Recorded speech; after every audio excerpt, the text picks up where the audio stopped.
Yo, what is up, chefs? How's it going, fellas? How's it going? Is everyone still enjoying the league? Here we are on day 4.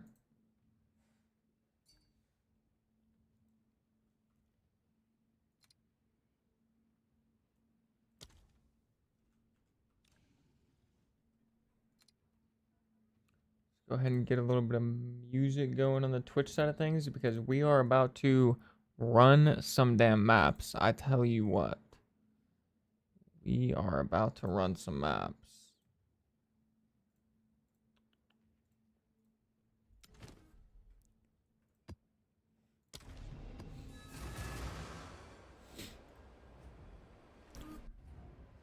Off stream, we did a little bit of playing off stream in between last night and today. What is this map on? Oh, minus 10 maximum player resistances. That's why I'm at 65. We did a little bit of playing off stream. We got to level 80. Any of you that have watched the video already, you already know, but we got to level 80. We got our 3rd ascendancy node. We bought a couple small upgrades here and there. Realistically, I think it was just the weapon, helmet, and belt. Speaking of which, we need to slam this belt, actually. Is it worth using a greater exalt on this belt? That's the question. I was watching a little talkative try video earlier.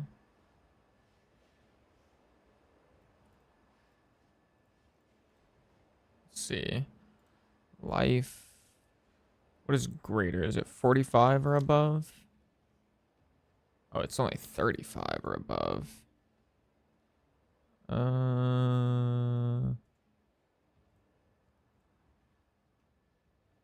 It doesn't really make a huge difference. And if I'm not mistaken, it's definitely not worth the collarbone, right? No, it's definitely not worth collarbone. Oh, we're just gonna slam it. Flask life recovery rate. I mean, it's not terrible. Not terrible. We did actually make a little bit of currency off stream too. Just, well, we didn't really make it off stream. We made it off the game. We just had stuff selling. So we do have over a divine. So we can do some upgrades later. We don't really need to do any upgrades at this exact moment. Yeah, I was watching the one with Dead Rabbit. Einher. I love both those guys. Dead Rabbit and Talkative Trier, both absolute beasts. I mean, and they're just like positive forces in the community. Like, they're good people. They're good vibes. Dead Rabbit actually hooked me up with like a massive Twitch raid last league, which was super nice of him. I think he did it because he knew how much I was getting blasted by the POE 2 community for making that one video that we're not gonna name, I guess. But yeah. Oh, I forgot to. Whoops, hold on. I'll do it after this. I accidentally messed with my interface for a screenshot earlier. I need to fix it.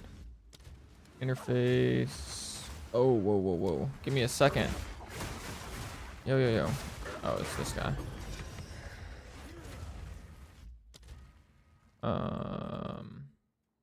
Yeah, so both of them are super sick people. And Talkative Try had me on the podcast. He was a pleasure to hang out with. It was a great time. So yeah, both awesome people. And they're both just like positive. Like, I don't have anything against the POE2 community really, but like there's just a lot of kind of like slightly negative Nancy's or whatever, you know? Maybe that's not even the right way to put it. There's a lot of elitism, I think, in the POE community. Like, it's like rare for people to just kind of like want to have a good time. Oh. Okay, what is happening? There's like something nasty going on with those monsters. I don't know what it is, but I don't like it.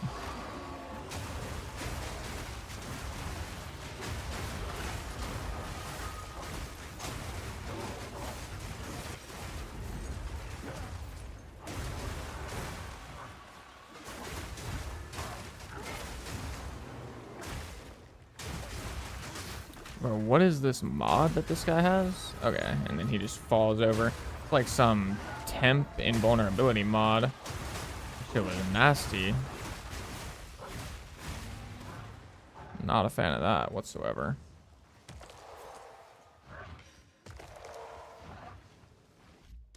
Wait, also I gotta swap back over my filter. I need to pop out the Twitch chat. Just pop that out. Yeah, I do.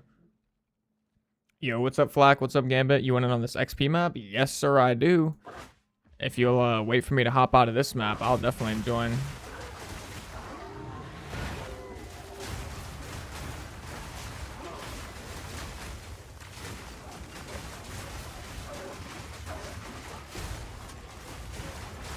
Whoever it was yesterday that said the Abyss rares are tanky, they were not capping. The Abyss rares feel a little extra tanky this patch. Maybe that has something to do with like the effectiveness stat now or whatever.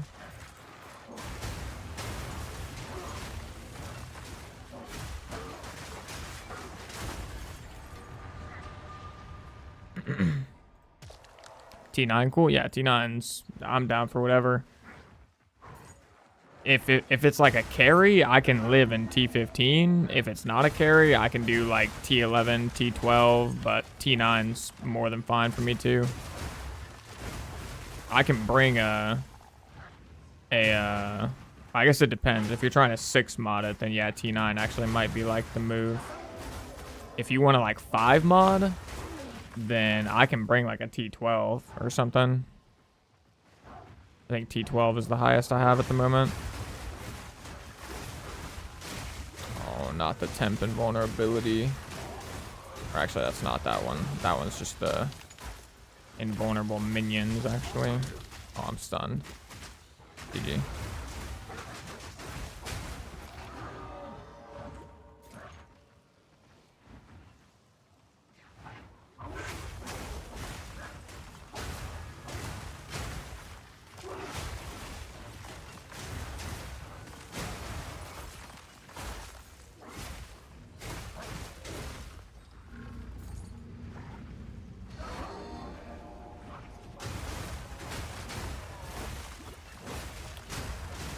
Yo, what's up, Wobra? How's it going, brother? And yeah, we might hit level 90 today. We might. I don't know. It's going to be a slightly shorter stream than the last few just because we started later because we were cranking out that video this morning. Or, you know, I say this morning. I woke up at like noon.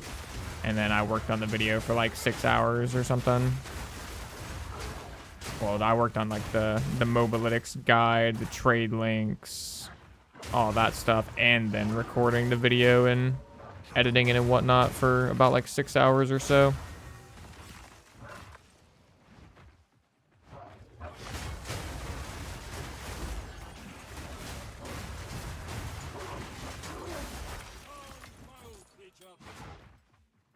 Oh yeah, we did also get 75 chaos res too, actually, which is big since we're invested pretty heavily into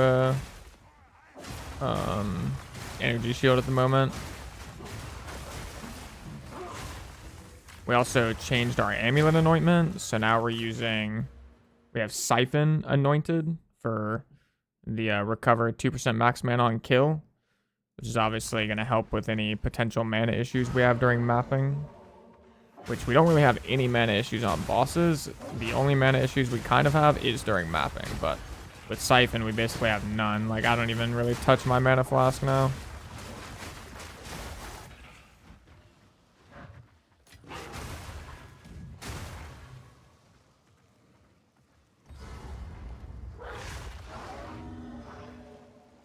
Alright, let's see. Am I going to do the rotation right? Oh, he's not going to spawn quickly enough. Oh, he did, kind of. No, he didn't spawn quickly enough.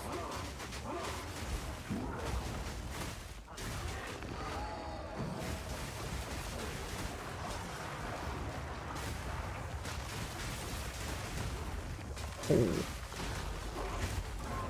No, I didn't do the rotation right. Man.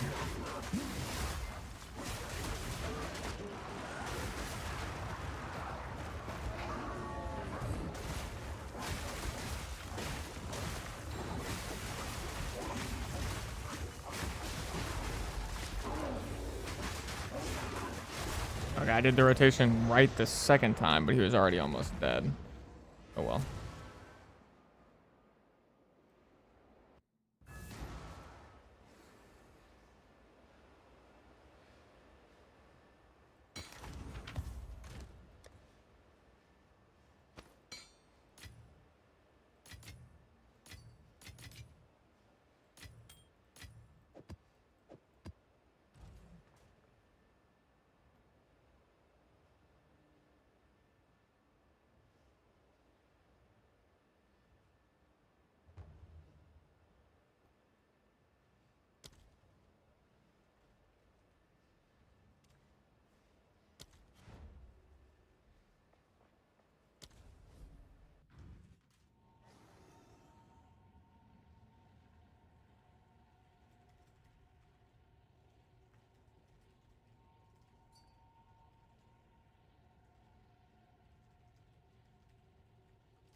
Are you moonwalking over there? What the hell?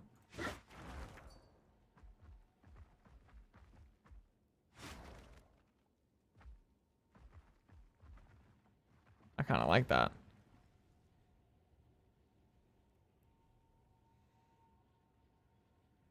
Alrighty, I'm ready whenever you are, Mr. Gambit. What map you want? I'm down for either. If you want to do both, I can do uh, whichever one first. Doesn't matter to me.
Uh-oh, stun, GG.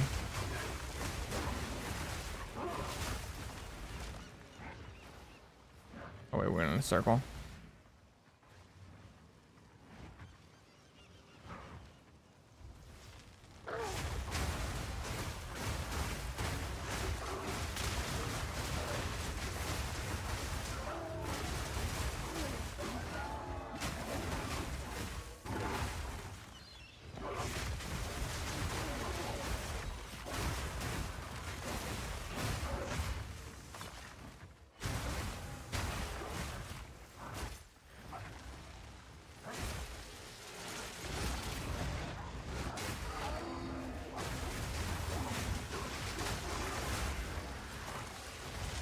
No, Gambit. No, you died. Are you able to use that portal? I don't think I'm gonna die, so.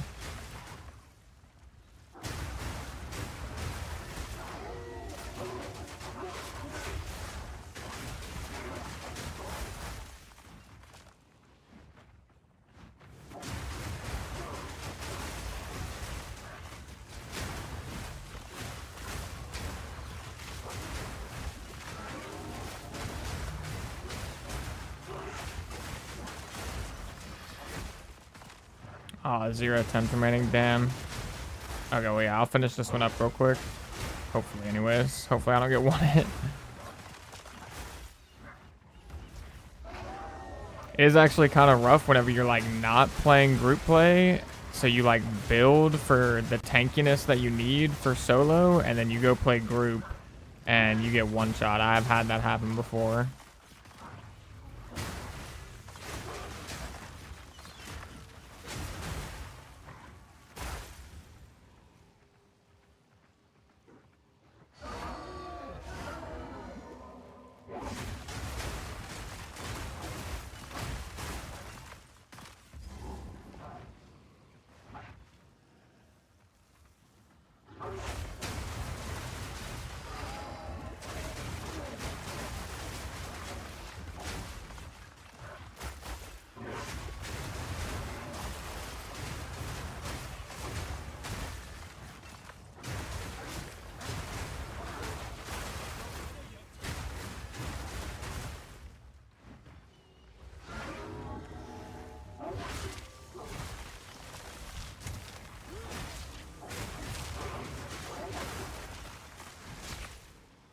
Yo, Mr. Rare.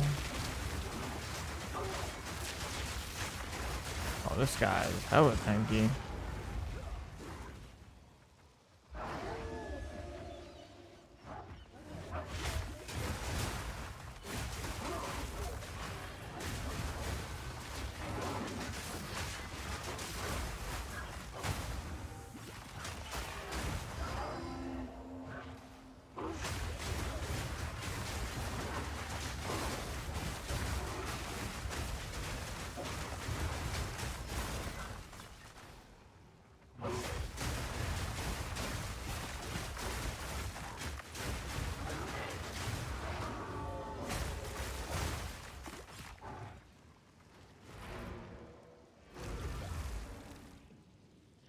Good play should increase monster's damage as far as I know. Could be wrong, gonna check. Really?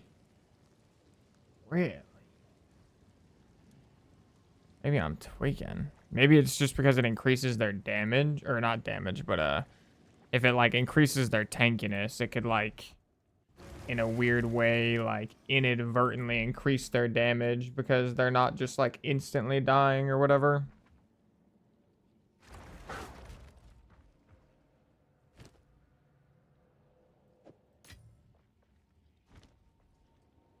Density too? Oh, okay, yeah.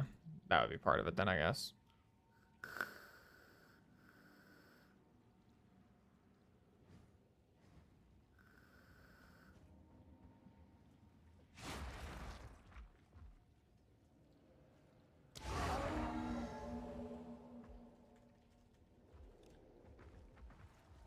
Appreciate you, Gambit. Thanks, my man. They gave me like a full level.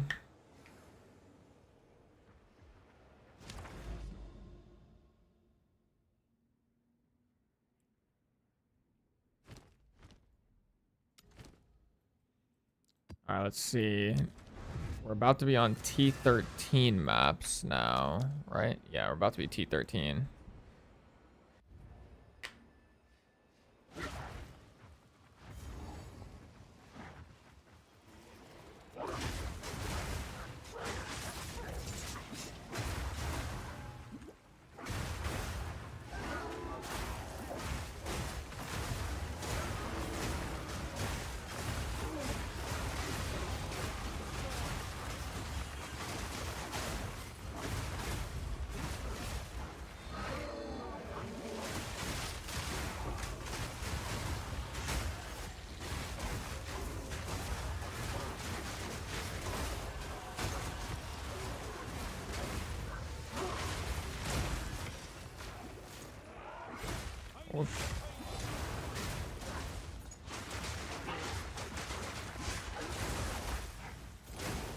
Yo, this guy is mega tanky.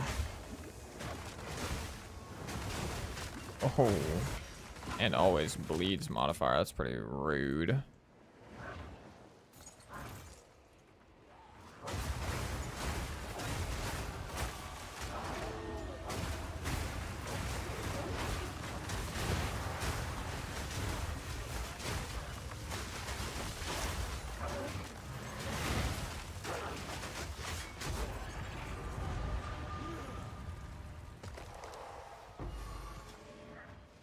Preserved rib. Sheesh.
Oh yeah, and 0.40B or whatever, the new patch that just dropped, supposedly they increased tablet drop rate.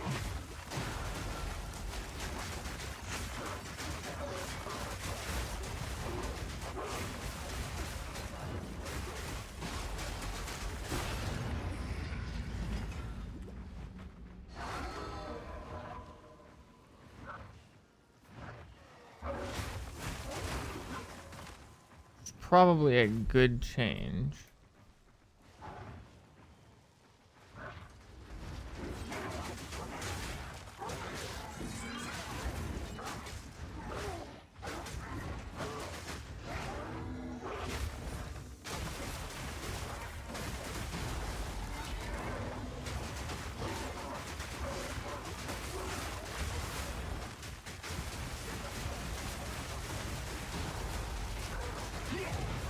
Okay, I mean, that was an empowered map boss, and we basically had him frozen most of the time.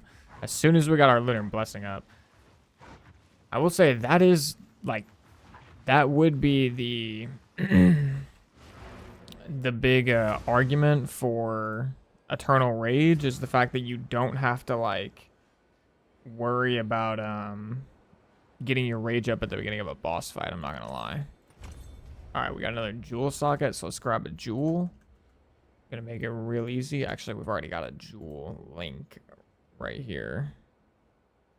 Speaking of which, this is a tiny bit different than the one I have in the planner, so I'm gonna go ahead and update it, because it is just slightly more optimized. Very, very minimal.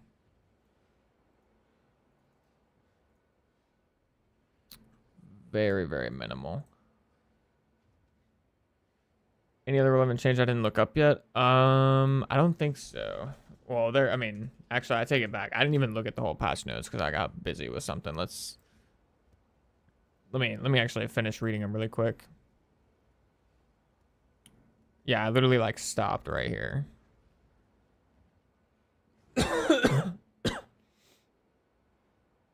Updated feral invocations description to clarify that the attacks are not triggered. What does that mean?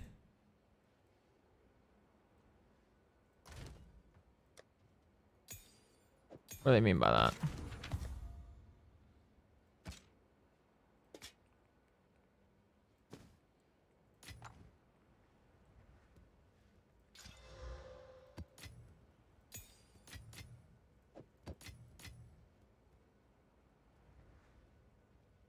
I can get my last set of ascendancy points now, which probably should do soon. Like, pretty soon, I should go ahead and do the whole thingamabob with the bobamabock. Yo, Blast Gaming with the 2 gifted subs. Appreciate you so much, my man. Thank you, thank you, thank you, boss. Appreciate that, my man. You disappear like cat in the hat. You a pussy. Off up bar like back to back.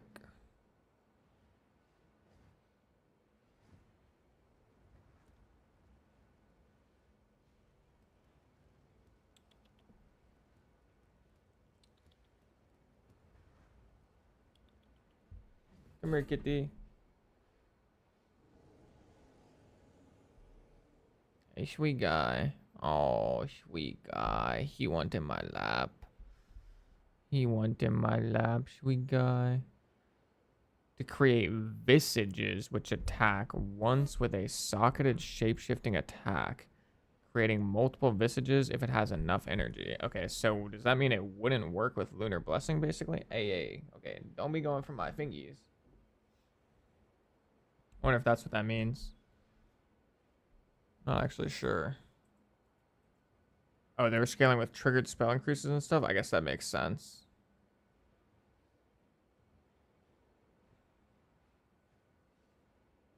I got a better method than Eternal Rage, at least for boss rage regen. Hey, let me know, brother. Don't skimp out on me. Let me know.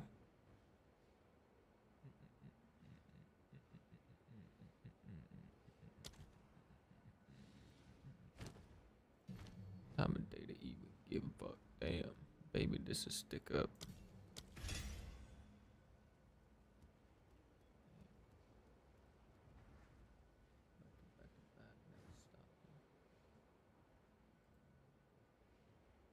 How's the music sound on Twitch side, by the way? Like, can y'all even hear the music? Or is it, like, too quiet to even understand what's going on?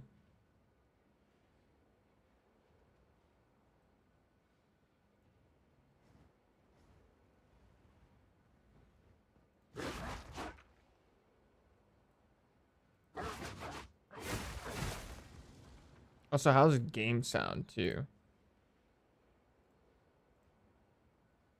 It's low, but fine. Okay.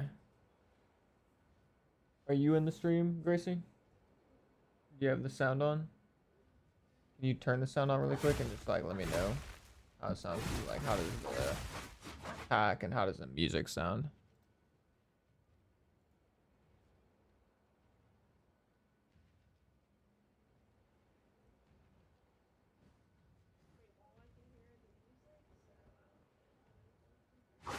Is the music loud or is the music like a good volume?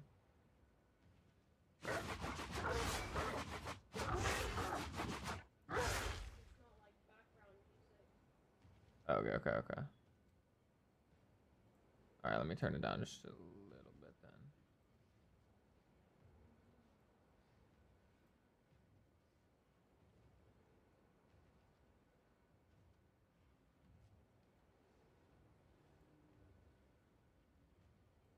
All right, there we go. Hopefully that's decent. Okay.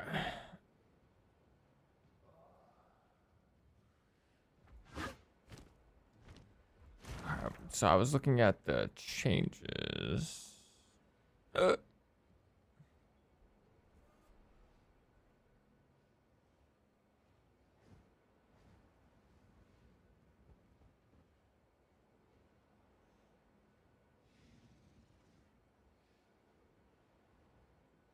Okay, so adaptations aren't multiplicative. Fair enough. Already assumed that. Described ultimatums, relics, tablets, and new jewel and armor modifiers not having more appropriate gold value to vendors. Okay. Only one level of effect equipped at a time. Fair. And then just a ton of bug issues or bug fixes.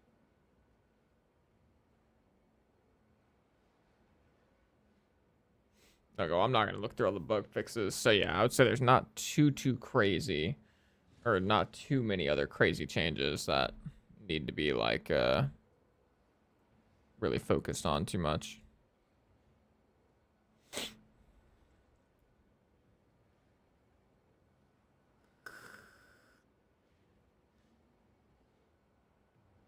is a nice jewel if I were able to hit a good fourth roll.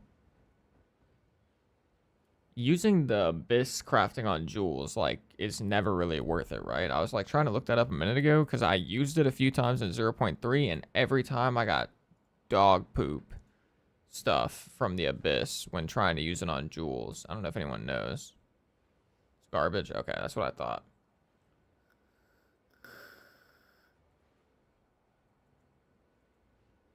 Supports are Echoing Cry, Raging Cry, Exposing Cry, Deep Freeze, and Ice Bite 2.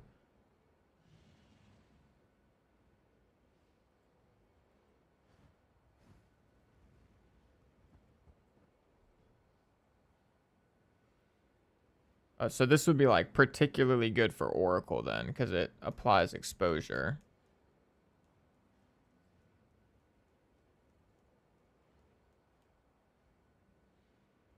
Echoing Cry. Oh, I kind of already see, because Echoing Cry and Raging Cry together are gonna give you a bunch of rage, because 4 rage per 5 power, 20 power. So 4 times 4, 16. Echoing Cry turns that into... So you get 48 rage from one cast. Off the rip.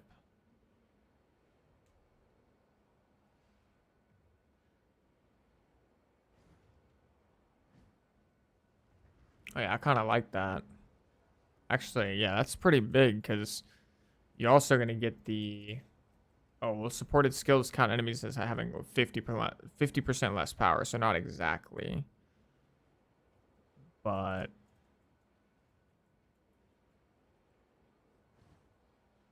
I can see the value. I mean, yeah, it definitely sounds good. I mean, we have a Greater Jeweler's Orb right here.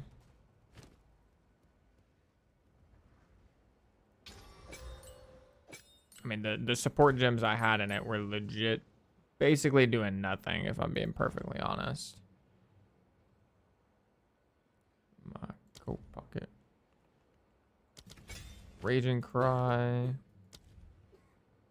Echoing Cry. Already is Raging, Echoing, Ice Bite, Defreeze, Exposing.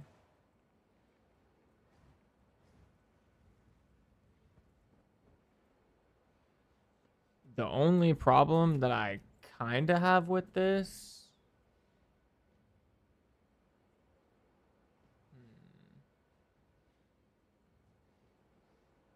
Yeah, the only issue I would maybe slightly have with this prevents you from getting the Butter's Vengeance, I think. Because if you freeze them, if you actually freeze with Arctic Howl, then you're not gonna freeze with Lunar Assault. That'd be like the only thing. I'm kind of trying to think.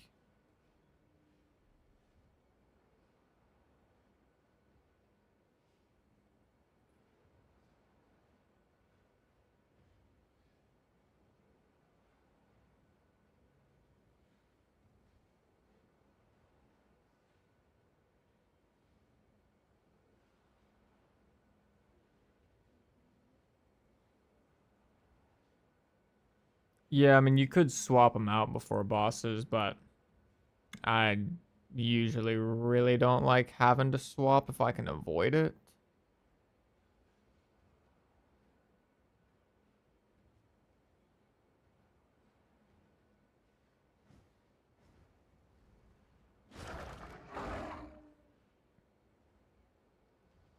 I'm thinking there, I mean, there's probably a way around it though, because I think I mean, if I just walk into the boss arena and just hit Arctic Howl as the very first global.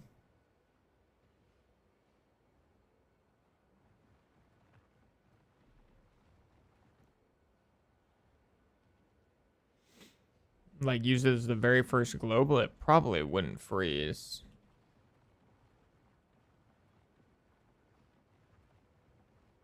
That's what I do. Like, you have you have Batears and Arctic Owl Gambit, or you just use it as the first global?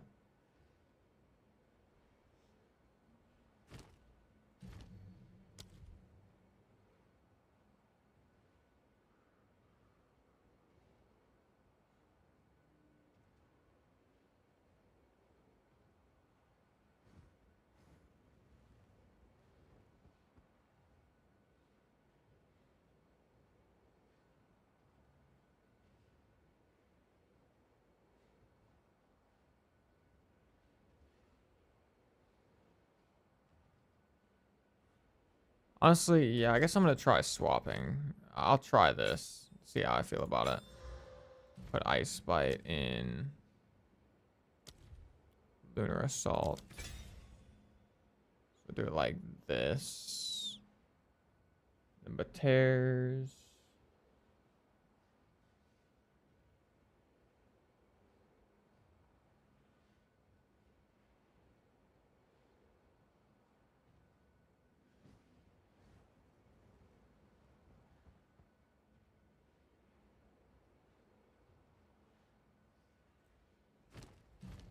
Then Deep Freeze.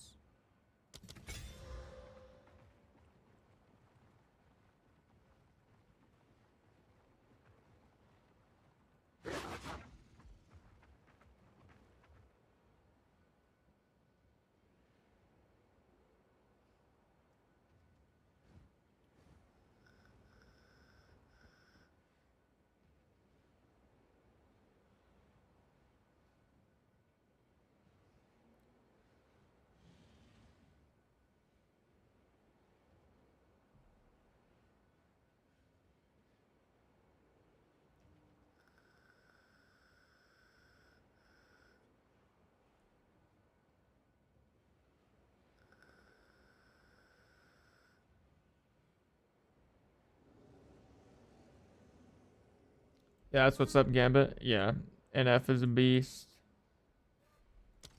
I actually want to go see him live at some point, to be perfectly honest. Okay, so I'm gonna try that rotation. Blessing, Pounce, Howl, Assault, Shred, Cross Slash. For me, the Cross Slash will come later because I'm already gonna break armor with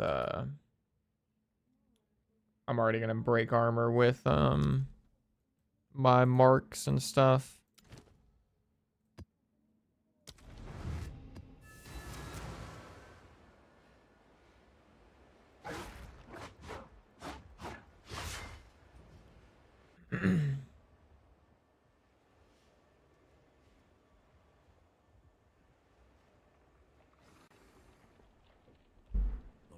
Alright.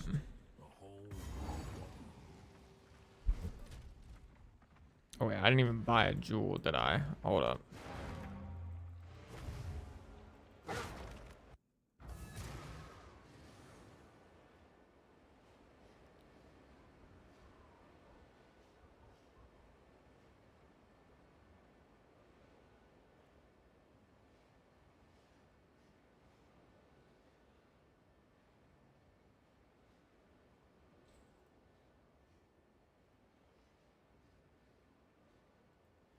How much do I have to pay for like a four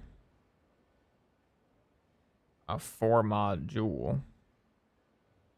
Is it really one div already?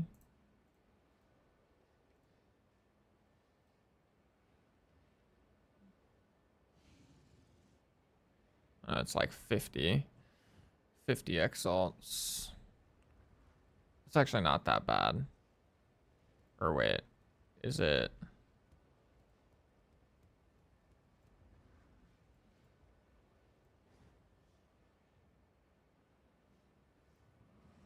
Yeah.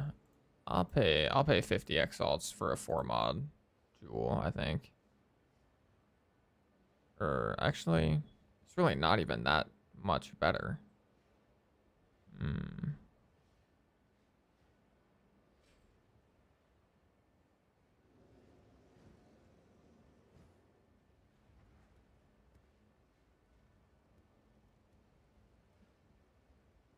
I mean, this is a kind of poop for mod, but I mean the sum is pretty good. Only 33x. I guess we'll grab that really quick.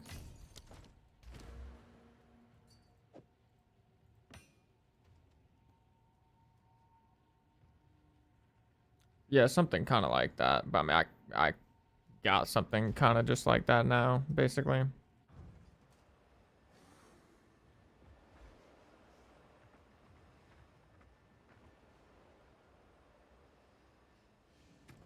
Well, yes and no, strange fly, because we also have eternal mark. So the mark persists beyond freezing the boss.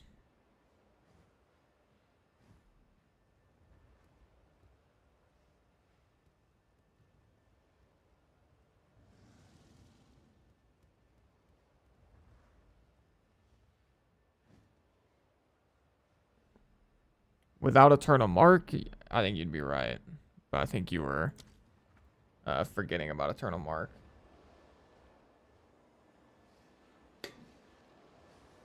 Freezing mark can still run out of time. I mean, that's true.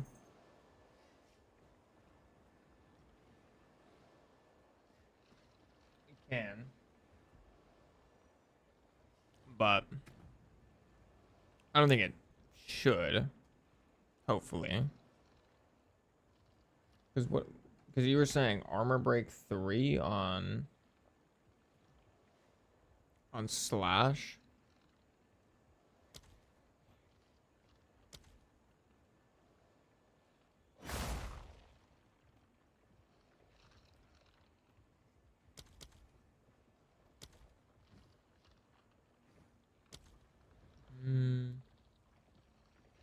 Oh, on shred. Armor break 3 on shred. Whoa, what happened to my support gems on shred? What the hell? They went into my punch. What in the world?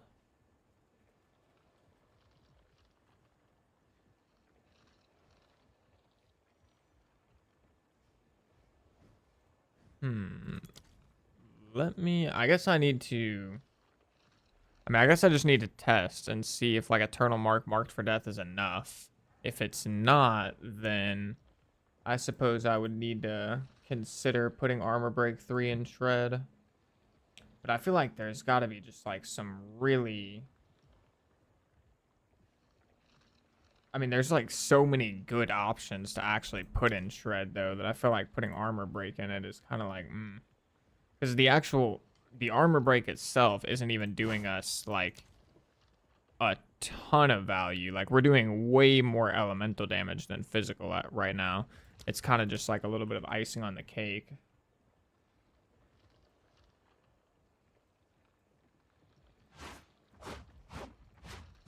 I'm running Heft. Interesting. I mean, yeah, well, Heft would be good if you're primary Fizz.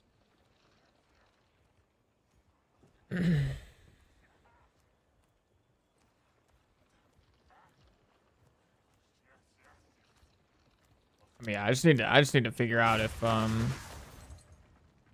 marked for death is enough to actually break armor or not, I think.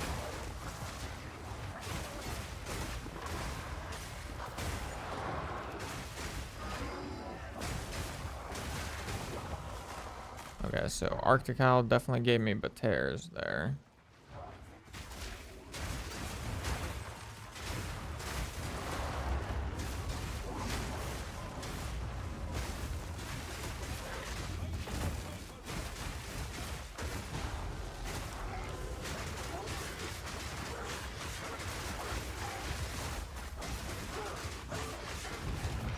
Deep freeze, definitely. I could feel the deep freeze, that's for sure.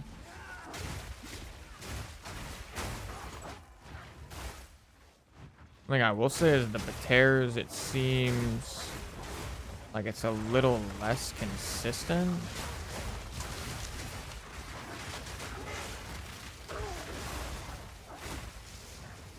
What am I fighting against here?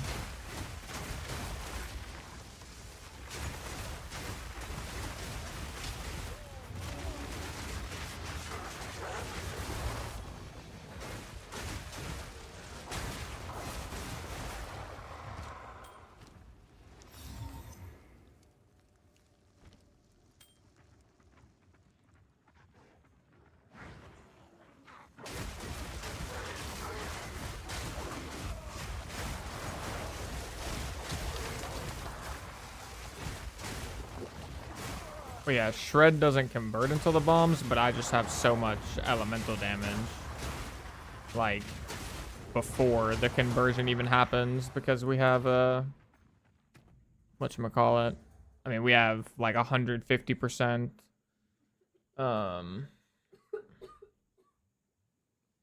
like, 150%, gain damage is cold, plus we have just a lot of flat lightning and lightning damage in our tree and stuff. You have Ice Bite in both right now? Well, yeah, that's the problem. I mean, if you're only running Ice Bite, it would make sense. But since we're running Batears and Ice Bite, it's kind of like... It's like slightly cooked. Slightly cooked. But I think I'm gonna try it where I just use Arctic Howl specifically for...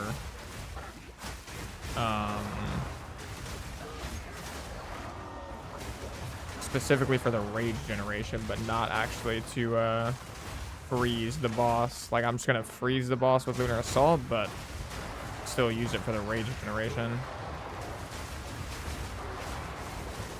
And I mean, if I put Ice Bite in Arctic Howl, it does allow me to get Ice Bite running during maps, which is like a little boost, even if it's not like the most consistent thing ever.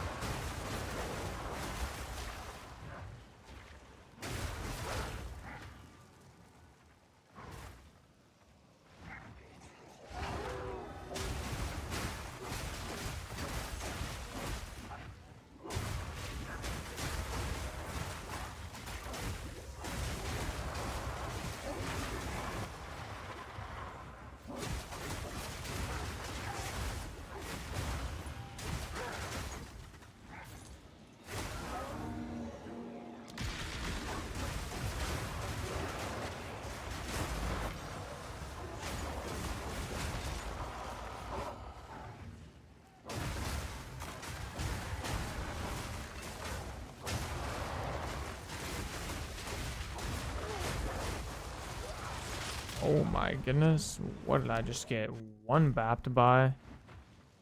Holy, my mistake. Did not respect your game like that. I don't know what that was.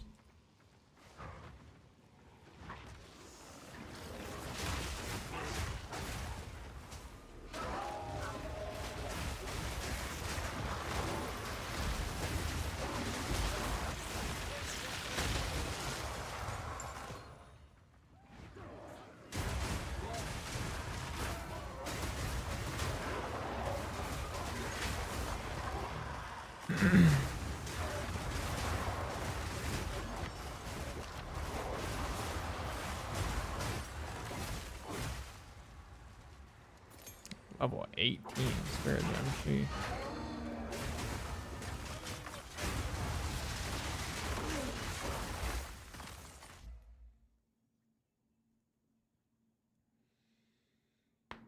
My thoughts for using Howl for bosses, that Pinnacles are gonna have crazy resist spell at Rocky Out's flow. I mean, yeah, but I already get exposure as a shaman. Wonder if I should switch to shaman so I can follow your build. I just got a 30% for Oracle. You can basically do the same build with Oracle, just like slightly different.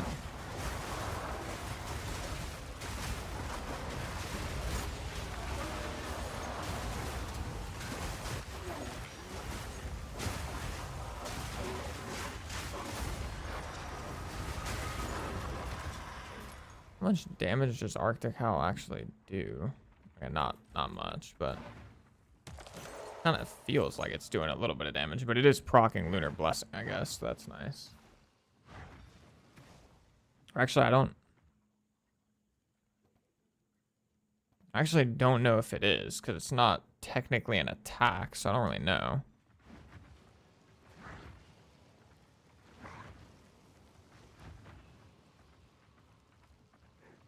Okay, so I can try it here. So I think, so the strat is walk in, Arctic Howl, Shred, Lunar Blessing, Lunar Assault to freeze. I need to pound, or I need to pounce before Lunar Assault, freeze, shred, cross slash, Savage Fury in there, obviously. Okay, so actually, I'm gonna like just do it once really quick.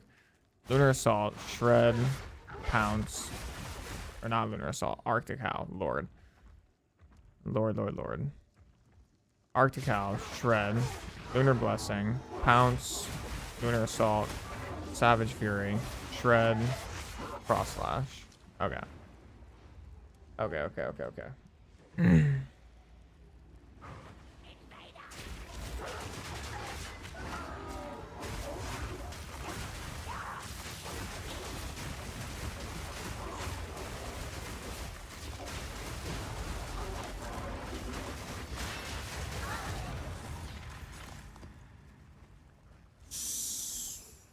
I don't know if that boss was potentially resistant to cold, but it seemed like my freeze buildup happened a little slow.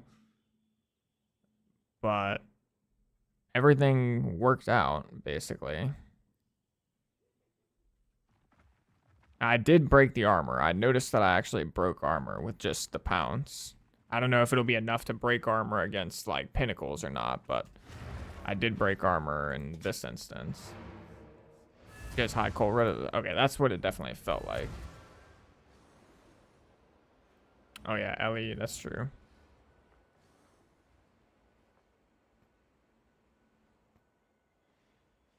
Oh yeah. Yeah, Ellie ailment threshold as well. So she had Ellie ailment threshold, and I'm pretty sure she has extra cold. Let's just try and fact check.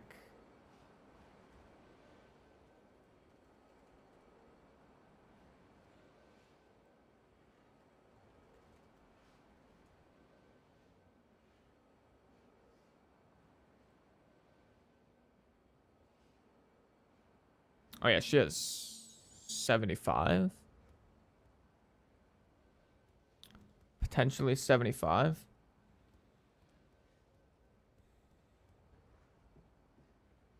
Okay, so yeah. So I mean that all kind of makes sense. But I mean it still worked out pretty well. That's when you'd how to freezer. Yeah, I mean the nice thing about how is I can put deep freeze in there, but I don't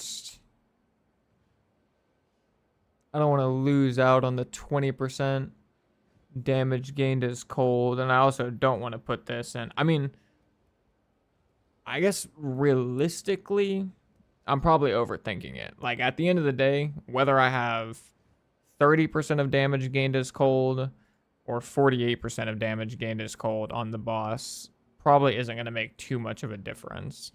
I think, and if I do like the upside of actually freezing with Arctic Howl is I get the deep freeze buff.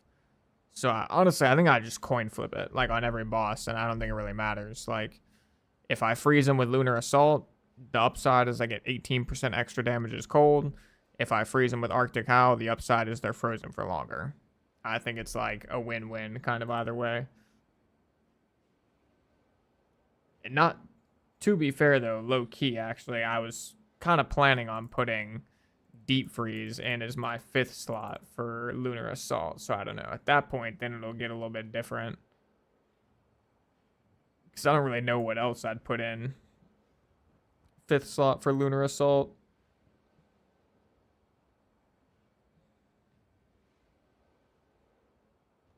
I mean, yeah, I think...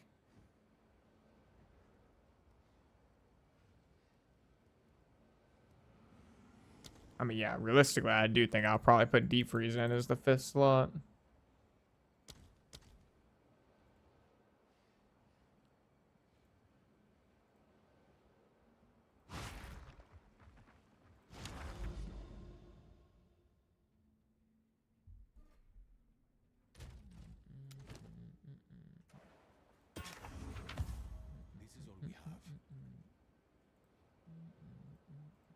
Yeah, our builds are slightly different, but they're also both like very, very similar in strength, more than likely. Like there's probably not a significant difference in strength if I had to take a big old fat guess.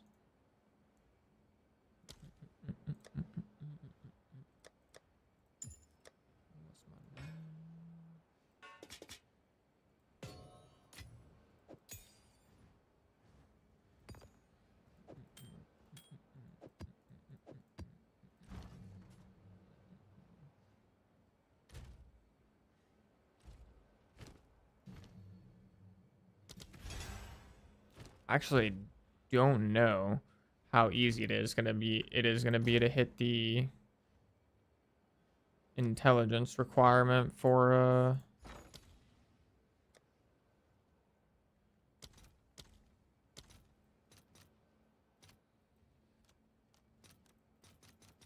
actually buy some of these.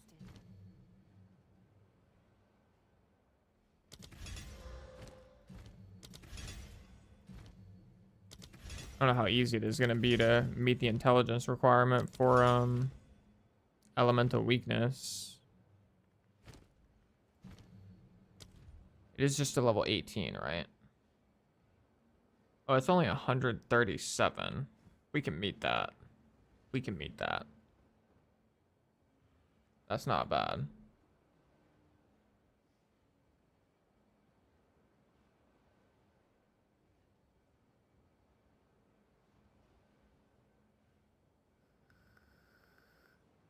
No, not really, Wobra.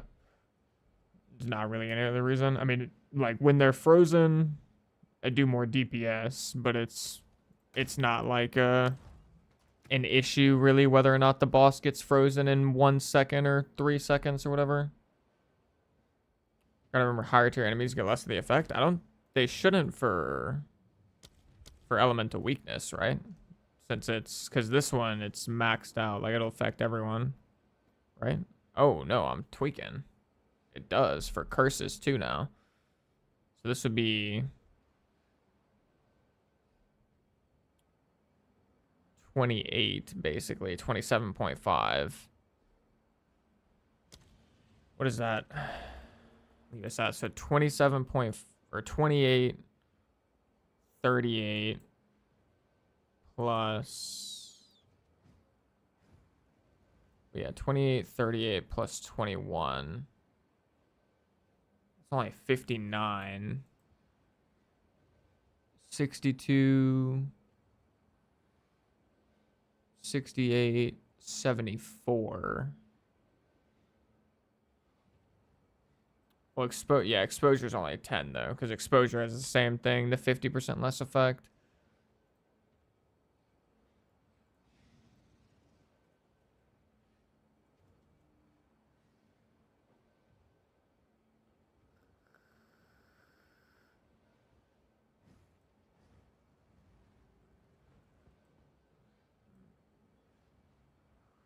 Thing that's annoying about this is it's only cold. Low key, which is kind of annoying.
I'm actually so confused. How does this guy have enough spirit? I got sidetracked. How does this guy have enough spirit for Savage Fury and Herald of Ice? Something doesn't make sense.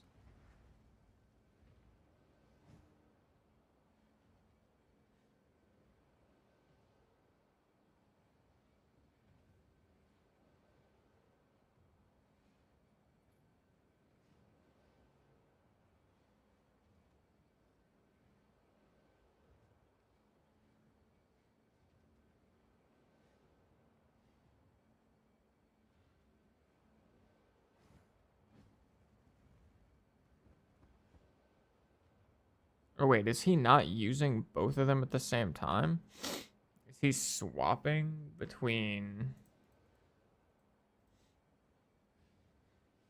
I think this guy must be swapping between Savage Fury and Herald of Ice.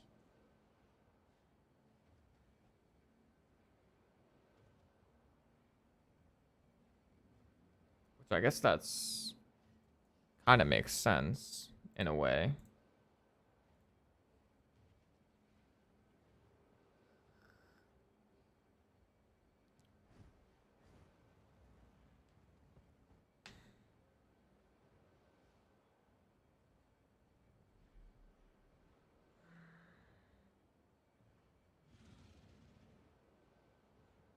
Savage Fury and Heart of Ice don't both count towards your spirit use. I think it's a bug. Wait, how?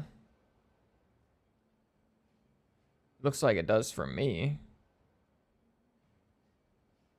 How do you make it not count?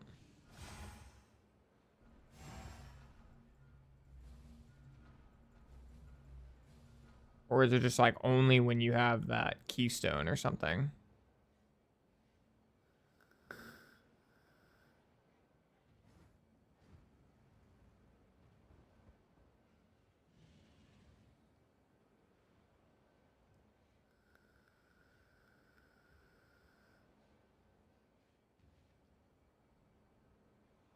And yeah, that's correct, Wobra. The strategy is to basically one-shot it with the thingamabobbers. Oh, on my non-talisman weapon set.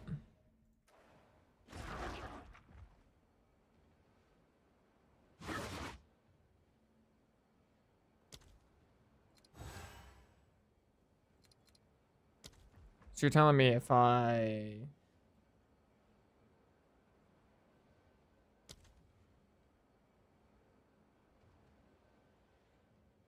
Oh, the buff persists through weapon set changes. I see. It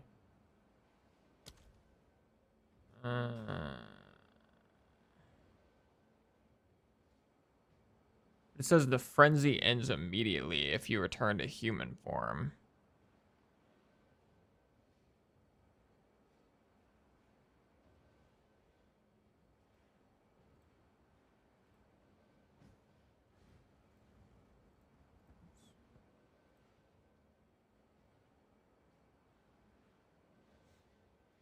Yeah, so Herald of Ice is on Talisman weapon set. Savage Fury is just on weapon set 2. Do I need a Talisman in weapon set 2 as well? So that way I like never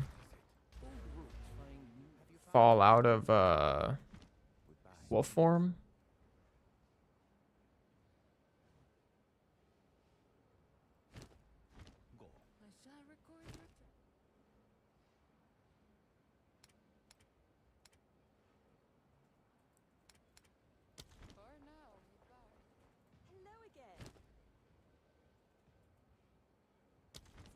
Who in my place sells weapons?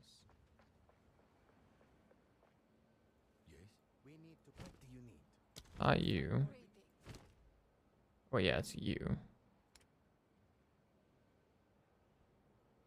I suppose it suits you. Carry on.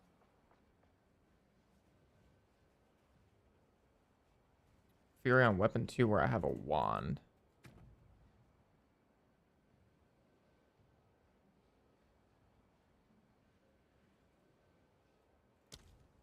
Huh, okay, I guess I'm just gonna try it.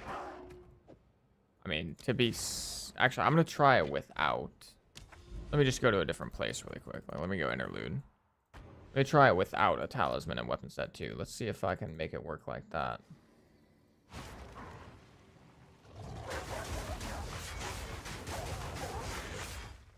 Oh, yeah, it's completely bugged.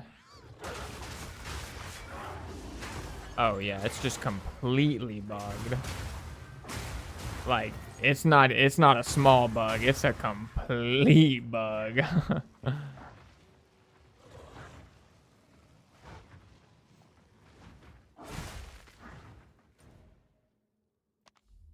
Okay, so... Wait, so that's giga broken. So that means we need to get this, like, ASAP pronto yesterday type beat. That is so broken, actually. What the hell?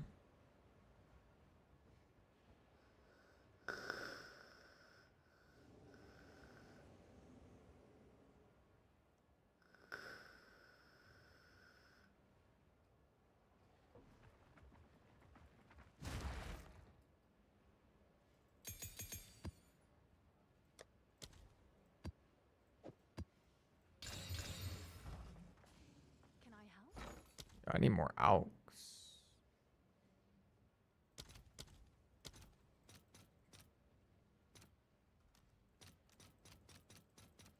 All right. Your order is registered. You have any other stuff where you can slash, ramp rage, or empire stuff some others? You're talking about combo? All of that pretty much happens before the boss gets frozen. Like before the boss gets frozen, we ramp our rage. We apply mark for death and siphoning mark. We get a bunch of extra cold damage from Lunar Blessing, freezing mark on pounce. And then when we freeze the boss with Lunar Assault, we get 50% more cold damage from Bater's Vengeance, the new support gem. Savage Fury is giving us a lot more damage. So basically, by the time we actually do cross slash to like collect all the goop, all the little fragments together or whatever, we've pretty much got all of our buffs rolling. I think at this point, because we have this like little setup with Arctic Howl, we probably can go ahead and put long fuse in shred, I think. Because I've come to notice the really nice thing about long fuse is when you have enough attack speed, like the amount of attack speed we have, we're creating so many fragments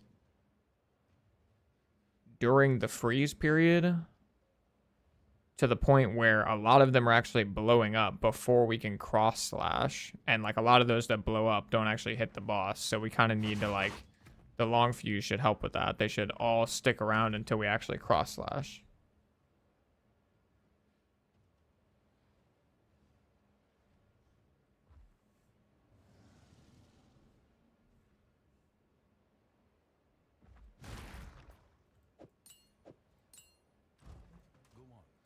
Okay, I got you, Wobra. But yeah, no, we have extra stuff that we have to set up beforehand, like a couple extra things. Yeah, I have 138 spirit, run Fury, Herald of Ice, and Eternal Rage. Yeah, that makes sense. That makes running Eternal Rage a lot more realistic, to be perfectly honest. Granted, I'm actually not gonna do it because I'm gonna like see Shaman through a little bit longer. Because I've been looking more into this node right here, and this node is actually kind of insane. Like some of the benefits that you can get from this, it's not just the 120% increased damage while shapeshifted. Like some of the bonded modifiers on the special runes that you can get on your weapon are actually quite nutty. Like quite nutty. Just do this tier 11 really quick so we can't fluke the Nexus somehow.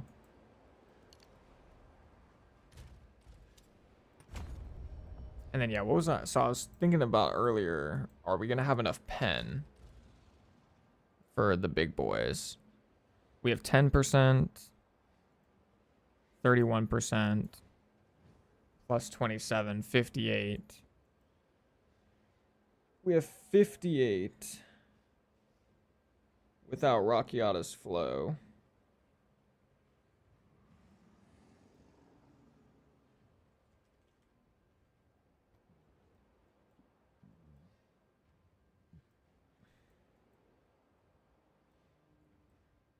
Actually, we have a little bit more than 58 because we have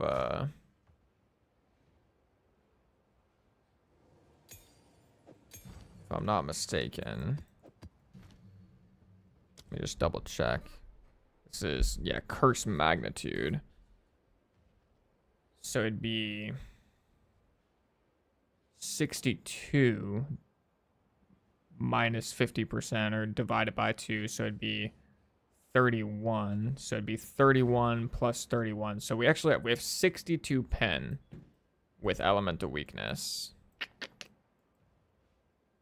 64 with that node right there. And then we could finish out the cold. 70, 76.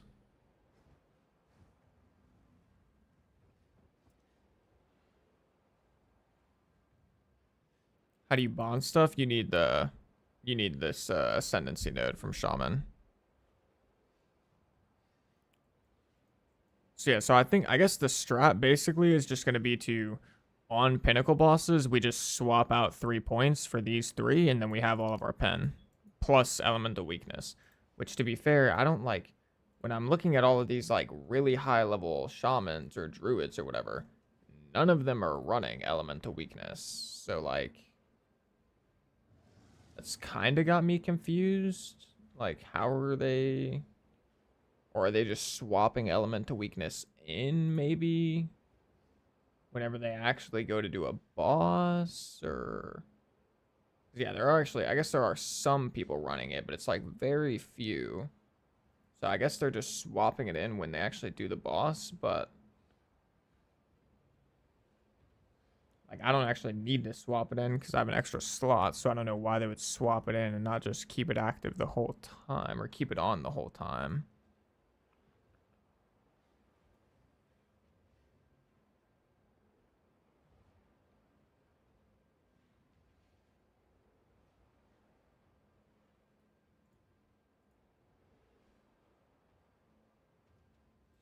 And they're definitely, like, I don't see anything else on some of these people's builds that would be alluding to how they're penetrating resistance.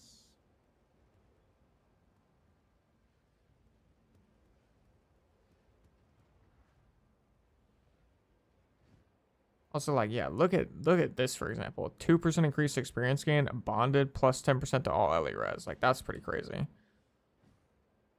But that's not even, like, nearly the craziest. Like,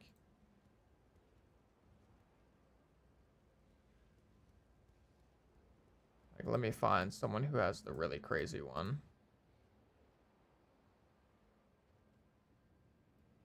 Like this, for example, 50% increased attack damage against rare unique enemies, plus you get +1 to level of all attack skills. And then you combine that with something like this, where it's 13% of damage is extra chaos and 8% of damage is extra fizz. Like, some of the bonded shit is actually kind of crazy. And that's on top of the 120% increased damage while shapeshifted that you're going to get no matter what.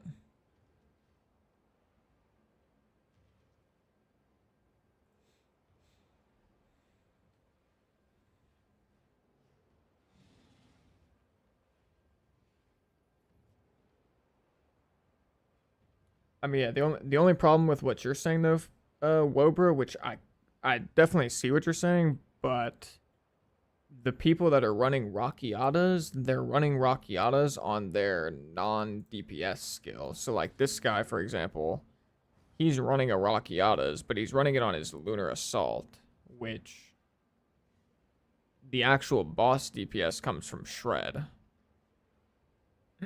So like, unless he's swapping his Rockiatas over, which honestly, I mean, that's probably just the easiest way to go about it, to be perfectly honest, is just run a setup kind of like this, and then when you go to do a pinnacle, just swap Rockiatas over to close combat, or swap Rockiatas into Shred, like move close combat to Lunar Assault, and then just swap it back. Like, that's probably by far the easiest, actually. I think that's probably what I'm going to do, to be perfectly honest. That sounds way easier than what I was trying to cook up.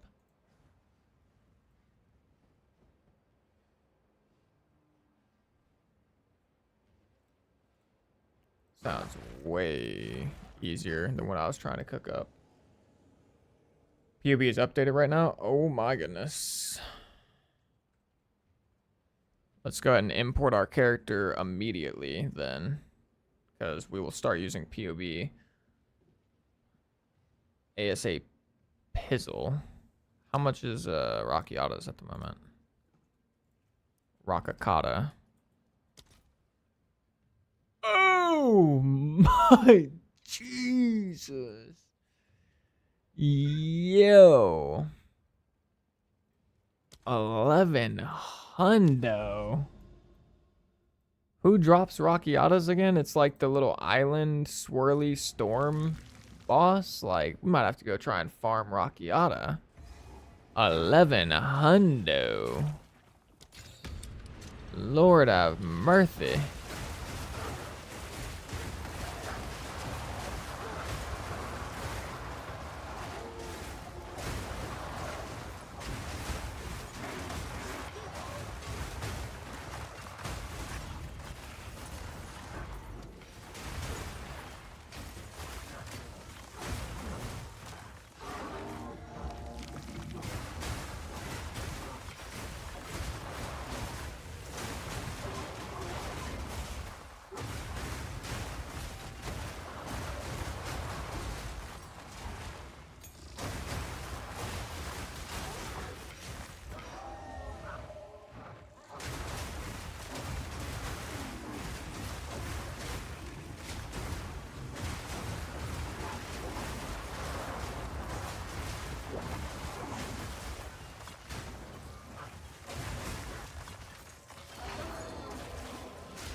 Not gonna lie, I kind of want to try like the Walmart strat where I just start picking up like every rare and just trying to sell all of them, but I probably need to get to T15 maps first, and even then it's probably too late to try and do the Walmart strat.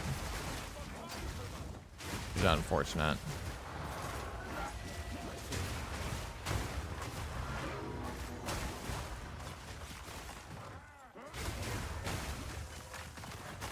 You do that gold map yet? Kinda, sorta. I didn't actually finish pathing to it, but I mean, I'm still close to it.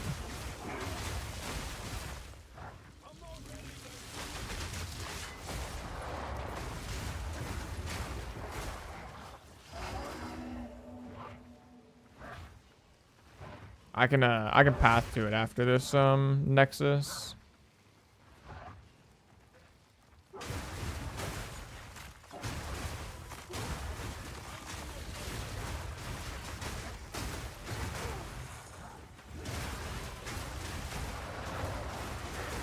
Where I think I used Lunar Blessing in like a temp bubble or something. Like, why is my Lunar Blessing on a 1,000,000-second cooldown?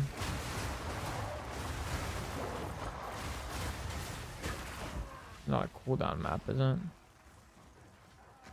No, it's not.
If I switch to Wolf and for some reason I'm not getting any cold buildup on Jama and Ra. If you're getting like literally 0, then that sounds like there's an issue or something, like a bug, like you might have to restart your game. But if you're getting like a very small amount, then it's probably due to the fact that Lunar Assault at low levels just has really bad scaling, and you're not really getting any increased cold damage at that point, or like gained cold damage at that point, because you're not really going to be able to proc your freezing mark. I mean, something you can try is if you have freezing mark and pounce, try pouncing at Jaman Ra and then cross slashing him immediately, so you can proc the freezing mark, which will give you some extra damage gained as cold, and that should help a little bit. But I'll just say it like bluntly, everybody know, like not everybody, but everybody who's been playing for quite a while, even that sounds kind of derogatory. I don't want it to sound derogatory, but essentially what I'm trying to say is Jaman Ra is a pain in the ass. Like, he is just a slap in the face type of boss. Like, comparative to any of the previous content before him, he is just way more difficult. In particular, he's just extremely, extremely tanky. And I guess what I should say is most people would agree that he's just overly tanky for his stage in the campaign. Particularly on League Start, he feels very rough. So that's one of the ones where, like, if you're really struggling, you shouldn't feel ashamed to just go over level a little bit, like farm some XP in some previous zones, get some extra passive points, get some extra gear, and then come back.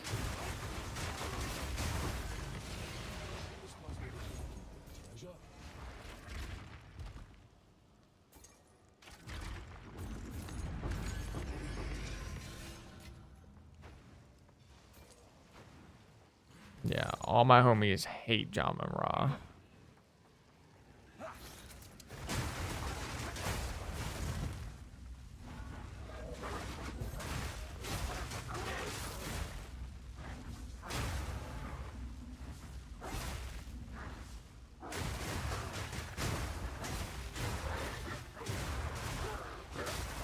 Yeah, there's like an invisible door there, or what's going on?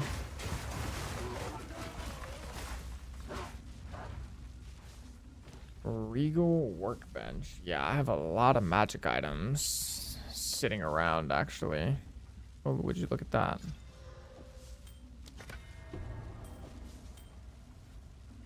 Wow. 10 fire res.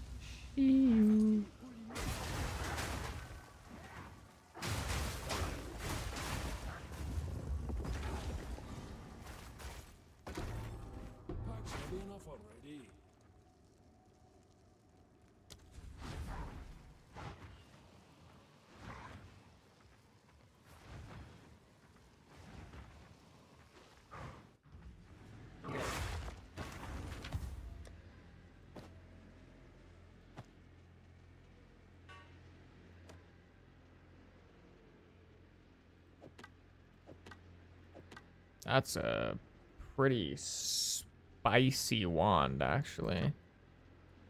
Ooh. Those are decently spicy looking boots as well.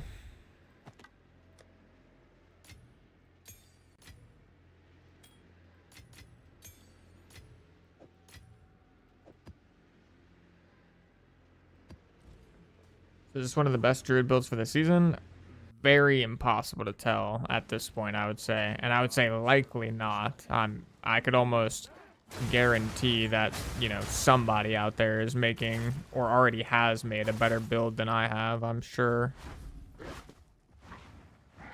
I do like a decent mixture between optimal build and what I think just sounds fun. So my builds will almost never be like the absolute best in the game by any means. But they're also never going to be trash by any means either, so.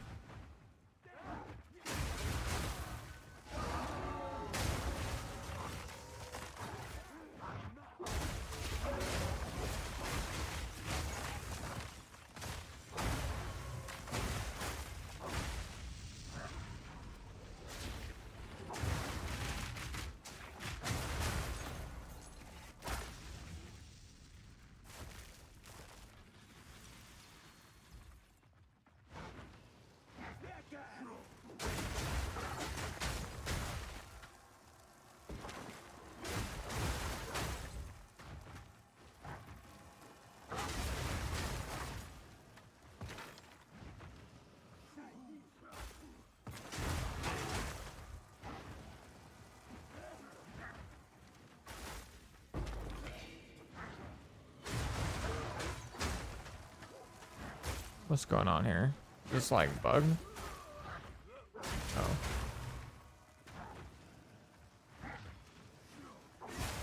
Where do these people keep coming from?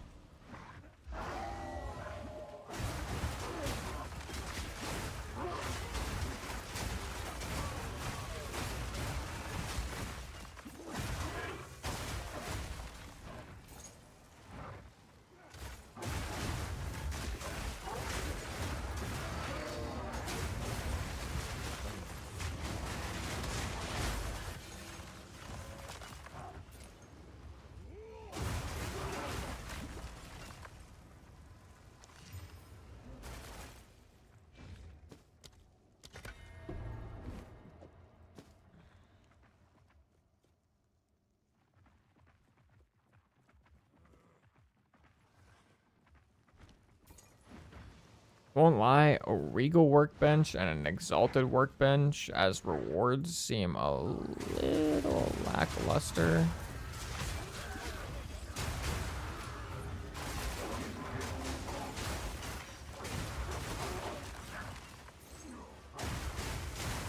But I guess it's not the end of the world. You don't have to use them. I haven't seen like the rewards of everything else in the temple yet, so yeah.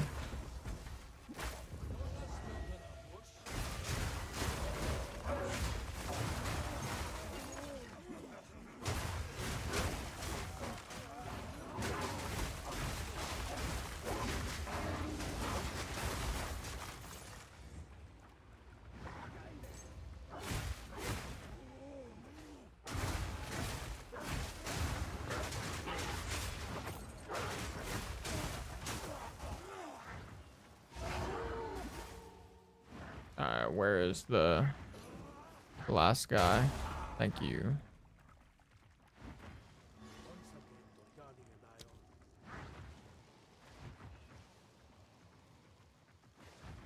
Yo, what's up, Try 1712? It's going good. How about you, my man?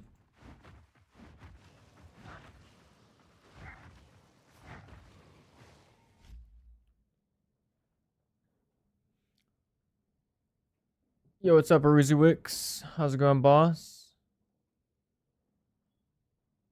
Did you modify your guide? Not like since, if you're talking about since I posted the video today, then no, not really. You're coming progressing as a bear until get Lunar Blessing. I was basing it on your skill tree, but I noticed it's no longer in the guide. Basing it on your skill tree, but I notice it's no longer in the guide. I'm not exactly sure what you mean by that. Oh, I see. Wait, yeah, hold on. No. This is supposed to be... That's on me. This is supposed to be level 1 until wolf swap now. Basically what I did is I just got rid of the level 15 plus part, and I just added this section here at level 15, swap out Maul for Fury of the Mountain, because that's like the level 15 plus one that I had right here. Literally the only change was swapping out Maul for Fury of the Mountain, if I'm not mistaken. I think everything else, and I guess dropping Entangle technically, but it was basically the exact same, so I just wanted to like remove one of the thingies so that way there's not like a billion here in a couple days. But essentially to answer your question, kind of yes. I would, at the very least, I would wait until you have Freezing Mark to swap to Wolf, but if you want like the smoothest experience possible, I would just stick it out on Bear until you can get Lunar Blessing. Some people disagree with me on that though. Like some people say, oh, Wolf feels fine in Act 3 or Act 2 or whatever. Just my personal opinion, it didn't really feel that fine. It felt meh, but it definitely felt a lot worse than Bear or Wyvern to me. When using Cross Slash to explode the fragments, does it count as one attack or multiple attacks? The Cross Slash is one, the fragments presumably is multiple. It's been rough. Got 17. Got 17k armor and T15s, but don't know what's draining my life. Running a Titan Baron seems to be a huge issue for others running the build as well. They messed up armor pretty bad or something. Do you have any ES, or is it like just like solo armor set up? Not that I think solo armor should be bad. Like, I've only got 7.3. To be fair, I'm not at T15s yet, but I am close. I mean, I'm at I've been doing T13s now. So you got me a little worried. But I'm also hybrid ES armor. But I guess why I'm saying all that is I felt pretty tanky in T13s, but I've only been doing 4 mod T13s. Like, that's like the hardest difficulty I've done so far, pretty much. So, I mean, I could be in for a rude awakening, obviously.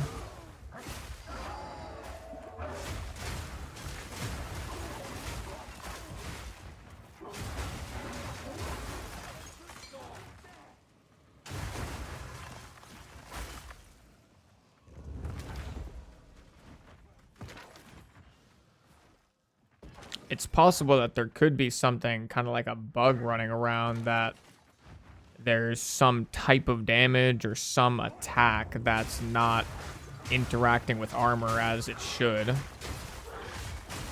I wouldn't say that's impossible, but I'm also not saying it is the case. Just kind of purely spitballing there.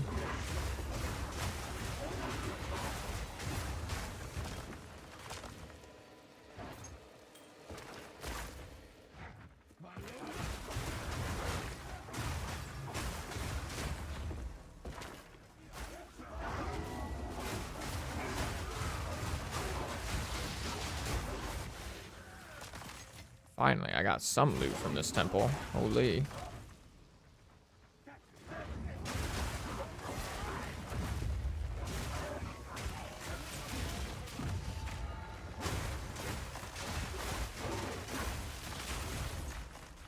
gonna lie, I keep interrupting my Arctic Howl with my dodge roll. I kind of wish that wouldn't be possible, because I'm gonna accidentally do that a lot. Portals are disabled here.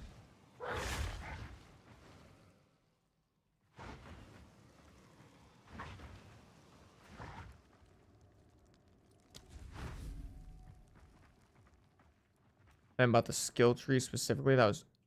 Oh. Oh, yeah. I see, because this one doesn't have the passive tree. The passive tree is garbanzo beans. Shit. Okay, yeah, let me try to remember really quick what I had done for bear. Well, hold on. Actually, let me just take a peek. That's something really quick.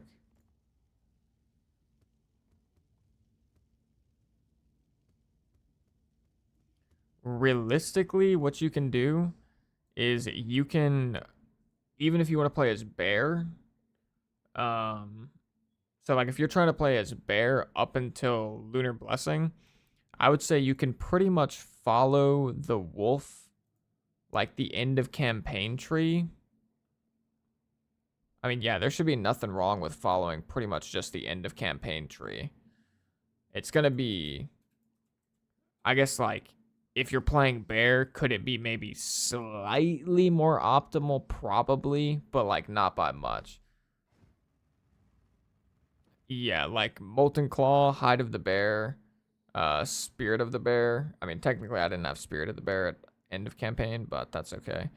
But Molten Claw, which one is that? This one, yeah. Yeah, you can, to be like a little bit more specific, like here, let me just update this one, to be honest.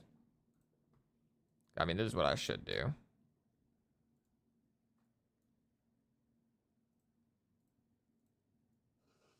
Go like that.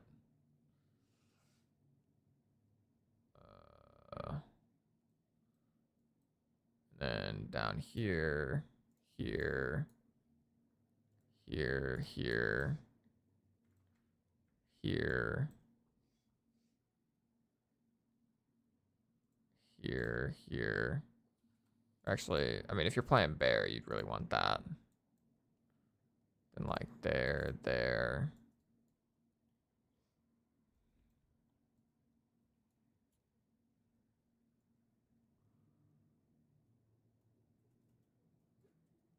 Trying to make sure this looks good. You want this at some point. If you feel like you're getting mollywopped, you can take that.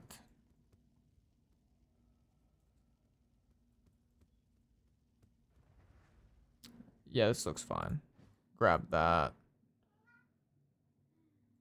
Yeah, this looks fine. Let me mess with the priorities super quick. Primal Spirit, Radio Force.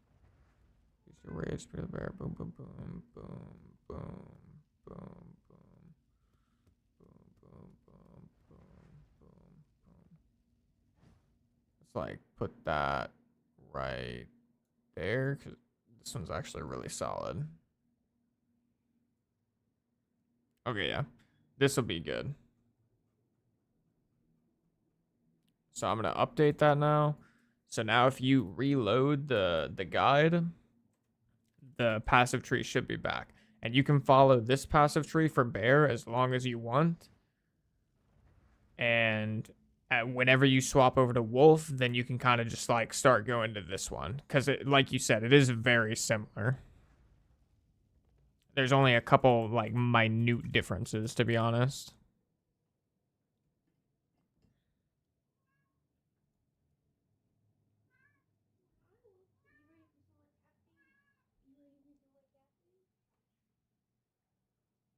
Arctic Howl empowers more than one attack. Depending on the power of the enemy that you howl against. So realistically, I would say you shouldn't worry about optimizing what you're thinking of, Blue Eagle. Like, it's going to be nearly impossible to like optimize your Arctic Howl to empower the correct attack. That's why, like, to be honest, Arctic Howl is like kind of meh.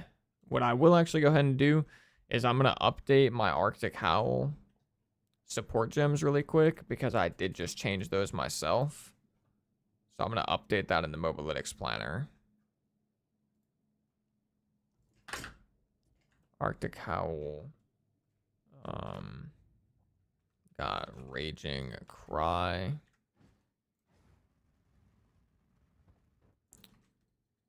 Echoing Cry.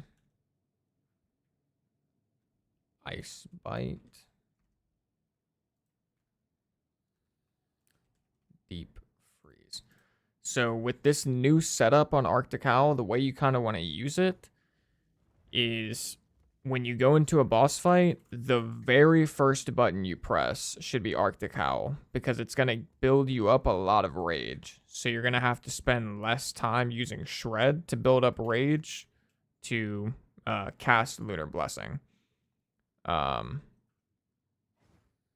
So yeah, in boss fights, start with Arctic Howl, and then you do the rest of the regular rotation. And then in maps, you can just kind of spam Arctic Howl whenever you want.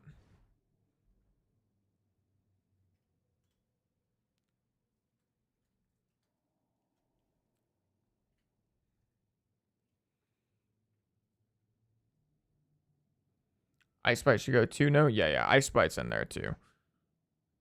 And that the Ice Bite part of it is like not that big of a deal on bosses. I mean, ideally, like the super ideal scenario on bosses is that you actually freeze with Lunar Assault, but it's not going to be a big downside if you freeze with Arctic Howl.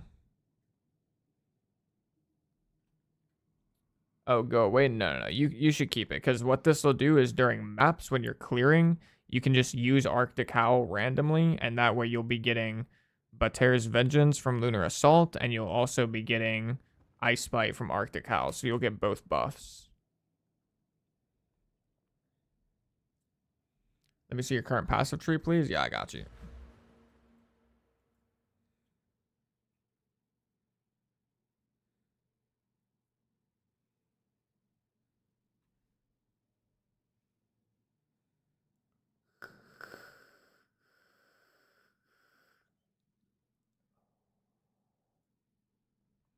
Seems to be white mobs doing the insane damage most of the time. It's very weird what I can tank and not tank. That's fair. Yeah, I have noticed. I mean, to be fair, I've only died once that I can think of in the last like 10 hours, low key. But the one time I died, I think it was to one rare mixed with some mixed with a bunch of white mobs.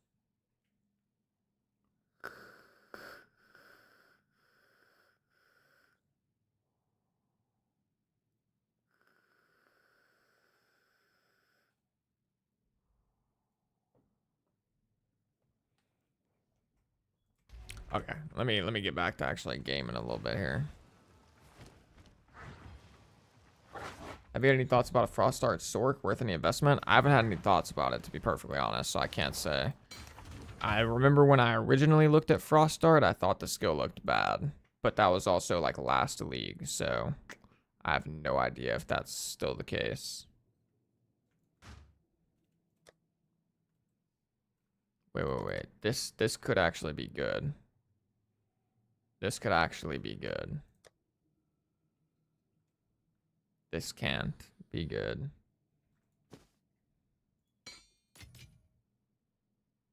This probably can't be good either.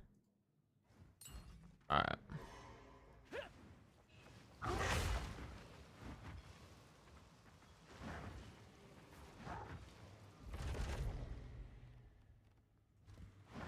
Wait, where am I?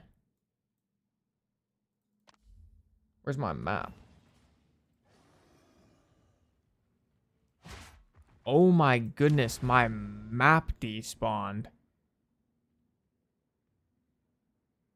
Are you kidding me?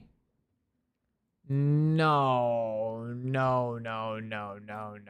GGG. Bro, I lost my corrupted nexus because my map despawned since I was in the temple for too long. That is cooked. That is cooked.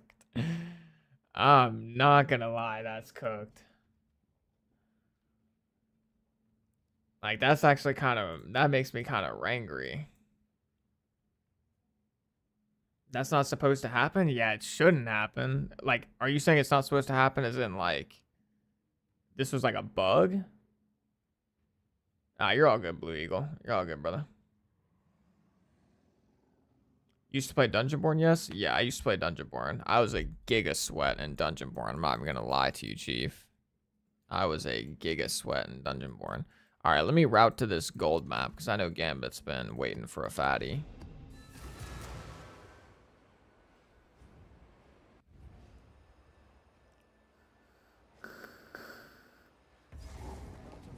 Low-key, like, Dungeonborn was actually sick. Like, I'm not even gonna lie. Like, the fact that the devs, like, rug pulled that shit was pretty criminal. Like, very, very criminal, actually.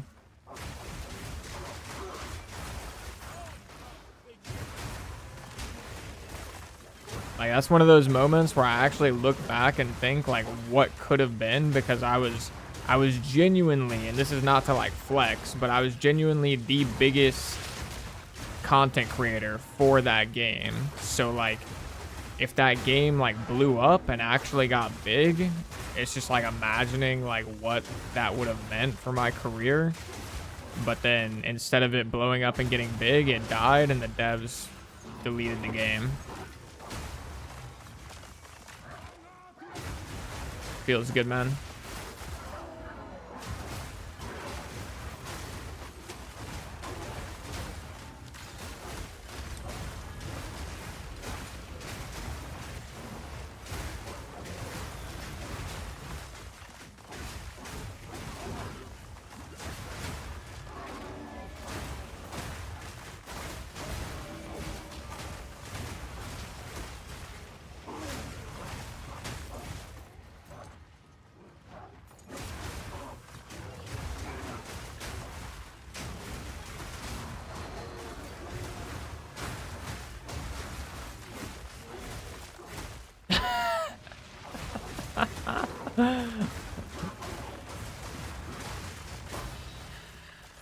You gotta put the yellow hands with, or yellow guy with hands up emoji in the chat right now, Nas. But no, I wouldn't say I was carrying him, to be honest. I think my squad was actually pretty goated. If anything, it would have been the other person. It wouldn't have been Lady of Chaos, because the other person was just... I mean, he is like a semi-pro Valorant player, and he never played Extraction, like, RPG games before. He played Tarkov, but he never played, like, Dark and Darker or whatever before, so he was kind of, like, learning throughout the process, but mentally, he was goated. Like, he very rarely actually made, like, decision-based mistakes.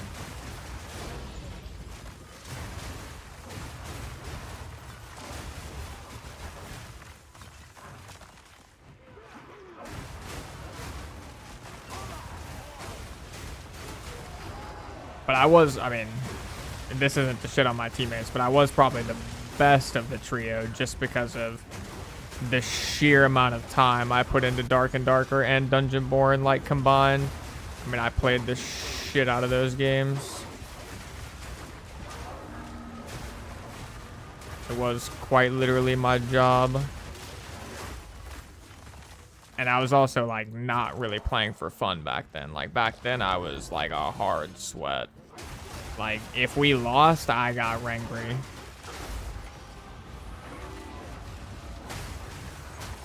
And even worse, like, if I lost, like, as a solo, like, I got so angry. But I also didn't actually lose very much as a solo, to be fair.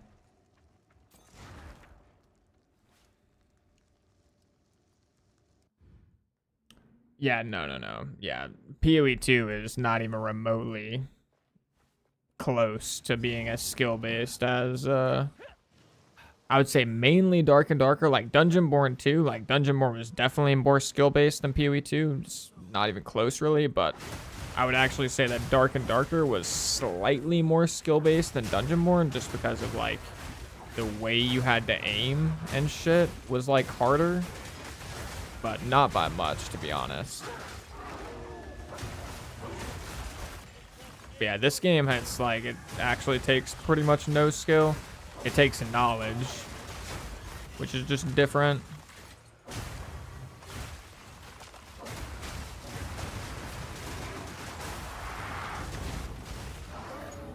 I guess to be fair, like, the less knowledge you have, the more opportunity there is for skill to come into play.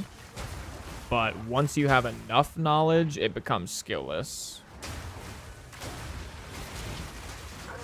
IMO. At least in comparison to, like, other games. Like, there's a little bit of skill involved in PoE 2, but you compare PoE 2 to something like Dark and Darker or StarCraft 2 or Valorant or CSGO or, you know, any of those games that I just listed, and it's, like, not even close.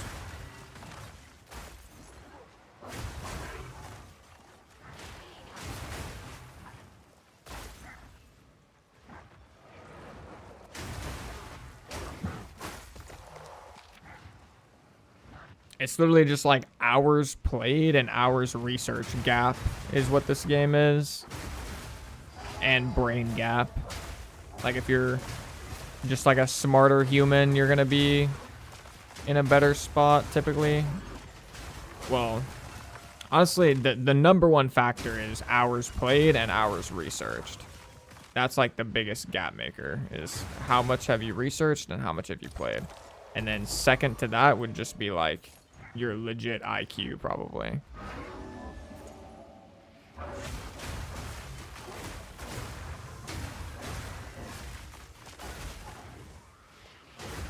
Because there is a lot of problem solving in this game, to be fair. But it's not skill-based problem solving. It's strictly knowledge-based and IQ.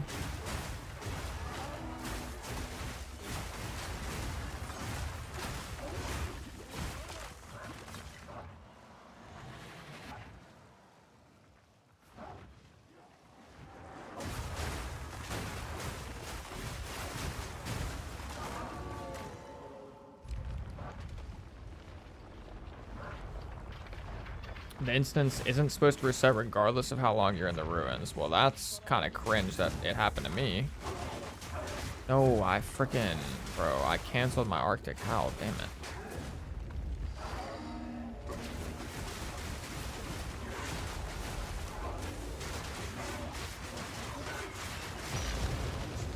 Bang. Are you playing hardcore? Nah, I don't like hardcore, to be honest. Maybe, and this is a big maybe, maybe when the game's fully released, I would play hardcore. But prior to that, probably not. Because right now, the game is like kind of rippy, and half the time you die, you legit have zero clue why you die. And I'm not gonna lie, my monitor would be like through the window, like with some of these deaths if I was playing hardcore. Like you'll die, you'll have legit zero clue what killed you or what you could have done differently. No death recap after the fact, so you can't even make a change in the future. And if I was playing a hardcore character at like level 90 when that happened, like holy crap. Trying to play Tailwind for hardcore, yeah, that's like a rip. Well, I mean, Tailwind is hella good, but that's like the occasional just random one-shot type of build out of nowhere.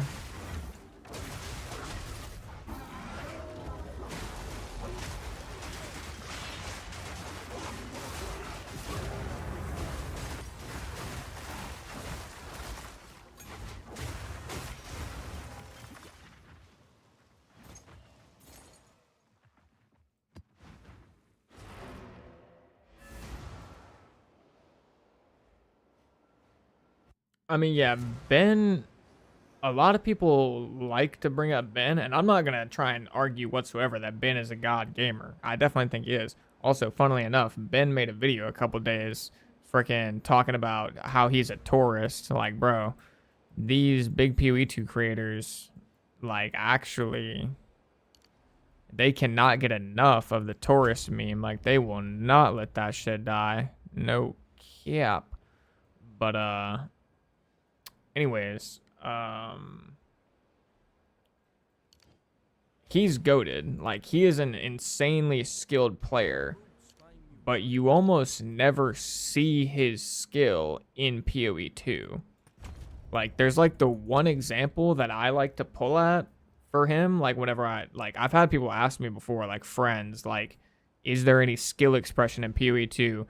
And I like pull up the clip of him in the hardcore Zizaran race thingy doing that Uber boss in PoE 1 where he's like dodging the bullet hell, and it's like he's crazy when he's dodging the bullet hell and shit, but more often than not, like, that doesn't really happen, I guess.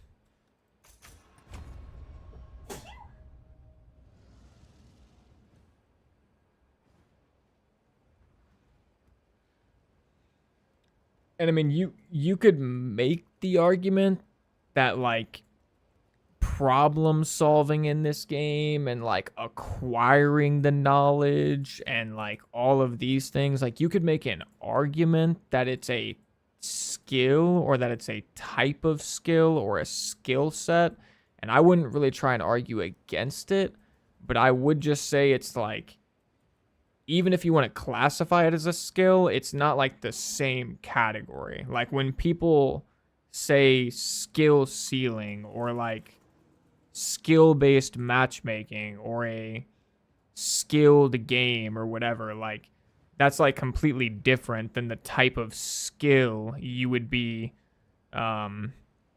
portraying in PoE 2. Like, because yeah, typically when people say skill, they think of mechanics, like a mechanical skill.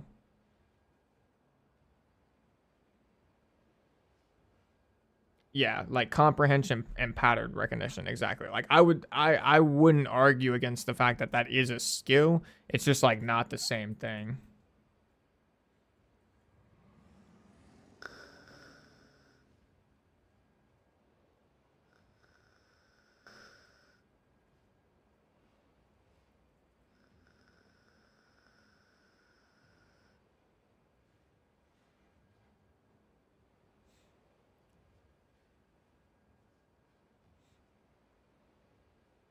I have a little bit lack of clear speed. Do you have any advice? Um, it depends on what level you are, Copter. Like, do you have Lunar Blessing yet? Because if you don't have Lunar Blessing, the advice would be basically wait till you get Lunar Blessing and all your problems will be solved.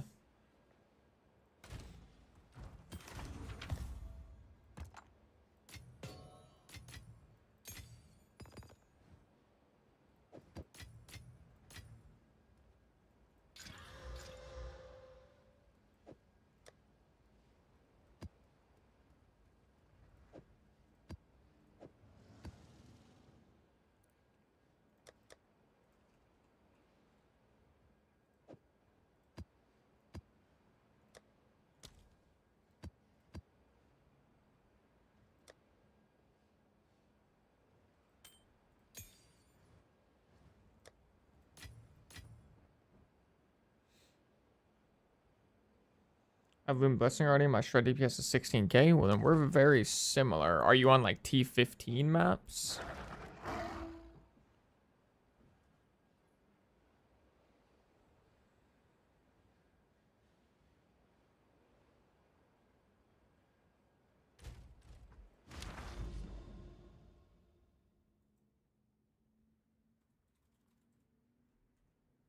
Oh, my game just crashed, I think.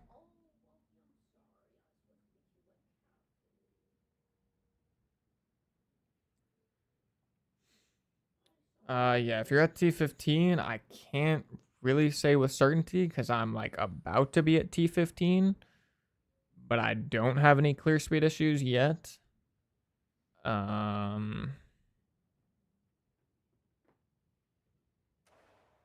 mean, outside of like the obvious answers, I can't really think of anything to say to you at this exact moment. Like, I'd have to like problem solve it myself once I get there, but I mean, the obvious answers like improving your quality, like making sure all your gems have 20% quality or like all the ones that matter, 5 sockets, improving your weapon, your talisman, getting more flat damage on your rings, your gloves, plus level melee skills on your gloves, amulet, talisman.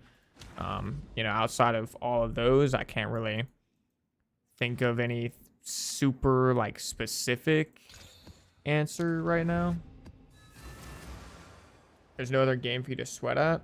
No, I'm sweating. I'm sweating in Arc Raiders though. I've got a second YouTube channel for Arc Raiders. Granted, Arc Raiders is not like a super sweaty game, but it's like definitely more sweaty than POE. But yeah, I have a whole second YouTube channel for Arc Raiders right now.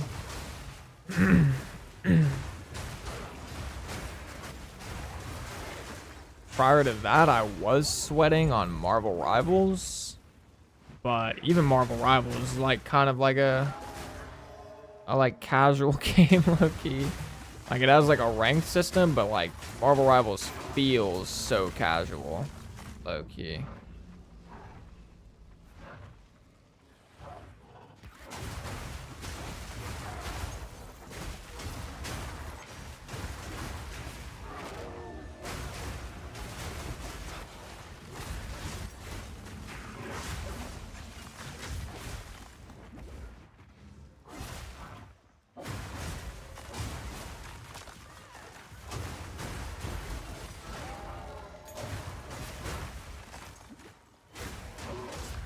Is this your full-time job? If by this you mean content creation, then yes, it has been for a little while. I started content creation when I was still working like a regular full-time job, I guess if you want to say.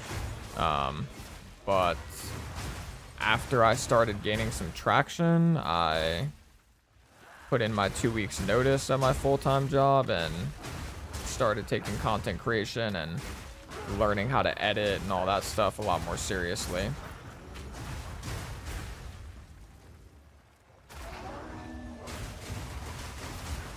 But yeah, prior to this, I had a really nice job actually at a solar power company, which if content creation ever goes sour, I've got a really nice resume for my age and a multitude of jobs kind of like waiting for me if I ever want to go back. But I don't really want to go back, obviously.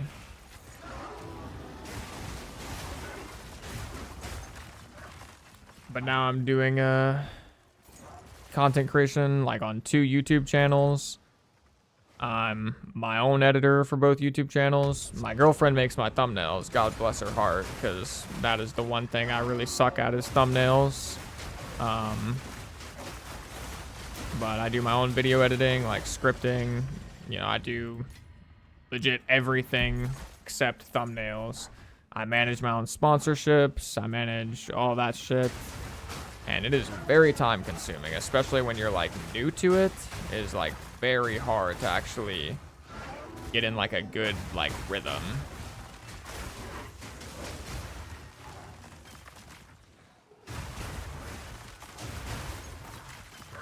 And in particular, the whole streaming thing is something I've kind of always struggled with, because I'm not like actually an amazing streamer. Like that's like probably not one of my strong suits, but I'm just trying to get better at it. And yeah, like I streamed a lot in 0.2, but then I didn't stream at all really in 0.3 other than like a 5-day window. And I haven't really streamed on my second channel yet, even though I really should have. But I will. Like, after I'm done with this league of POE 2, I'm definitely going to be streaming on my second channel for Arc Raiders, 100%.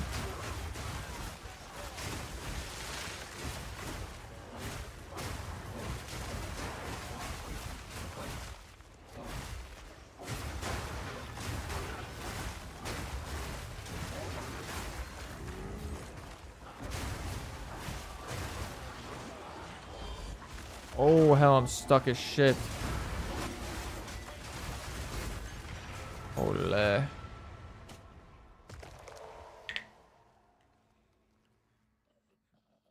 This build looks fun, trying to decide between this or plants. Hey, whichever one's calling your name, brother. I'm a big proponent, at this point anyways, I'm a big proponent of just doing whatever sounds fun in a game like POE. To me, Wolf was by far the most fun sounding thing this league, so that's kind of what the plan was.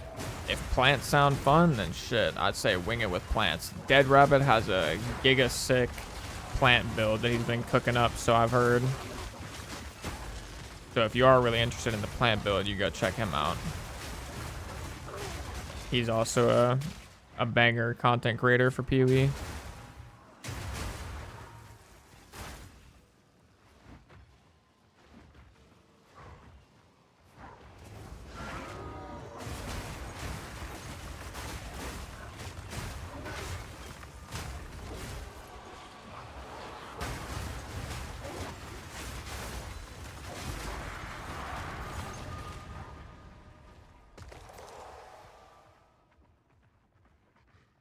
Blessing is not a war cry, correct? Correct. Blessing is an attack, I believe. Oh no, Blessing is a buff. Like, for this thingy, but it's also an attack. Yeah, but it's not a war cry. Not a war cry.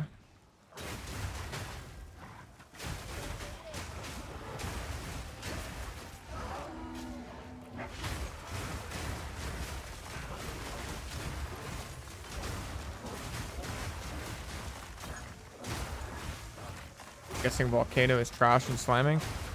For leveling, Volcano plus Bear Slam actually felt really good.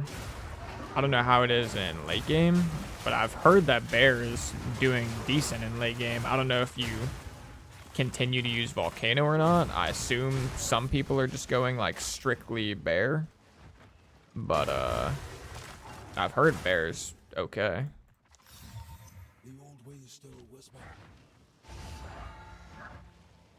Oh my goodness. Home Slice is on the opposite side.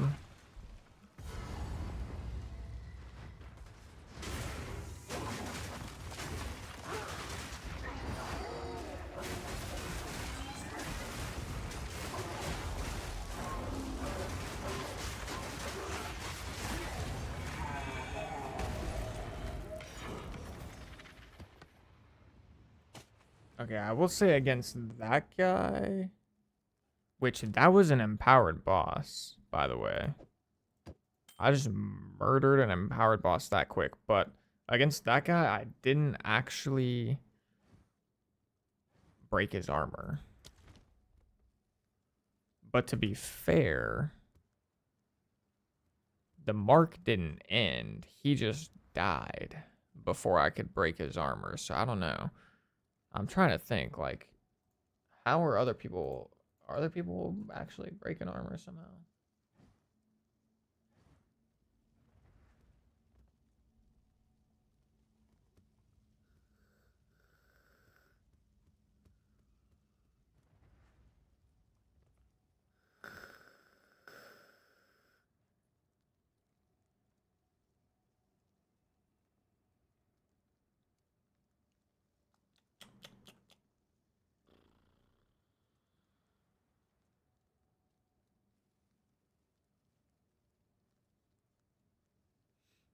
The highest level druid is not breaking armor in any way.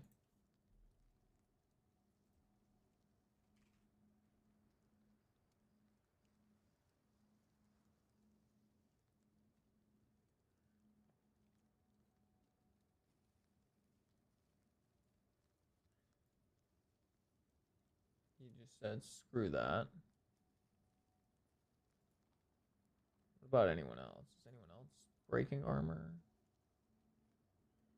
Yeah, I don't even know. Like, if I don't have enough physical damage to actually break the armor with Eternal Mark, because I definitely, I'm not seeing people run armor break and shred, which I think the only reason why people aren't running armor break and shred is because they just have too much LE damage to like warrant it over running just another damage support.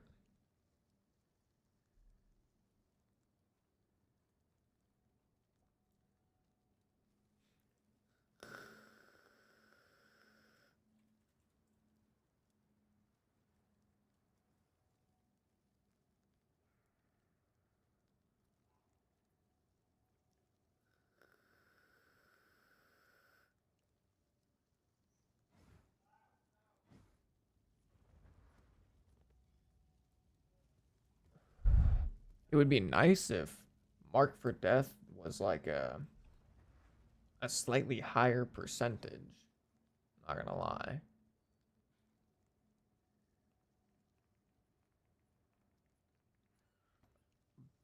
But I will also say there is actually a strat. I think if I had a much higher fizz damage weapon, which right now I don't, like my weapon is kind of like all over the place. If I had a really high fizz damage weapon, I would definitely be breaking armor.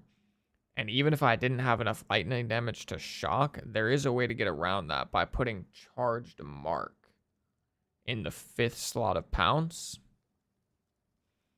which would make it such that I create shock de grounda. Shaka de grounda. That's what it's called, right? Charged mark. Yeah, supported mark skills trigger charged mark when they are activated. Charged mark creates shocked ground. Yeah, which that might be the strat. Just get a really high fizz damage weapon.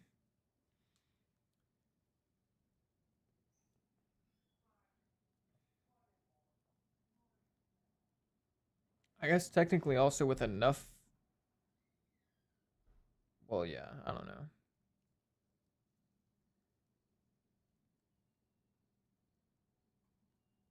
I mean, yeah, with a high enough fizz damage weapon, I would break armor.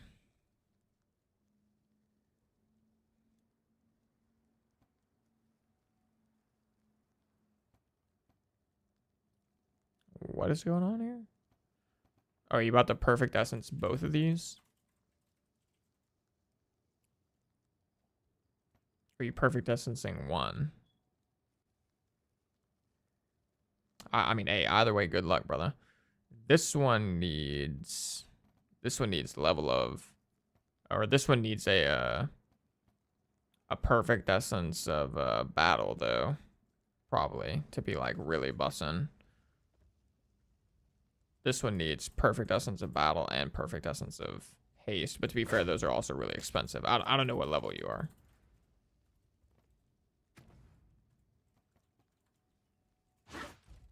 But either way, good luck. Good luck, big man.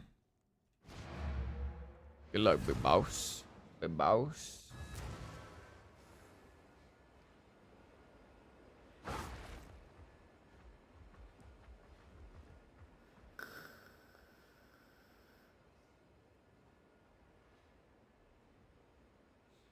Well, I didn't go cold damage on weapon because we have like I have so much cold. Like we have oh Lord. We have I'll lay it out for you really quick. We have 30% damage gained as cold. Then we have 70% damage gained as cold. Then we have 48% damage gained as cold. Just right there. Then we have 8% of extra damage as cold. And then on top of all of that, Lunar Assault converts 80% to cold and gives us an additional 10% of cold or as cold.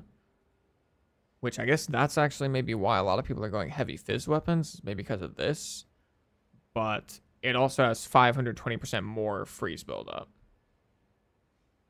So like it's basically impossible to not freeze with this build. Like Lunar Assault just has unbelievable freeze buildup. It's like actually insane.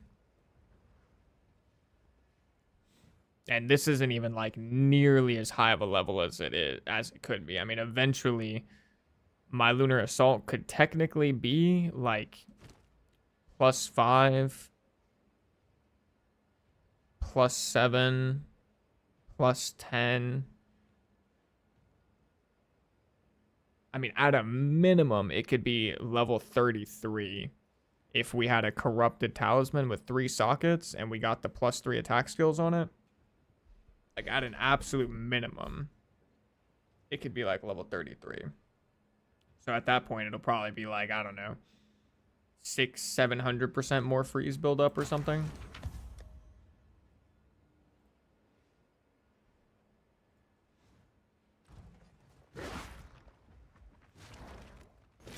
Low-key, I'm about to try the Walmart strat.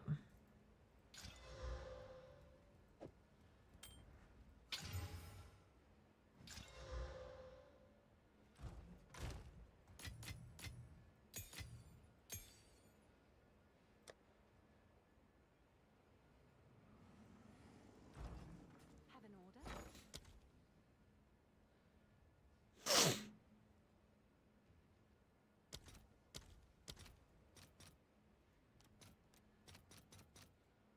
I'll post it right away.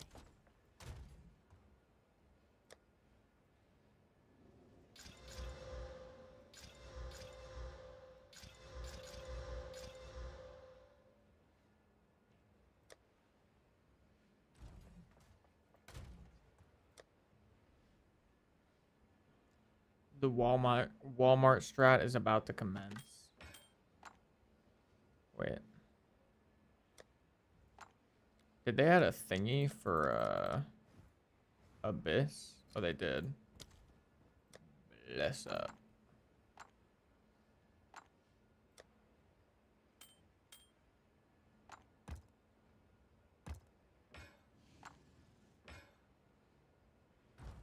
Can I help? What's new? All right, your order is registered.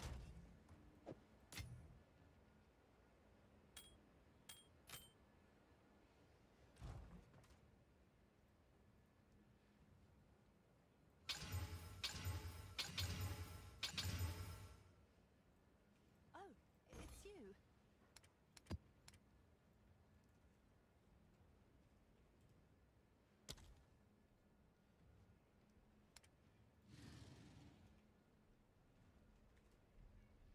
Honestly, the Walmart strat's probably not gonna work with this few of tabs, but I guess it is what it is. Is there a way I can? Okay, so I guess chaos. Actually, I should do exalt. Is that a good price for that? I have no idea.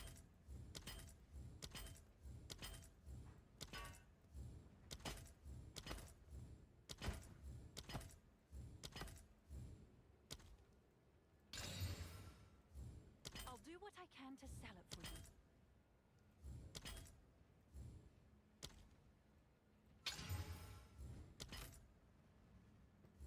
Should actually probably look at some of these. Oh shit, it's too late. Oh no, it's fine. It's whatever. Those all look like Walmart.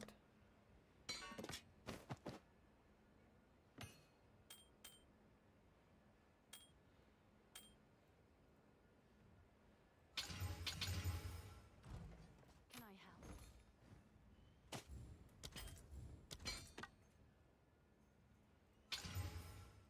I'm sure someone will want that. Wait a minute.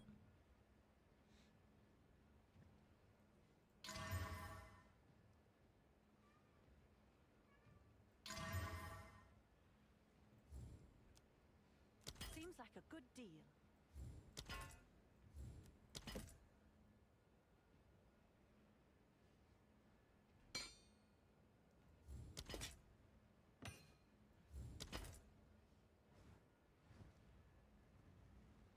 That's a lot of res. I'll do what I can to sell it for you. Hail. Boots, I know better. They're sure. I mean, that shit looks terrible too. I'm just not even.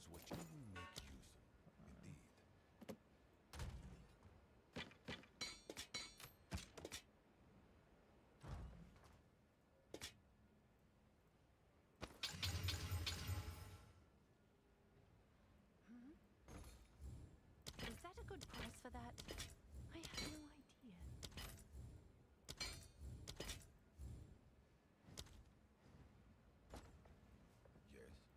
I have no idea. Oh, it's you. Probably primarily be doing small items so I can just conserve space.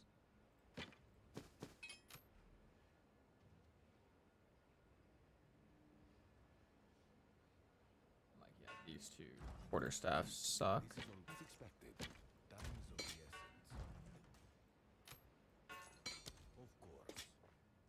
What's new?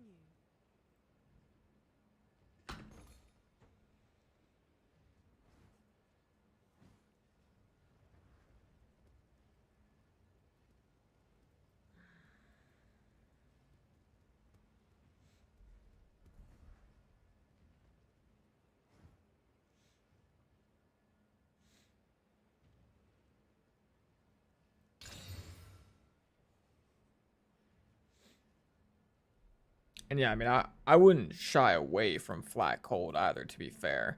This was like just a super budget pickup. Like I wasn't really particularly concerned with the specifics of the mods. I was mainly just concerned of how much DPS did it have, plus melee skills, and I really wanted it to have attack speed. And obviously when I like upgrade and get like a 1 div or 5 div plus weapon or whatever, it'll be a bit of a different story. Also, that is a 49 spirit roll. That is almost max spirit and max spell damage. Wait a minute. Wait just a darn minuto. Wait, our weapon actually looks very similar. I mean, very similar, except I just have some poopy flat fire instead of flat cold. Which, I mean, yeah, I would prefer flat cold over the fire, to be fair. But actually, in reality, I think the best 3 prefixes are going to be flat fizz, percent fizz, flat lightning, I think.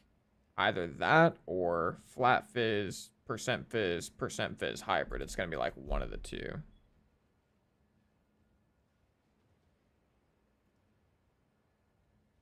You want to have 2x T1 for 1 div? For a talisman or a bow? Oh no, I don't want the bow, or I don't need the bow.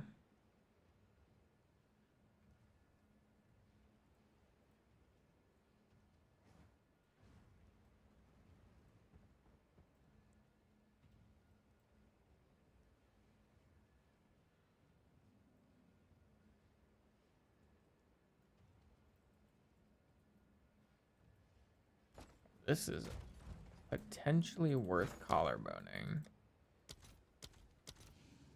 Okay, collarbone is way too expensive. I'm just gonna sell it as is, and I'll let somebody else collarbone it if they want.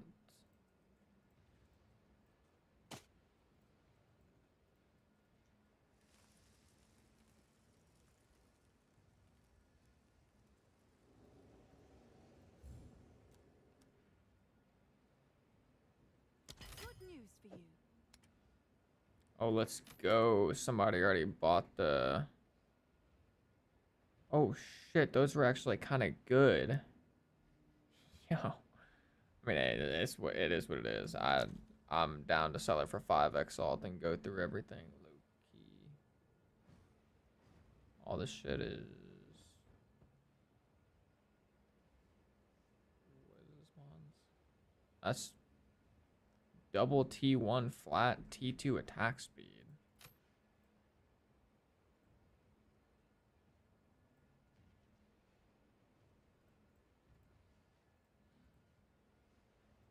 Oh my. Oh my. Did we hit the big money jackpot or whatever?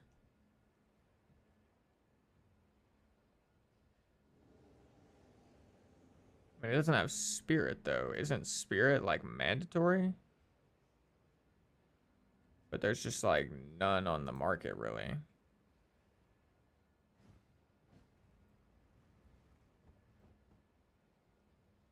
If I lower it down to like T2, T1, it's all of a sudden Omega cooked. There's just like no double T1.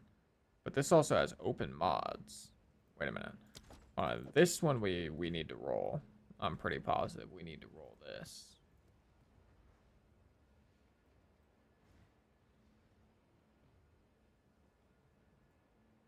Spirit is a prefix. Okay. Are there any essences for scepters?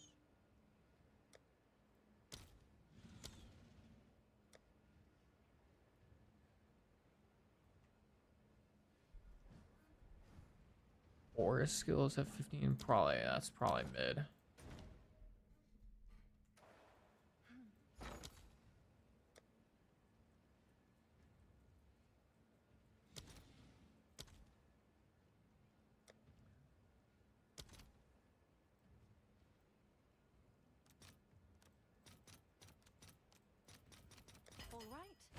Okay, everybody wish me good luck real quick. Because if this rolls spirit, then I'm pretty sure this thing is about to be Omega Giga disgusting. Like, actually disgusting.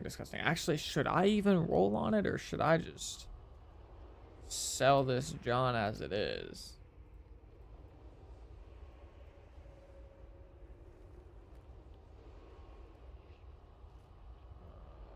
And it's double T1.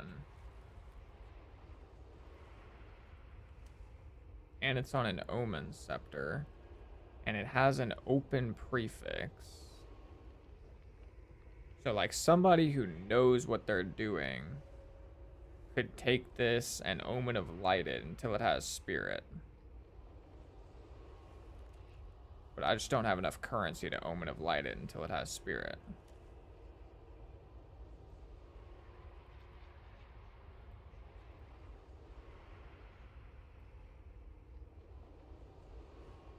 Actually, let me...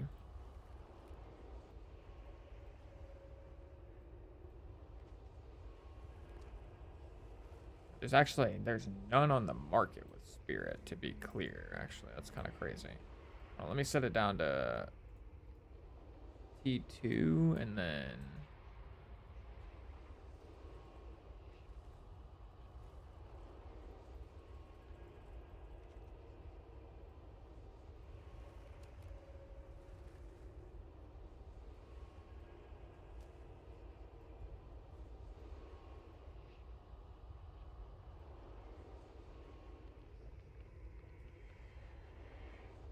Wait, what do minion builds want? How is this 10x ults?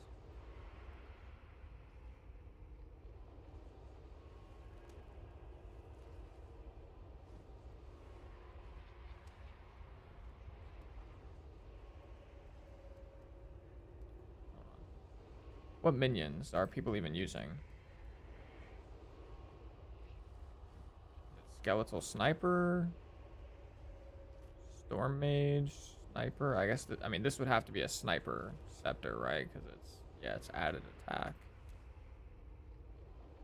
People are playing mostly infernalist, I guess. Okay, what is this guy using?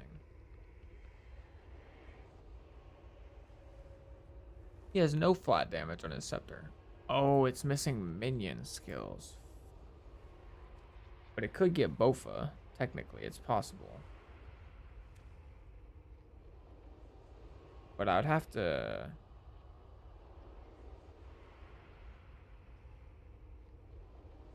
It would have to be Omen of Lightning for the suffix. This guy actually has no plus minion skills on his.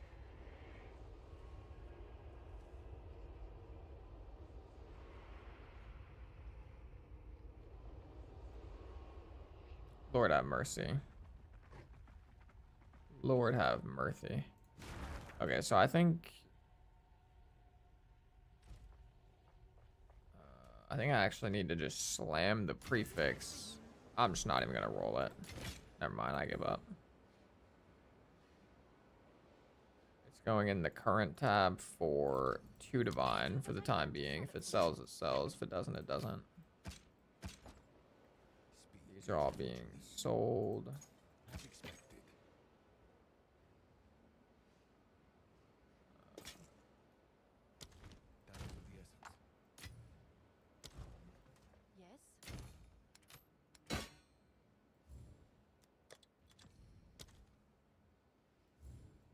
A good price for that?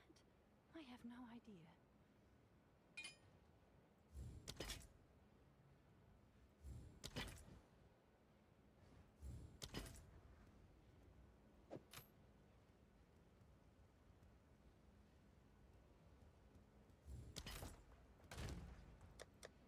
I'm pretty sure none of that shit is about to sell for 5 exalts besides that one thing that already sold.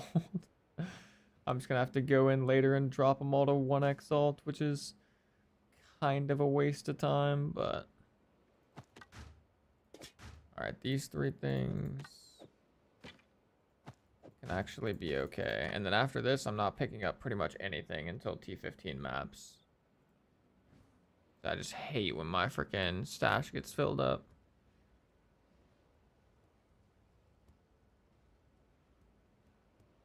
Yeah, that's fair, WT Fronson. I don't know 100% if multi-shot's better. I think long fuse is definitely the strat, though. Yo, what's up, Kuapo? Kaiupal TV. What's up, boss? How you doing, brother? Appreciate you stopping by the stream. It's actually a pretty solid pair of boots. No Kizap. It needs an armor roll, though. Definitely needs an armor roll.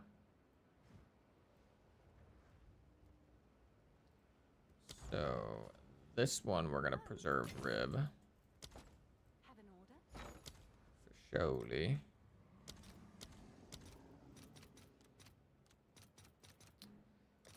And the preserved ribs are a little expensive. Actually, I've already got a preserved rib. Technically.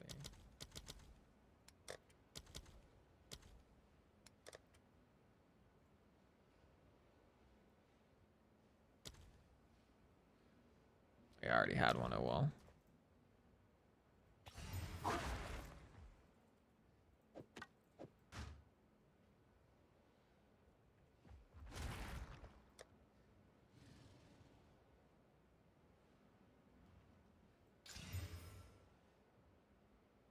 Okay.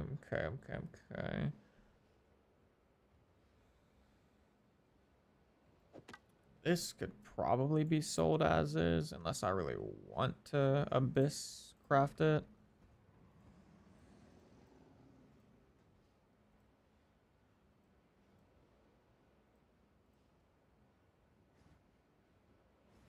Yeah, this thing's looking pretty spicy.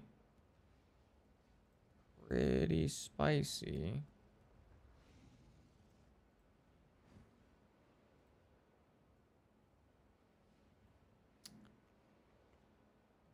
I actually need to trade site this though really quick.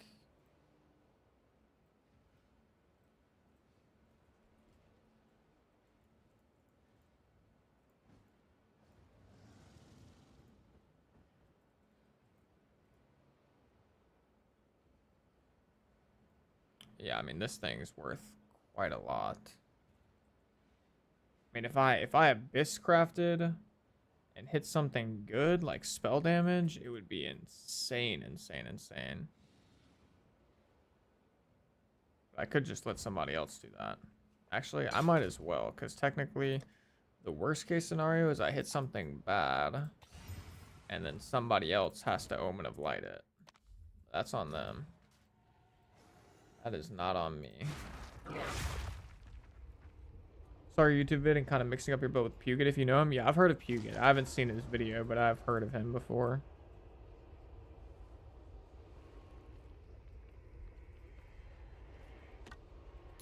Alright. Oh my. Oh my goodness, this wand is money. Money, money, money, money, money wand. Holy crap. T2 hybrid. Oh my god, this wand is actually so money. Lord.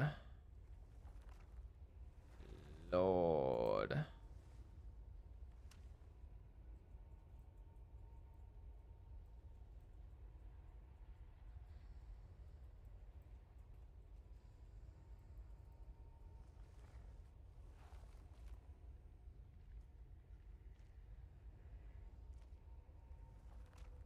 Yeah, I mean, it's at least 2-3 div.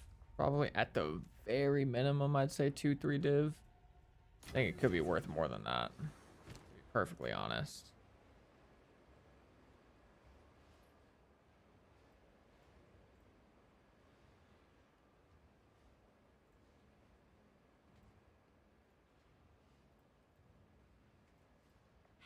Yeah, I'm going to start this one out at 5 Diverunskis.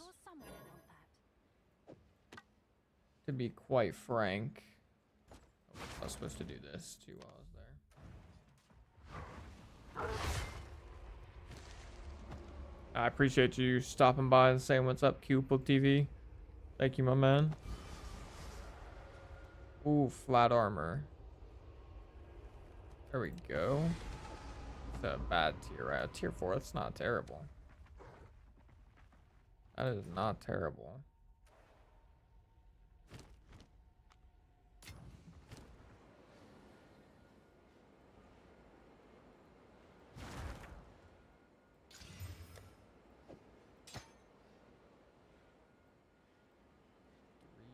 $340, 58, 30 MS. Armor applies.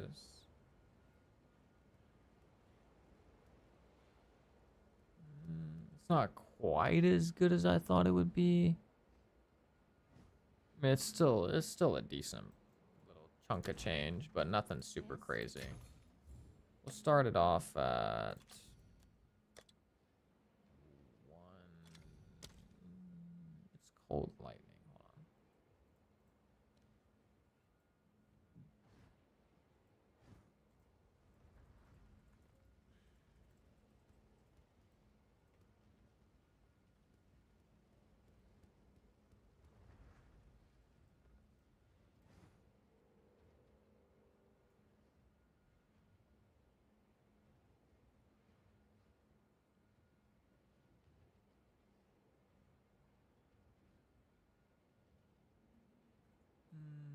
Actually, yeah, it's definitely not 1 div, I don't think. We'll start it off at 50 exalts and see if it sells there. And then this just needs a couple slams.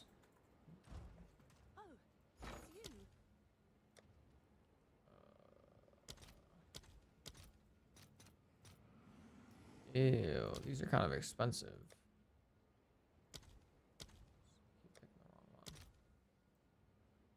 Oh, I'm just slamming this regular. And it's dead. Actually.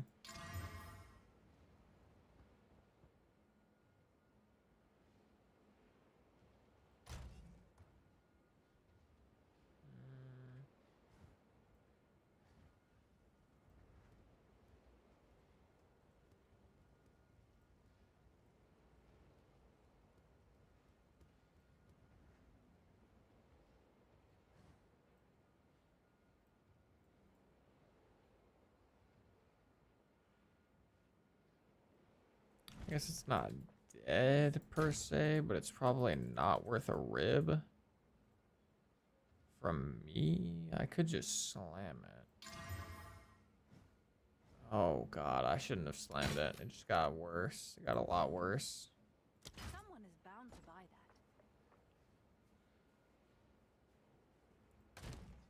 that. Yes?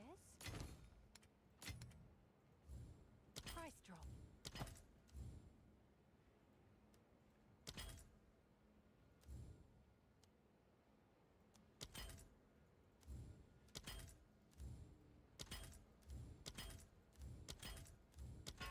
I might be too impatient for the Walmart strat. I won't lie. I'll lower everything to 3, and I'm gonna give it a little bit. And then I guess whatever doesn't sell in like an hour, I'm supposed to just come back here and take it out and vendor it. Let's see if that piques any interest.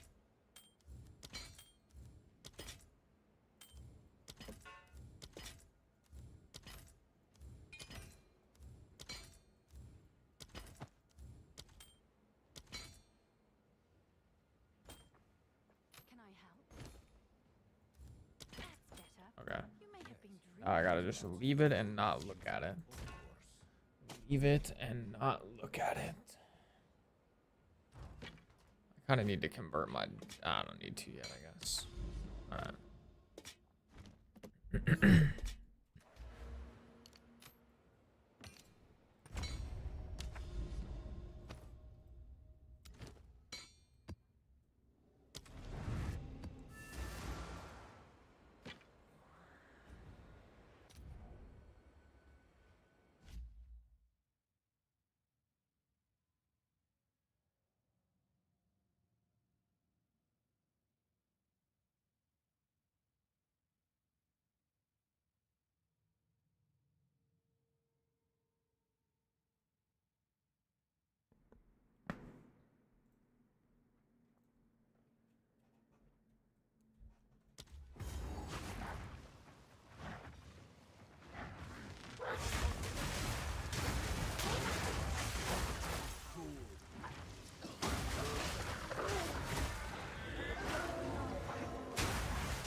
Least superior items. I'm gonna salvage all these really quick.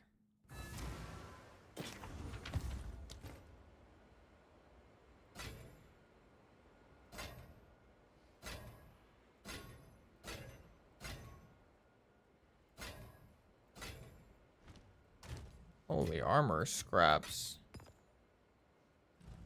Bless.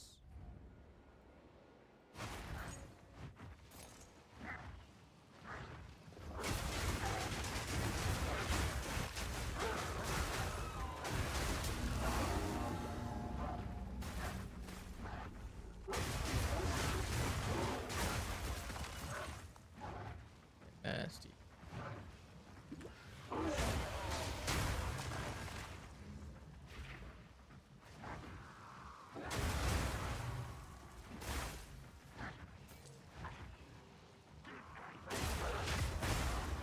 Holy, the density in this map is terrible.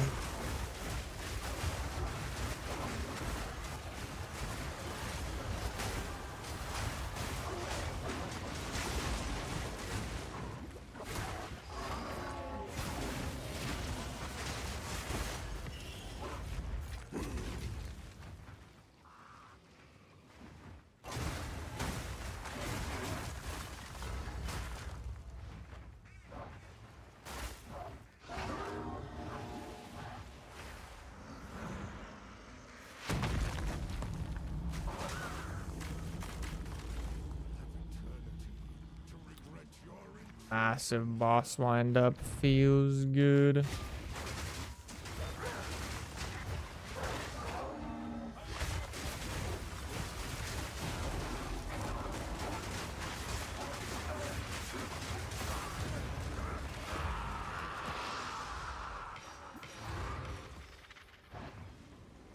Yeah, I'm murdering these empowered map bosses, I'm not gonna lie.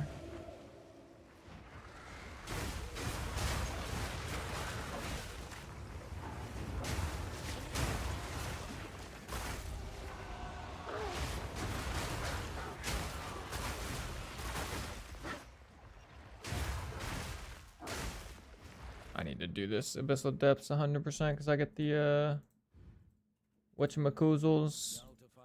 Have you tried Ancestral Call and Lunar Assault? I tried it for like 10 seconds in my hideout at one point, but I haven't tried it past that yet. It's like a potential option that I would consider for my 5th socket, but I'm thinking I'm gonna put Deep Freeze in my 5th socket right now, so I don't know. But if I was gonna use it, it would probably be a 5th socket.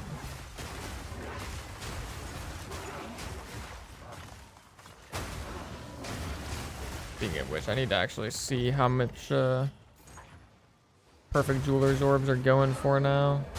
I can probably afford at least one, although I don't really have a super massive surplus of currency, so I don't know if I should get one yet, but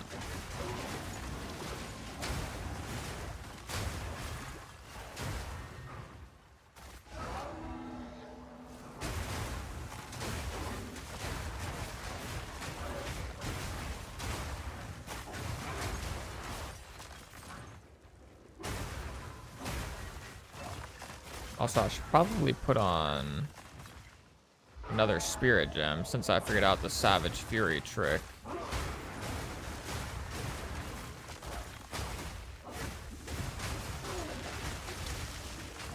Cool.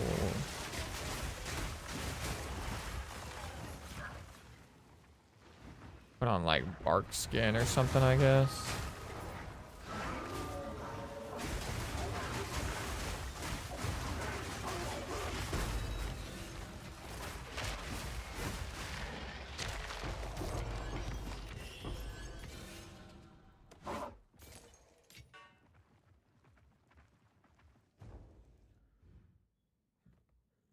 You should look for corrupted 6-link gems on the trade site first. True.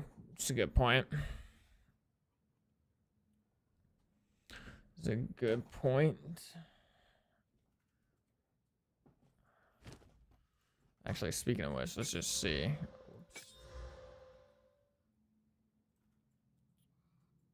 5, 20. One div. There's also only one, damn. Or, well, it's corrupted any. Oh my. There's no failed corruptions on the div? Or on the div? There's no failed corruptions on the trade site? What the heck?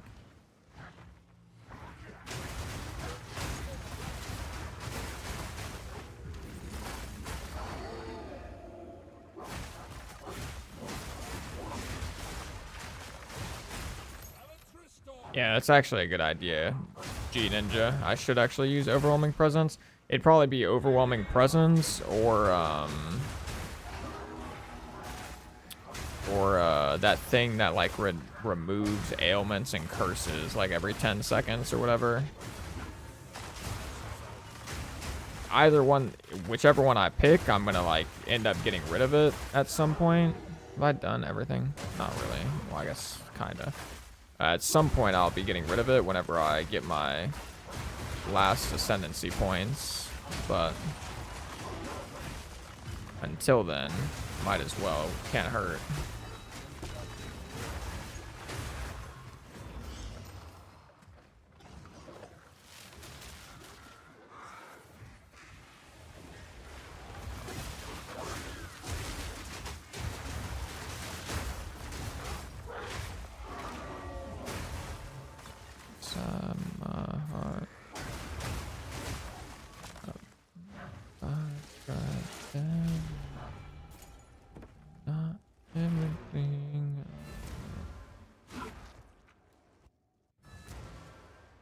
Mana Remnants with Mind Never Matters, pretty good, I hear.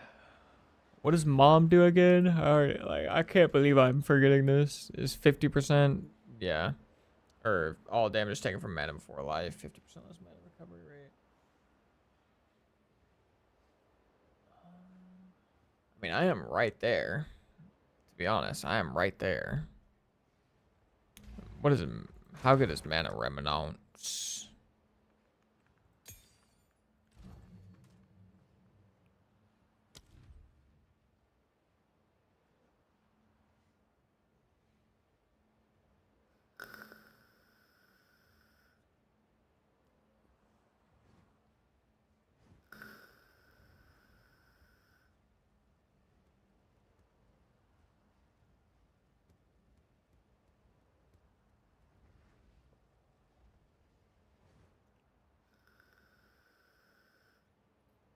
I mean, I could actually see this being pretty good. Because I have Siphon. And I could also get, like, recovered 2% mana on kill from a, from, like, a Heart of the Well or just, like, a regular Sapphire. That might actually be the strat.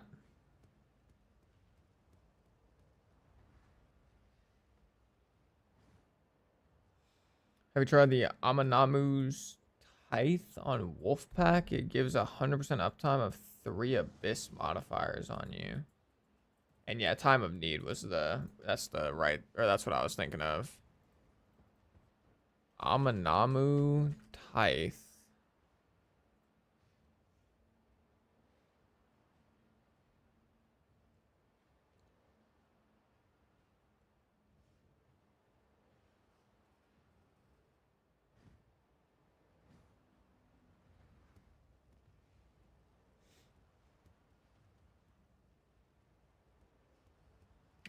Is there a way to look at Abyssal Monster modifiers?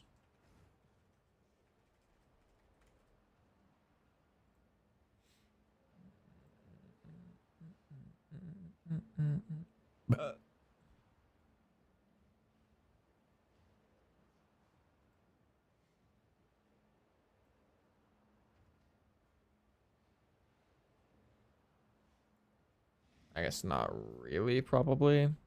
But I mean, I know they're hella strong. Oh, wait.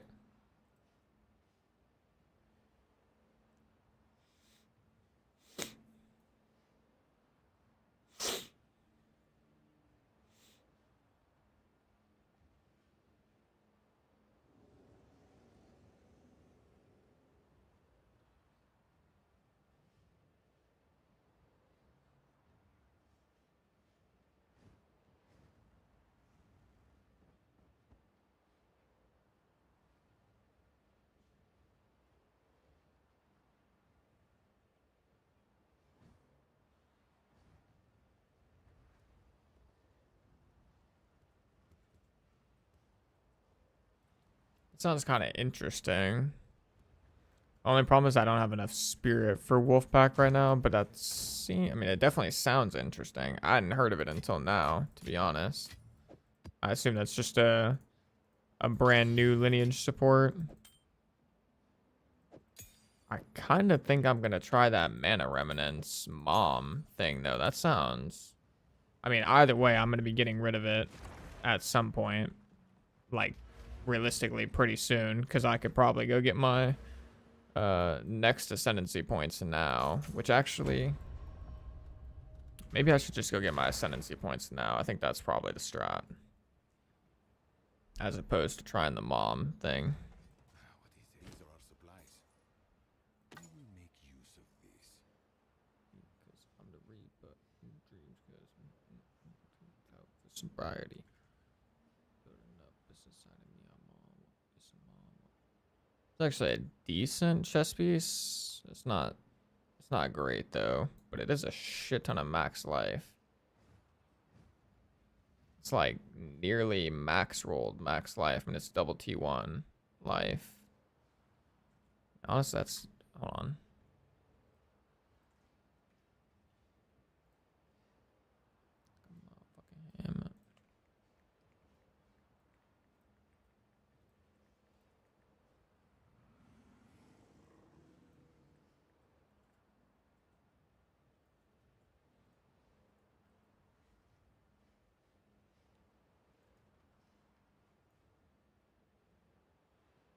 It's probably, I don't think it's actually going to sell for this much, right? It's just got too low of armor and ES, I think. I don't know. Maybe people care about the life, actually. I mean, I'll throw it up for 35. Can't hurt. I have no idea. Can't hurt to just throw it up and then lower it down.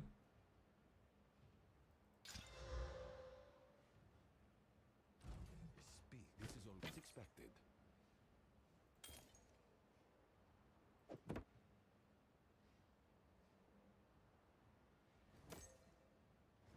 A useful trade.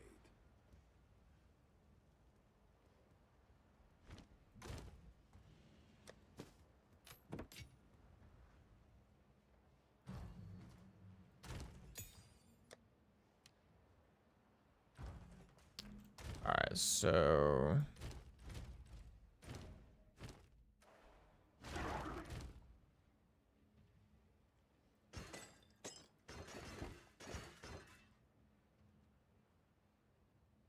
actually, hold on. Let me put these back. Okay, none of my homegrown relics have honor res. Feels good, man.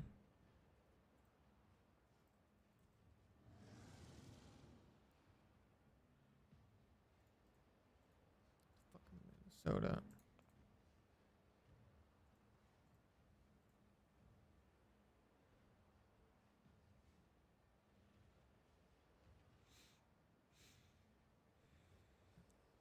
How much DPS talisman you aim when you fight Uber boss? If you mean like just any pinnacles, like the tier 1 pinnacles, you could probably get away with like a 350 DPS talisman for the T1 pinnacles. For like the higher tier pinnacles, you'd probably want like 400, 450, 500. And then anything above that is obviously going to be better.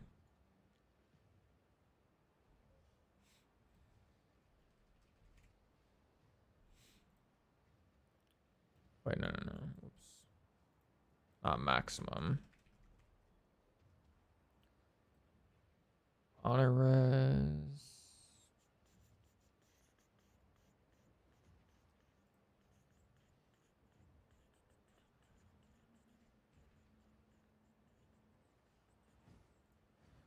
See if I can squeeze out a defenses mod.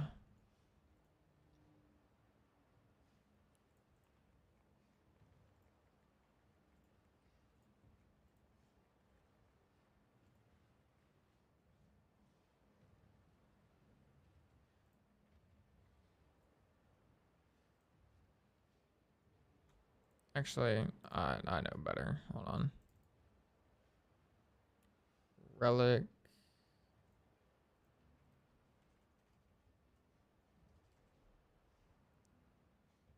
I'm a moron. Honor. Resistance. defenses. No. Maximum honor. Movement speed.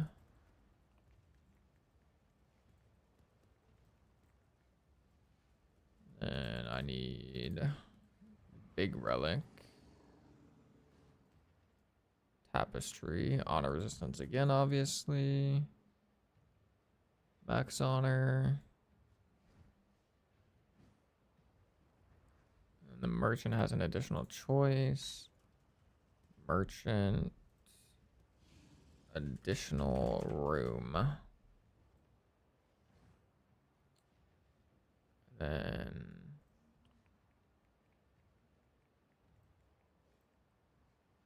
45, 40, 30, 22. Let's do 30. So 30. 1.4. And defenses 70.5. Move speed 10. 3. 25 and then 25. This is probably a really scuffed filter, to be honest.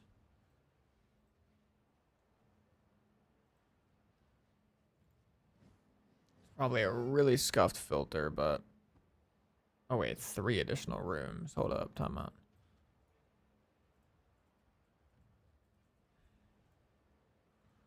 Oh shit, but I don't want to see incense relics, man.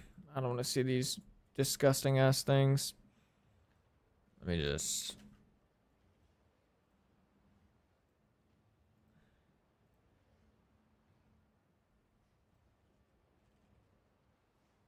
oh, bro, searching for relics is actually so annoying.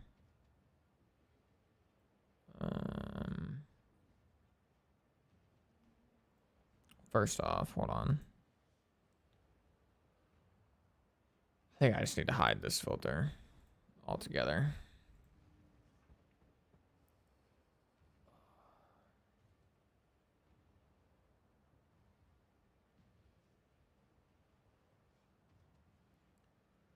$37. I mean, yeah, I can buy this.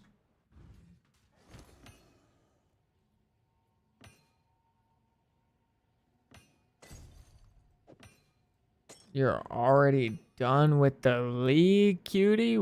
What? What? That is crazy. 59. 37, 62, 69. I mean, I could probably get away with 69% honor res, but like, I really would rather not. Oh, that's what I need. 39 right there. It's increased honor restored, which is pretty yucky.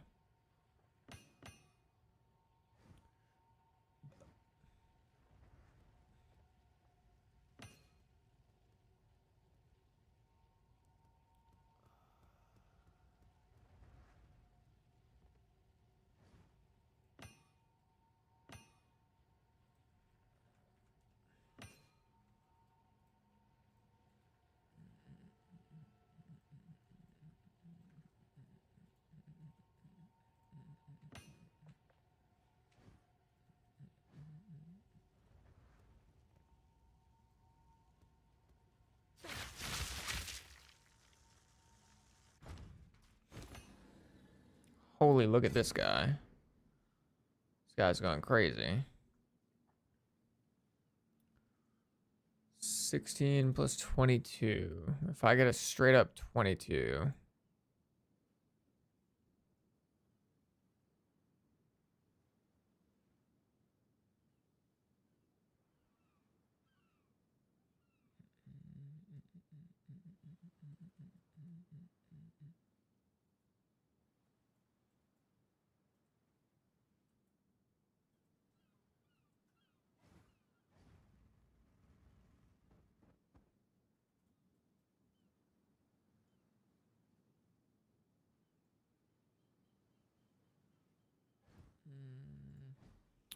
I'm just gonna skimp.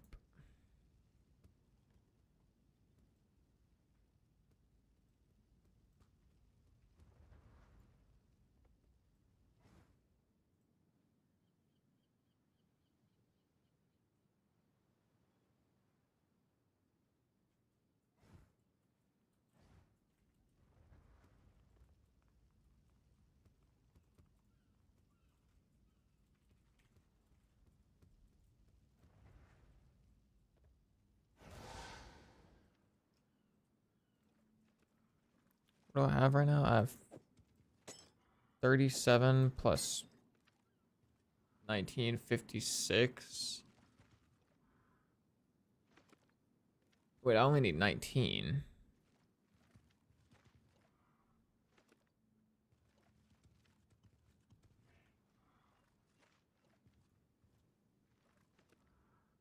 Oh, there we go. That'll do.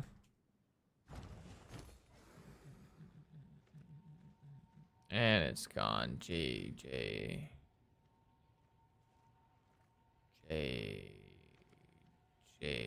bro.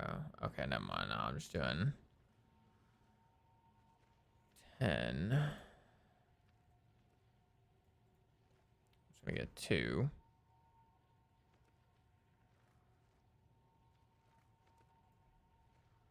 Oh yeah, it's whatever. I'm just gonna go a mega overkill on the.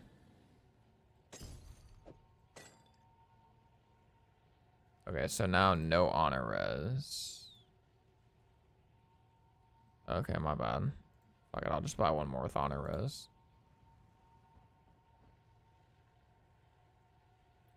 Sure. I mean, this will be more than enough.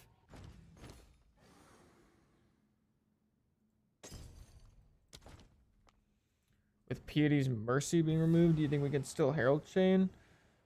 Cocaine Cutie, that's a question for you. Can we still Herald Chain without Piety's Mercy?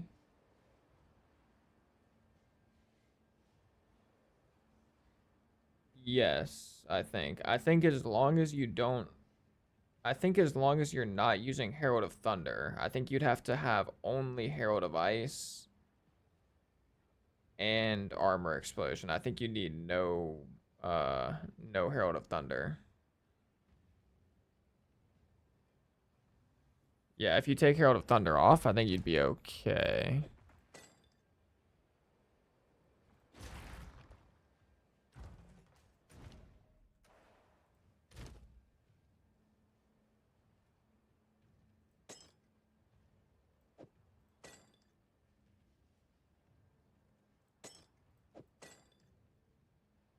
Dogs go to heaven.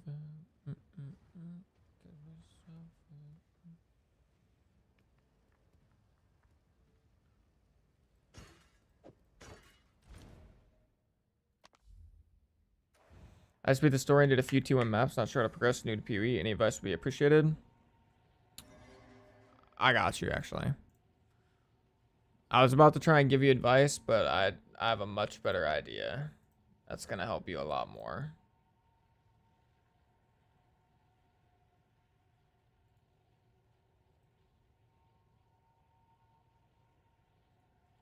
Here you go, my man. Check out this video right here. Check out that video. It's a how to progress the end game in 10 minutes or less. So it's like a short, sweet, to the point guide. It's going to tell you exactly what you need to know. And it's almost 100% the same this league as it was last league, which technically that video was made last league, but it's like 100% the same, like 99%. Yep, no problem, boss. No problem. Anytime, anytime.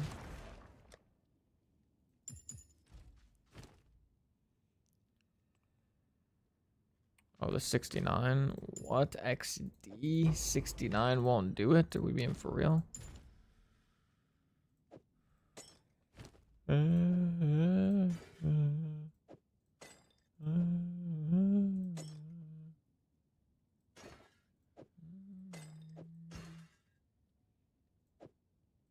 You get exposed. Bible. Trying to lay low. Promo. J. Cole. Sit on my roof like J. Cole. I'm so thankful. So I'll make those.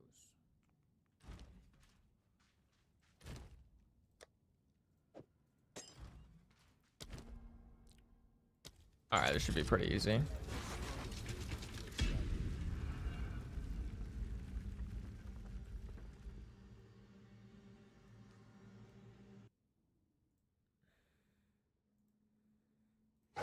Alright, fellas, I gotta stretch. I gotta start stretching more during these streams, low key. I'm gonna blow out my booty bones if I don't. I'm not even capping. Oh, my lord.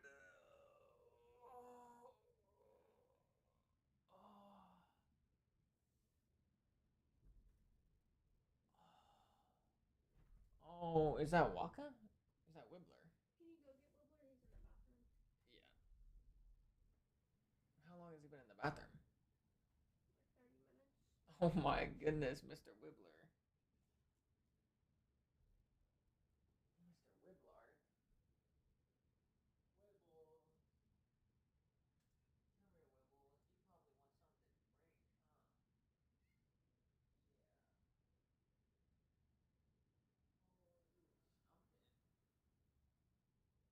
You probably want something to drink, huh? Yeah. Oh, you was being a little stumpy guy.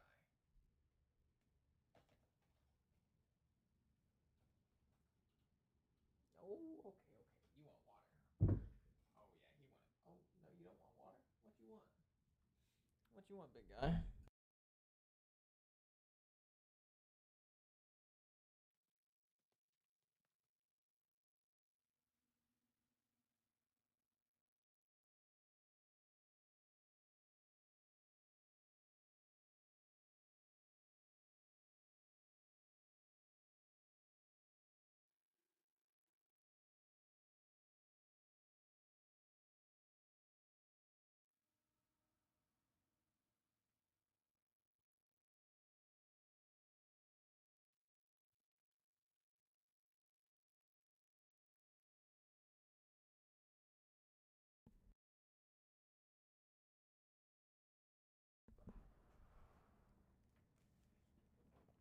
All right, I'm back.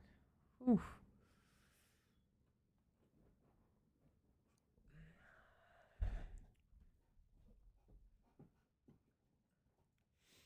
All right, everybody in the chat who likes cars, go ahead and type in chat either your favorite car, like your dream car, or type in chat your current car that you're driving if you're happy with it. I'm just curious to see what answers y'all have, if any. I don't know if we'll get any answers because I don't know if there's a big overlap between POE 2 players and car people or not, but I do remember last league when I was streaming for a little bit, I had a couple guys in chat that were like really big into cars.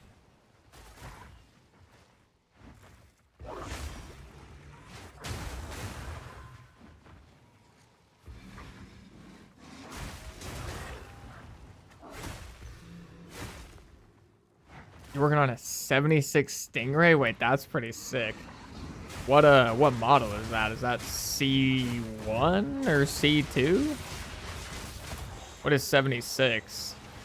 C2 probably? C3? C2? That's sick, bro. That is actually super sick.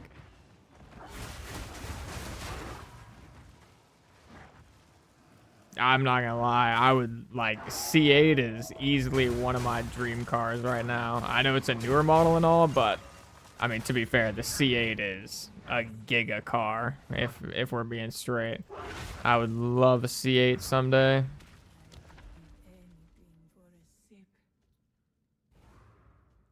Bro, what are these negative effects? These are so bad.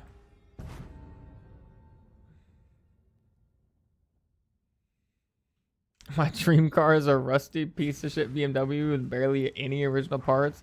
One I can drift into a curb and just laugh about it. Hey, that's a good time though. I feel that. One of these days, I'd love to have like a, what are they called? God, why can't I, like a 240, like a 240 SX or something that I could just drift around, or even just like a little poopy put together like 350 that I could just drift around. That'd be sick.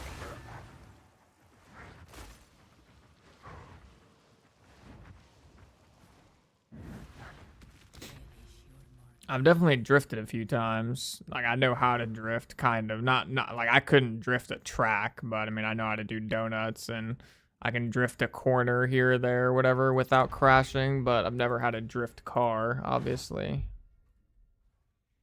But I have had cars that can drift, I guess. My dream car would be a DB11.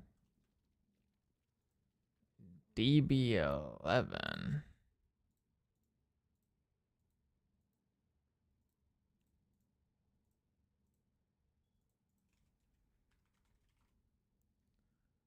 Ooh, an Aston Martin. That's why I don't know what it's called, because I know nothing about Aston Martins. 4-liter V8.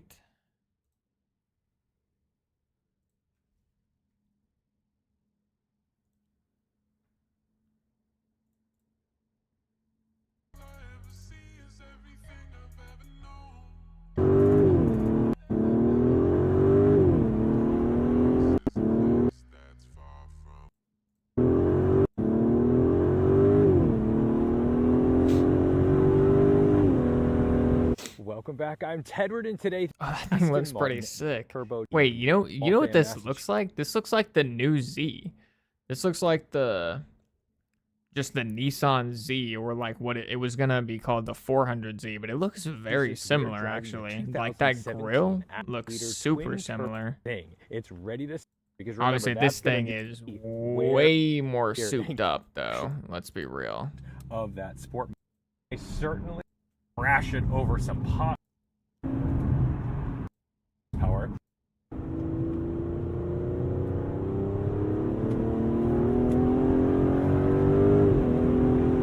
Oh yeah, this thing looks Handling insane. wise, The it interior, really does the interior looks so nice actually, and it also, for presumably that guy's driving a stock car, it sounds insane for a stock car. Actually insane.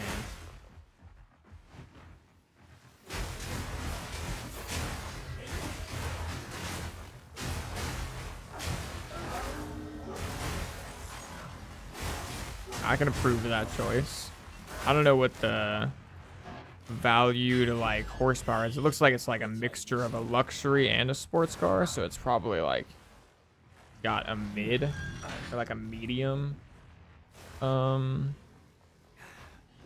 like value to horsepower, but that's not everything. Horsepower is not everything with cars. You do want a little bit of comfort and luxury at times. I know that all too well with my current car actually.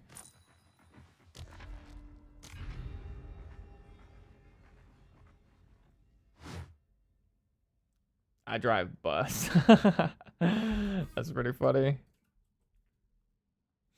My daily is a Fiat 124 Spider. I've definitely seen those before. Isn't that a little two-seater, right? A little coupe. Coupeski, yeah, a little baby coupe. Kind of looks like a Mazda MX-5 or whatever. Right, am I thinking of the right thing? Yeah, it kind of looks like a Mazda MX-5. Not exactly, but it's pretty similar, at least these newer models. Yeah, that's fun. That's got to be a fun little daily. It's like a little super-powered go-kart type vibe. My my dad has a 1990, or no, a 2001 Toyota Spider out in the driveway, which I assume is probably kind of like a similar vibe. It's also a little two-seater. Little superpowered go-kart type of vibe.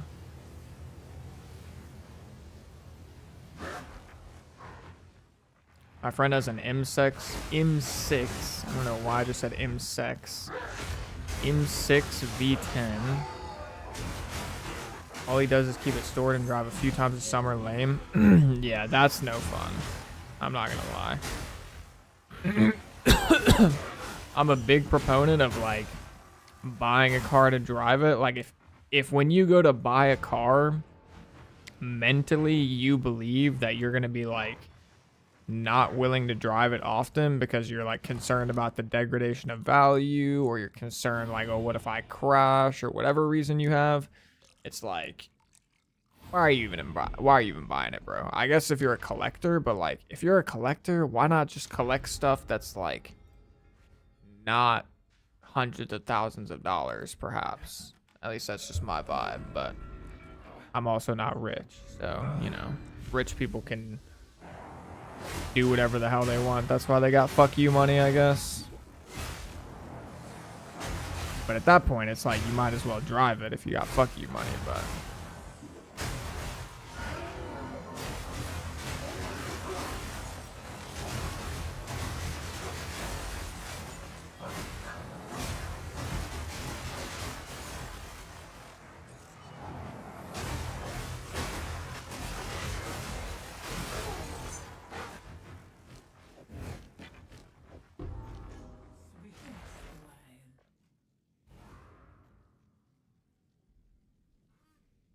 oh, that is a pretty decent starting point.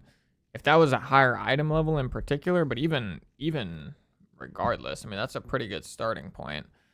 If you got flat fizz on that, oh wait, it's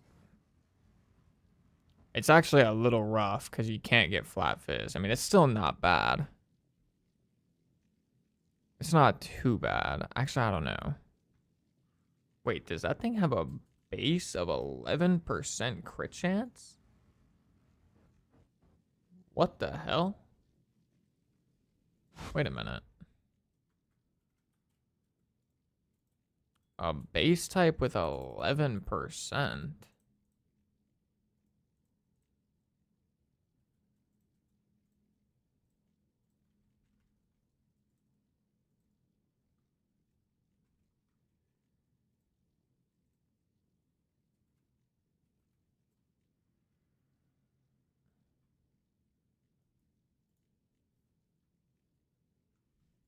That could end up being like one of the better base types, low key.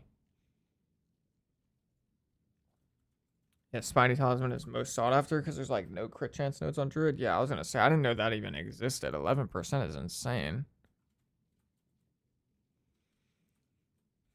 Are like shamans even going crit yet? Or is it like, is it too early?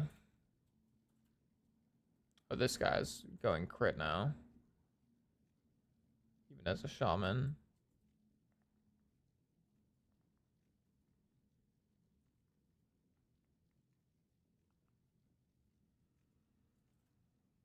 Actually, is he really though? Like he's got crit on his weapon, but is he really going crit? Oh wait, I completely forgot. POB updated.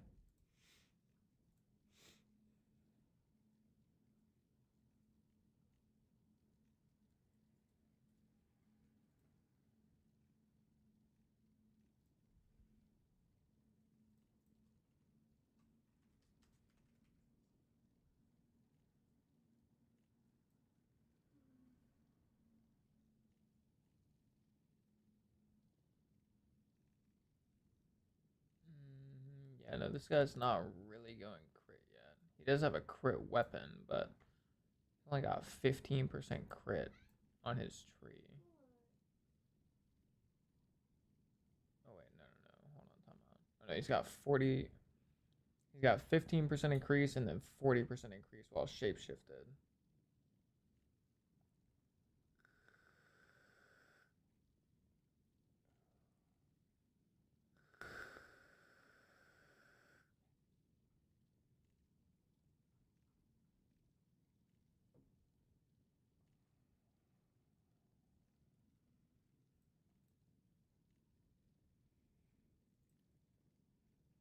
Response code 404. That doesn't sound good.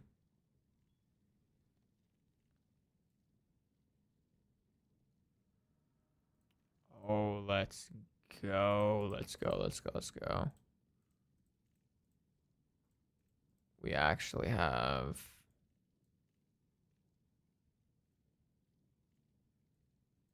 POB. Bless the Lord.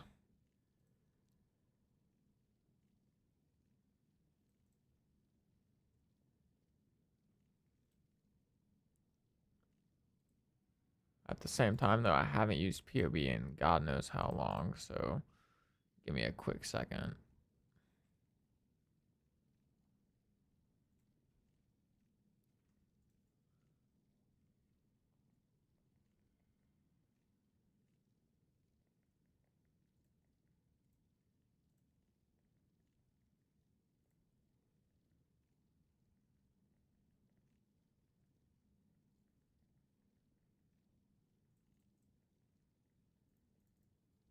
Weird, that's not actually upping my DPS, even though I would think it should. Because it should give me more attack speed, but oh well. I've frozen an enemy recently, and supposedly that gives me more. What is this new font? This font looks different. Enemy is chilled, enemy is shocked. I think I have default shock value. Where's armor broken? Isn't that like, shouldn't that be a thing I have?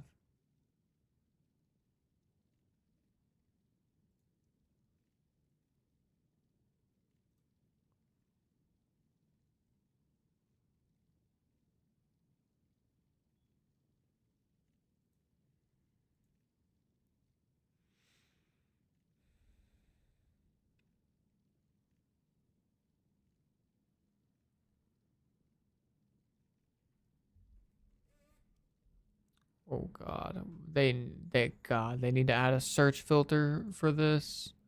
Oh, there we go.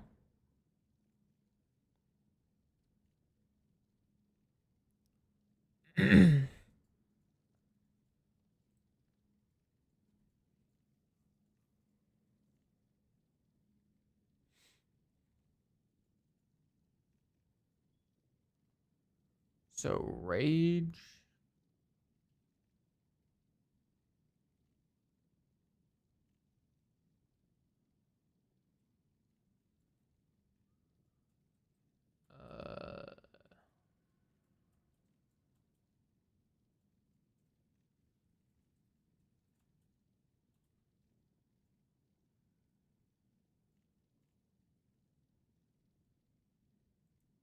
I wonder, is it taking into account like lunar blessing? No, it's not. Oh, that's okay. Well, it's like it's updated, but it's kind of cooked on the DPS number because that's not supported.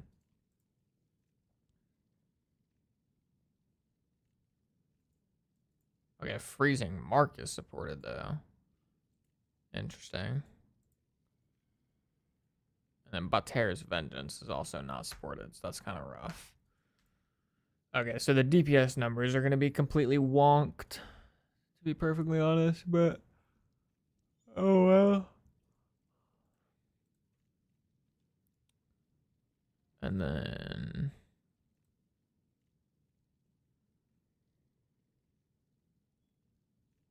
I guess honestly, until I get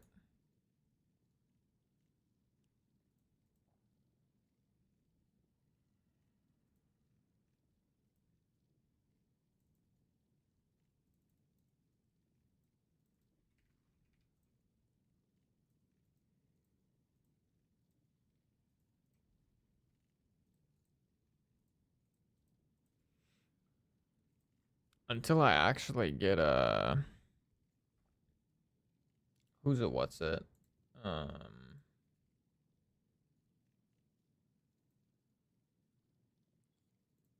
Rockiatas, I'm basically gonna have to go elemental weakness if I want to kill pinnacles, I think.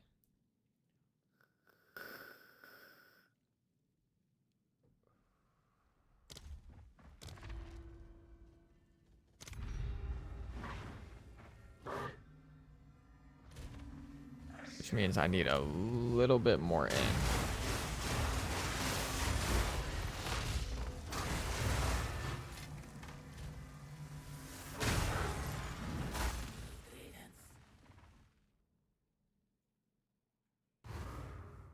But we should be fine for that because we don't have anything that's strictly strength other than Herald of Ash, but we don't really need to level up Herald of Ash, so we can just drop a few points out of strength for intelligence and we'll be good to go.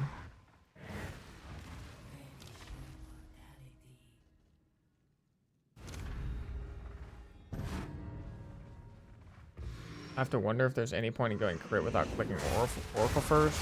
That's kind of the same thought I've been having. But unfortunately, crit is just so OP in really every ARPG almost that there probably will be a point. But it's just going to be like a hyper endgame investment for Shaman, I think. But to be fair, it is possible that we won't actually need crit. Like, it's very possible that it could just be optional. Like, we might just have enough damage without it. But it's hard for me to say yet. Some of the nodes from Unseen Path on Oracle are pretty good for crit. Yeah, I've seen. And especially, in particular, the Ascendancy node is disgustingly good for crit.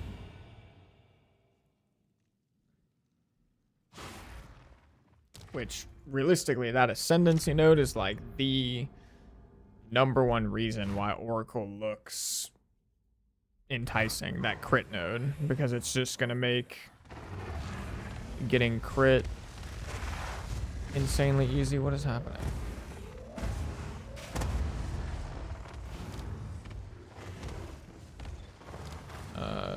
Game? Why can't I use Arctic Owl?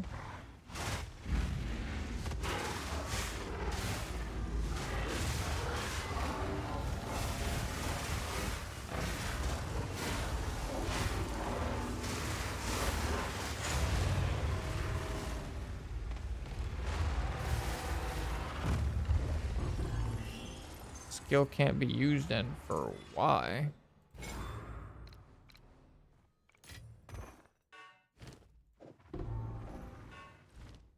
Oh, and now it can be used? What was that? That made no sense.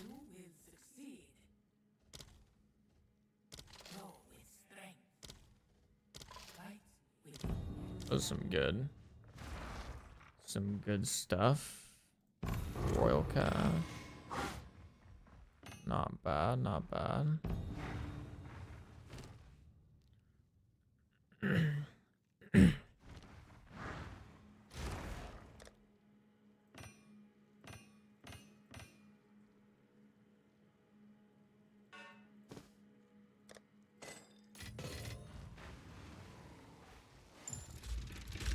Oh, with Echo and Cry, you need to move at least 10 meters. That's right. I guess it's because I just loaded into the zone. Yeah, that would be why. That would be why. I really hope I don't get screwed over by this, C one less room on the map affliction that I have.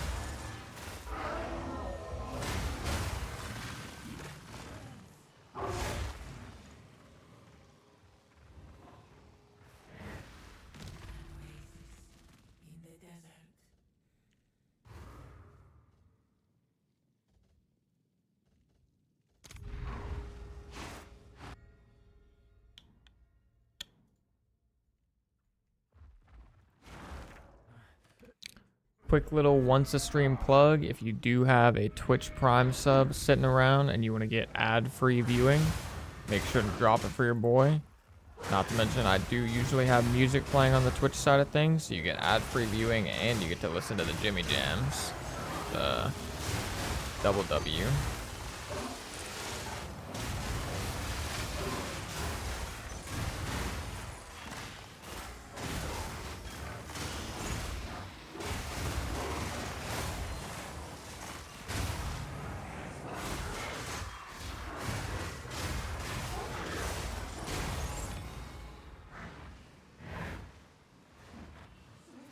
Speaking of which, get the Jimmy Jams back going.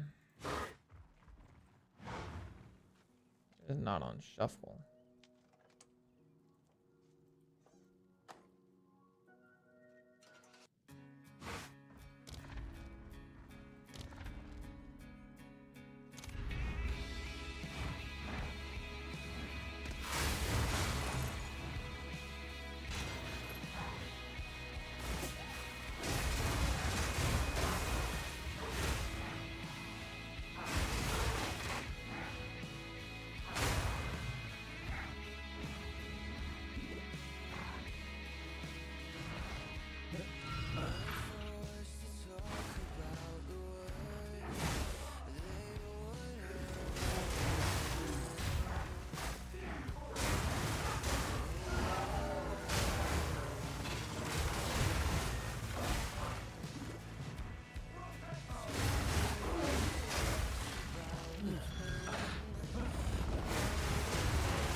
Also, y'all start thinking about who I should raid after this stream today. 'Cause I'll probably won't be able to stream for too much longer. And I completely forgot to actually raid people the last couple days, which is a very shitty thing of me. Especially because I've been raided plenty of times throughout my streaming career as a POE 2 creator, and I don't even, you know, over the last 10 months, I haven't even streamed much.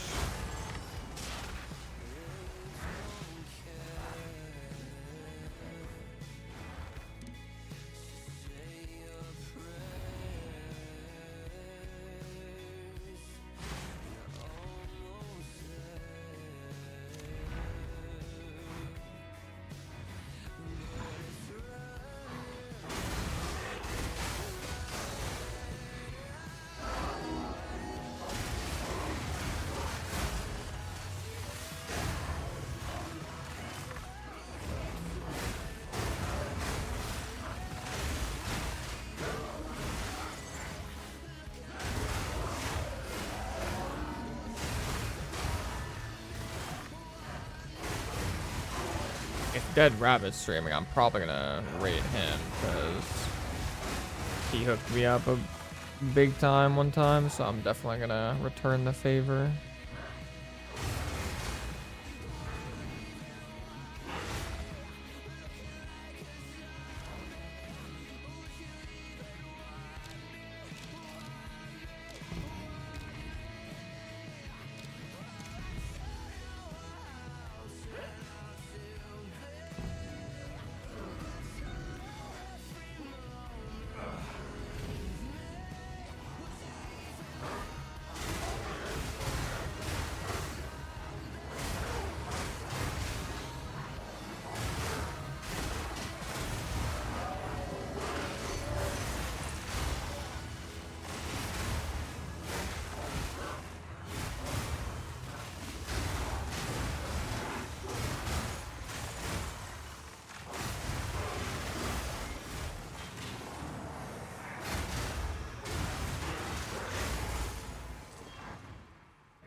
their savior.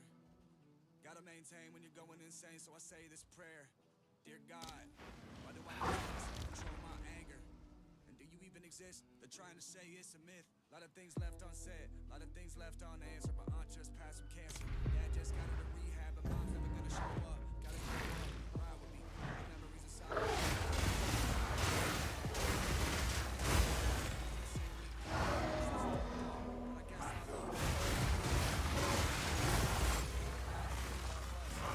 Trust every nomination I don't get.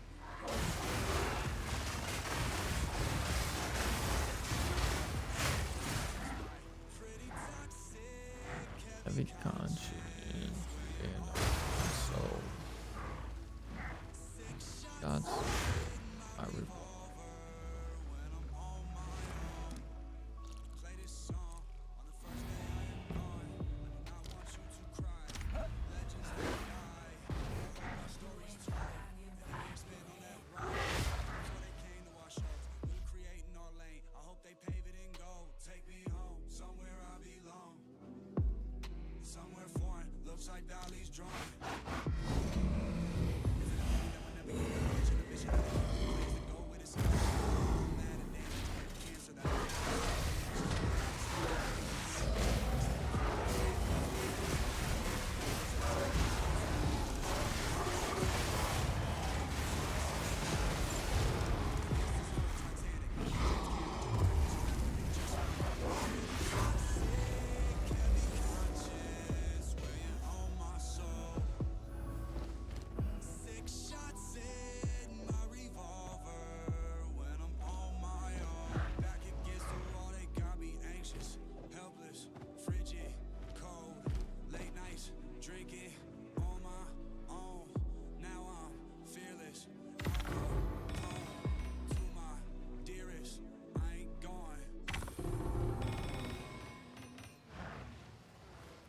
Secamus is so giga.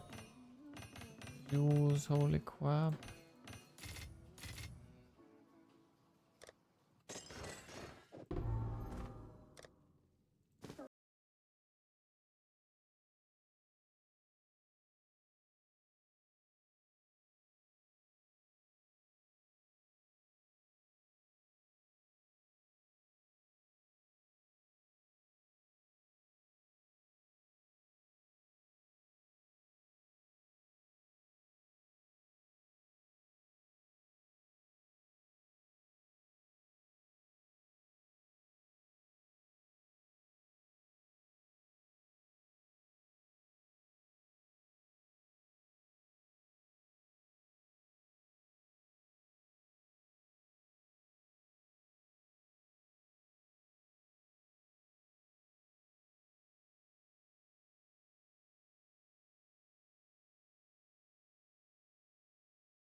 Bossing just better on Wolf. I can't.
Oh shit.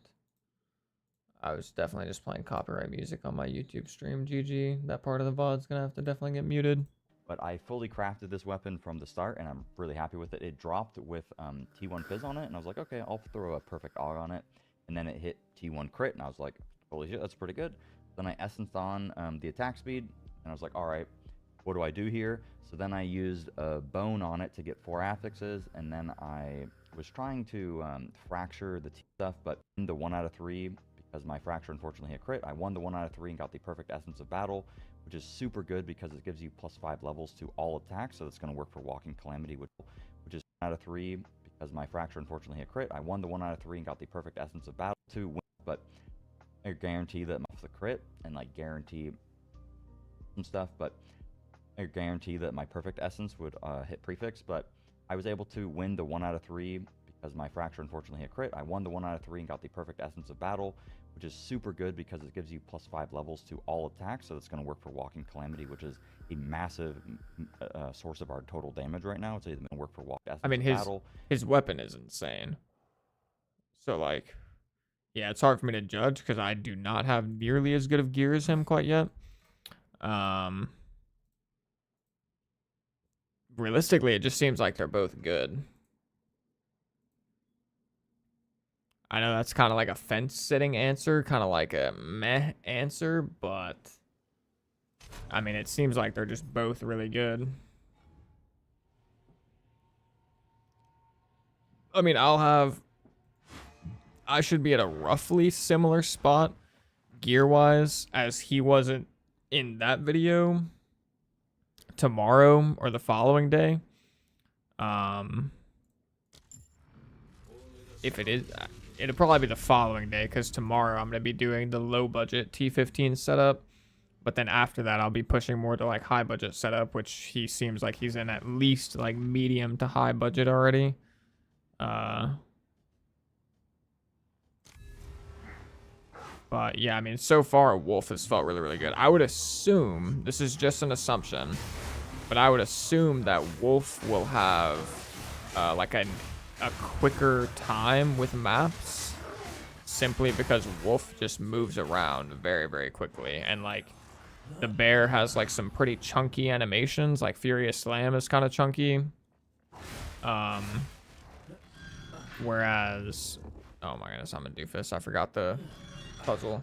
Whereas Wolf's animations are just extremely quick. Like, I don't even have good gear, but I'm attacking this fast. So it's just, that would be just a light assumption there. And it's definitely possible that Bear will just be better at single target, because Bear did feel really good at single target in the campaign.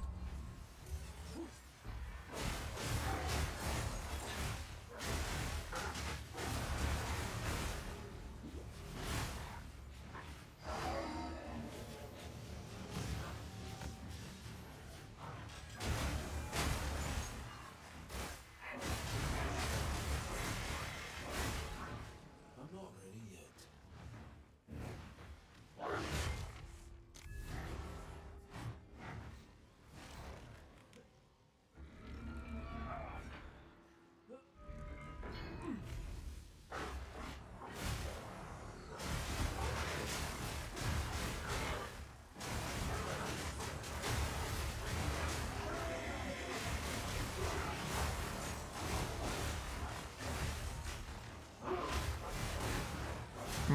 From what your brother was telling you, is pretty much just rampage around 15 seconds and hit Apocalypse and repeat.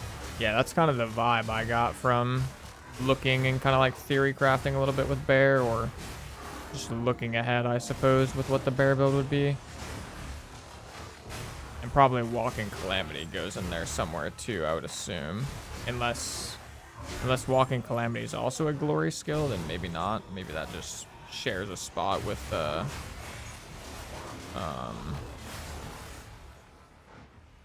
Apocalypse, so.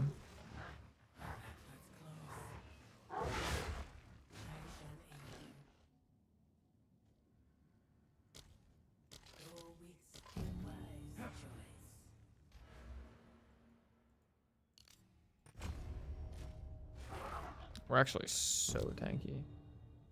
Oh, you meant Calamity, not Apocalypse? Gotcha, okay. Yeah, I guess, yeah, Apocalypse would have to be like a Spell Bear hybrid, which I kind of thought that that would be like a popular thing, but maybe it's just not at all. Like, it seems like there was a lot of talk by GGG about Druid is certainly going to be like a weapon set heavy class, and like a lot of people kind of seem to think that in advance of the in advance of the patch coming out too, but it seems like every single wolf build is just one weapon set pretty much. I don't know if that's exactly the same for Bear or not, because I just haven't looked in a bit. But I think about Crown of Eyes. Let me take a peek. I've definitely heard of that, so I'll know it when I see it. Oh, increases and reductions to spell damage also apply to attacks. Probably not good for the wolf build. If it would be good for either, it would be for the bear build, but I don't even know if it would be good for the bear build. I'm not quite sure. I could see it being good for the bear build though, to be honest. But at least for my build and every other wolf build that I've seen is basically 0 spells. He's going to use spells, but everyone wants the least amount of buttons / conditions, if that makes sense. Yeah, it does. Bro, I post a build guide that uses like more than 4 buttons, and I get flamed in the comments. It is so weird. It's like me, someone who comes from having played a lot more MMORPGs than ARPGs throughout my entire life. Like, the amount of fear that people have in this game for like even extremely simple rotations is like kind of crazy. Like, I actually like the rotations, to be honest. I think that's why I actually enjoy Wolf, because it feels hella satisfying to me. Like, there is a sense of satisfying that I also get from playing like a 1-button build, which is like being able to turn your brain off and just like blast, which is definitely good, but it's like, I guess I just kind of like that both, like in the game.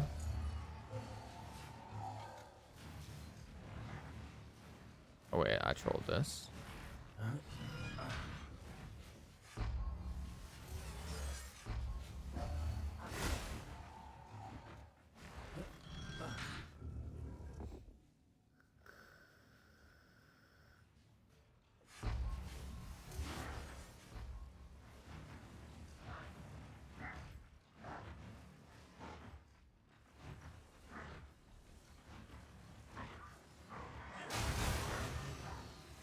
Where's the lever?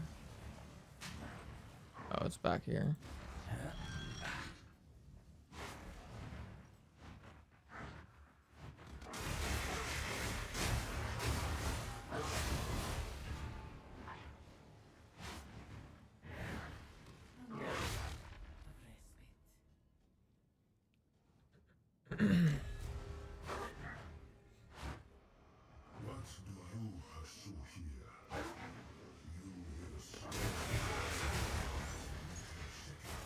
I would say one thing that's like slightly annoying about Wolf for like something like Trial of Secamus is you're constantly going like from room to room, and so you don't really get to maintain uptime on Lunar Blessing like you would if you were doing like regular maps. Like in maps you just have 100% uptime, but in Trial of Secamus you have like basically no uptime, which is kind of unfortunate.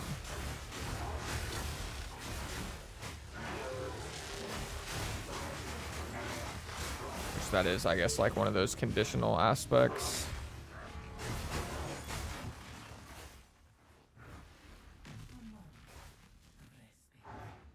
Moxie was trying to do his ascendancy, and he was so distrusting with that idea you can dodge the fire traps. You could trade your heralds for eternal rage. That's true. That is true, actually. Honestly, I wouldn't even have to. I'd only have to trade Herald of Ash, too. I actually should have done that. That's something I'll keep in my back pocket.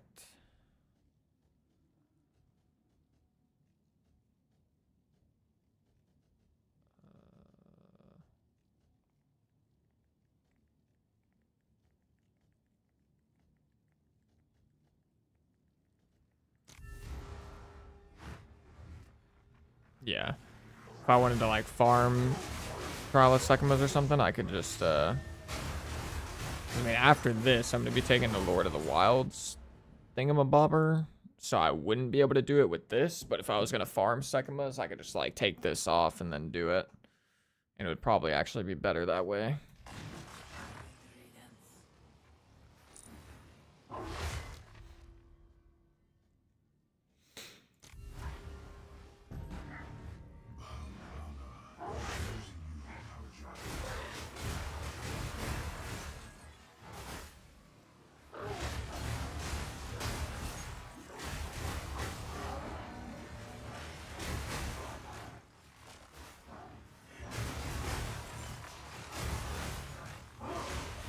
I really can't pounce up there.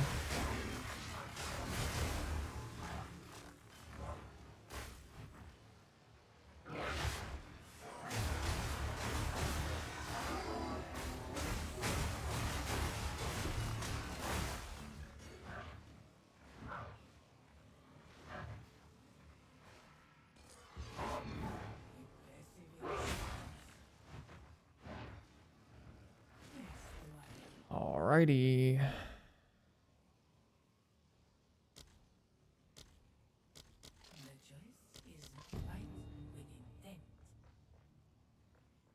Oh, let's go. That's actually kind of a fat W on that last little roll at the merchant, to be honest.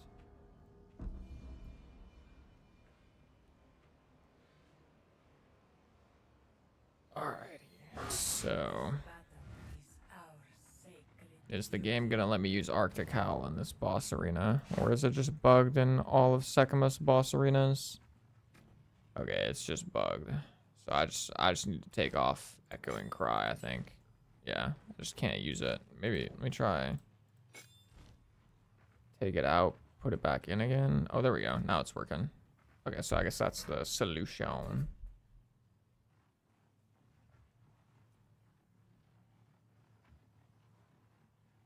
Alright. I have seen how this ends, Taljari. Your time has come.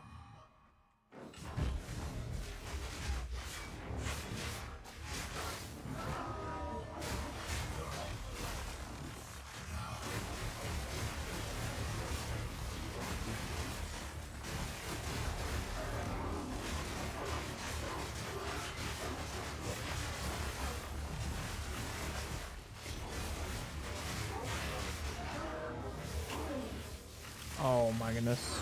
Oh, wait. Wait, my armor is so OP. Wait, my armor is so OP, actually. That shit did nothing.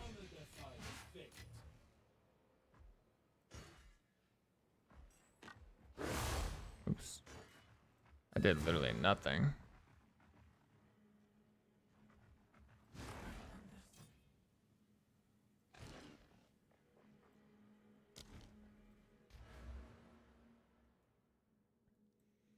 Didn't really get to do my combo super well because it did take a little bit longer to freeze than I initially anticipated. I'm not gonna lie.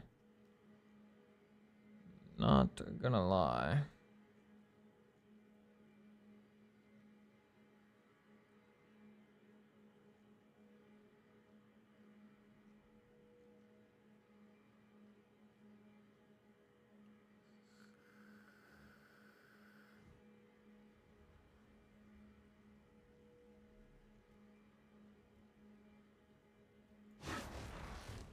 I would actually say that's probably a decent argument for just running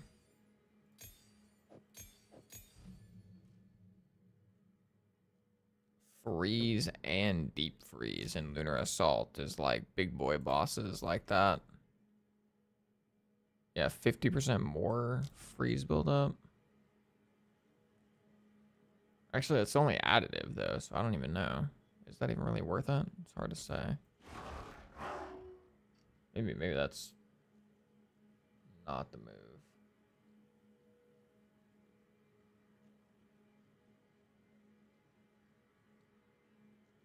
Maybe close combat or cold attunement.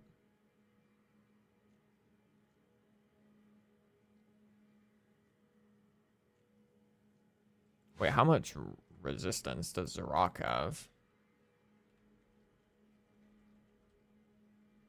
Should I have been using...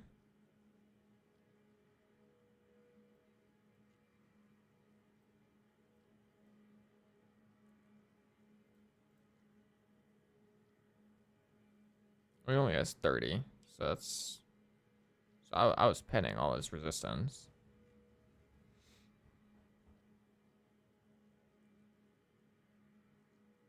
Or wait, was I? Oh, no. This isn't the right Zarok.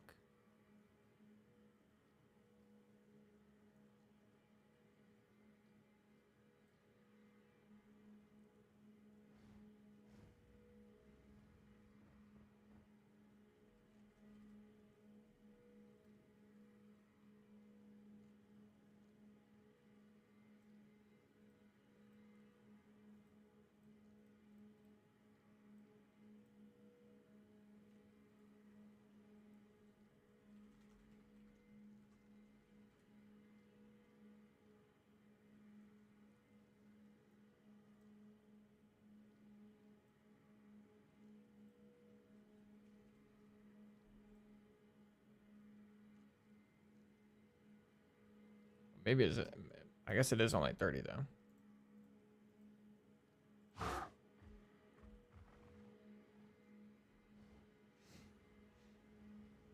Trial carries, you might be able to carry people.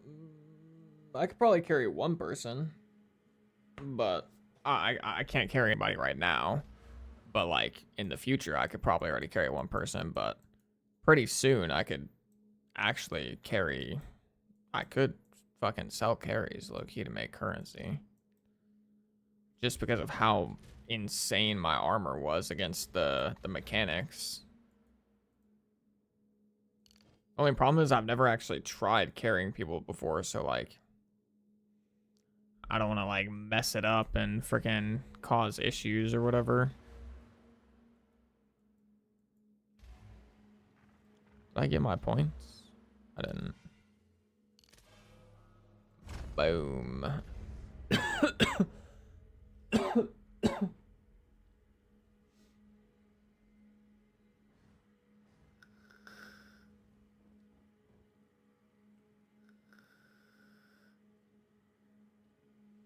More to the base value increases not. Well, yeah, but the skill says more. So like when I said additive, I meant like it would be additive with what Lunar Assault already does. So I think if anything, instead of using freeze, it would literally just be better to run more damage on the skill. Which, I mean, that's probably why Rockiatas would be hella good.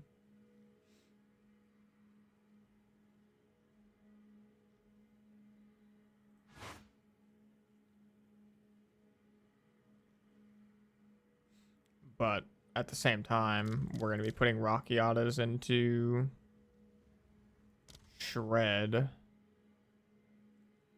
for bosses, so I don't know. Not even sure.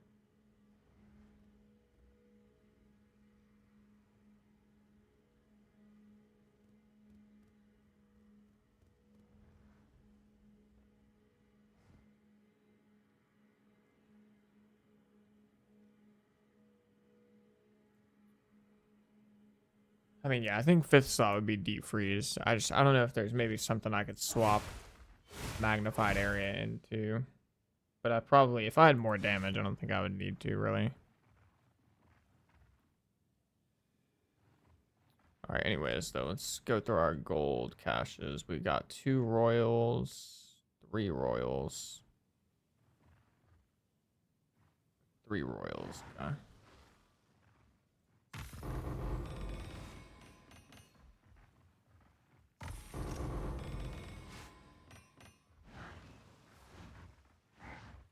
Silver, we've got royal.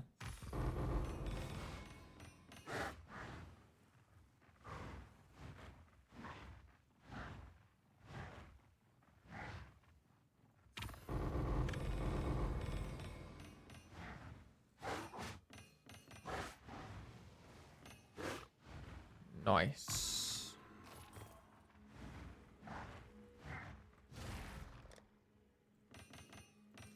That is quite a lot of gem or jewels. Quite a lot of jewels.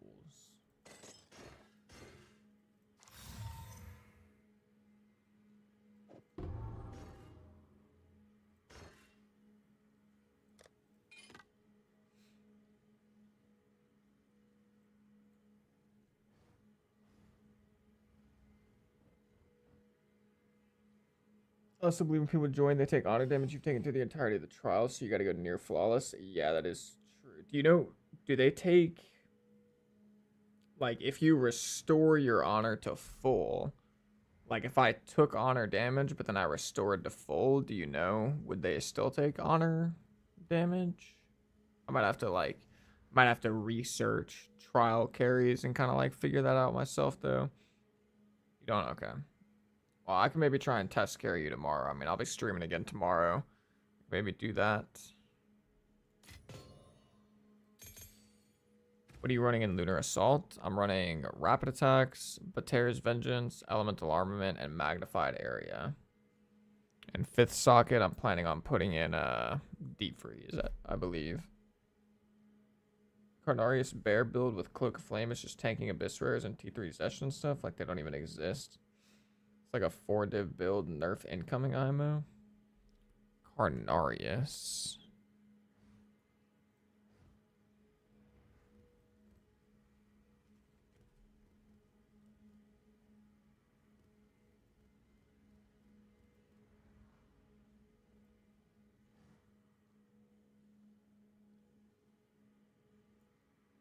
Chance.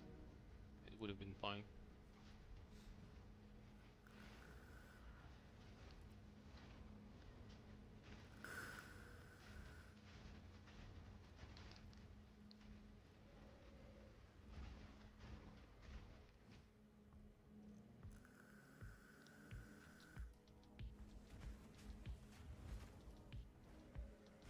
Also, he teleports now in the middle of the arena or something like that. Let's see. They changed him a little bit. Yo, I'm pushing these hands too? What am I freaking made out of? As the skill level. Hello, hello. Hope you guys are doing fantastic today. The clip that you saw just a little bit before was recorded few hours after we finished the campaign. few hours, and that was Zesht. You know, the lowest difficulty Zesht, but that was the amount of damage few hours after we finished the campaign that this character is capable of doing. You know, this character, mostly we're talking about the skill that one of the skills that the bear has, which is Druidic champion is going to you stomp, you get. Okay, I can't watch all this right now, obviously, but that did seem pretty interesting. If it was actually a few hours after campaign, that's not bad.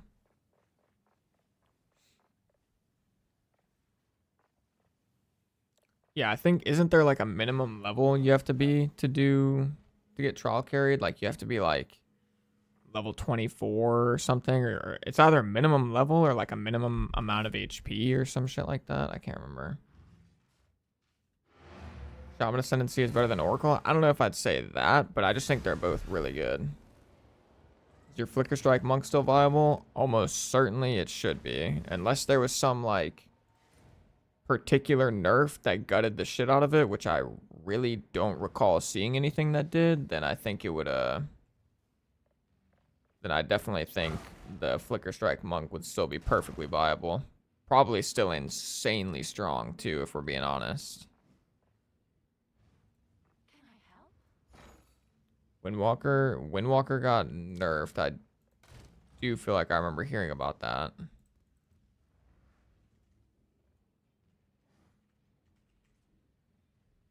Or wait, Windwalker, or did you mean Wind Dancer? Wind Dancer got deleted?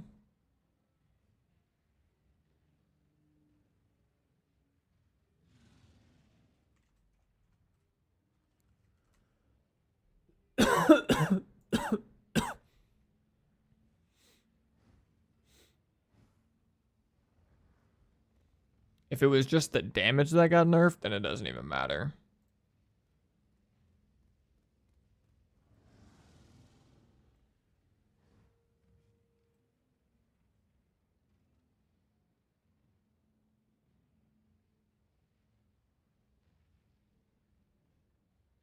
Why does POE2 DB not have the different versions? Oh yeah, I'm not gonna find it right now. But if it was just yeah, you're talking about Walker of the Wilds. I know what you're talking about now. Yeah, that did get deleted. That is true. Shout out for the sub. It's on to 29 with the Twitch Prime sub or the regular Twitch sub. Appreciate you so much, my man. Thank you, boss. Appreciate you. Appreciate you for stopping by too. Thank you, my man. I don't think I've seen your name before, unless I'm mistaken. Yeah, that is true. That did get gutted. So that, I mean, that definitely hurts the build, but it doesn't make it, doesn't really make it any worse per se. It's just a problem you have to solve. So now you have to like actually solve the mana issue, whereas before it was like insanely easy. Because to be fair, Walker of the Wilds was disgustingly OP. Like almost every single build on the right side of the tree when Walker of the Wilds got used like one rune in their weapon for mana leech and they were good to go.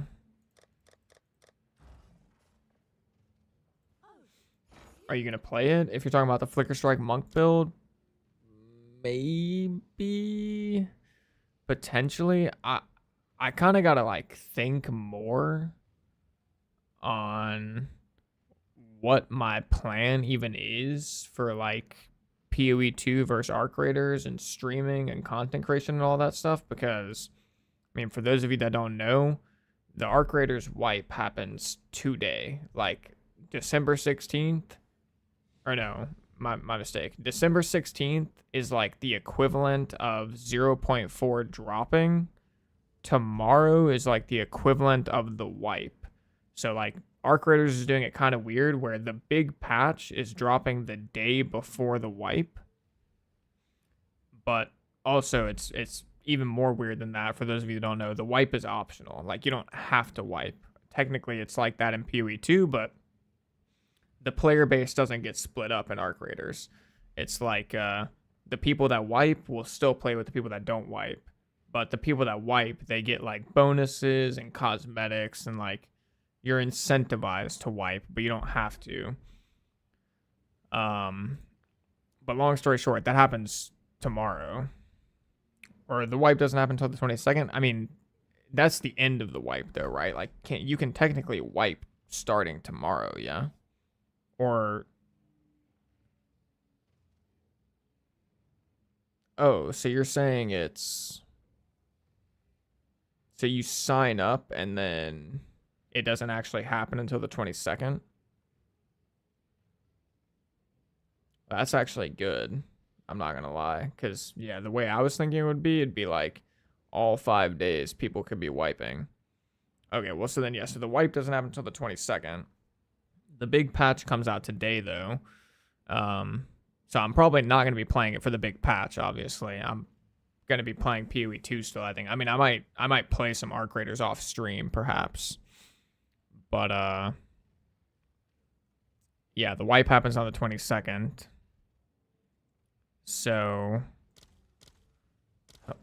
and I've got some podcast / interview things lined up for like December 23rd and then also like early January. So at the moment, I'm kind of thinking that like the plan is probably around the 22nd to the 23rd. I'm going to be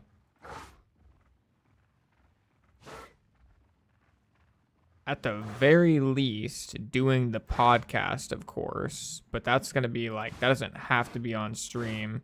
Doesn't mean I have to play the game, but there's a decent chance that I'll be playing Arc Raiders on the 22nd, 23rd, and all that good stuff.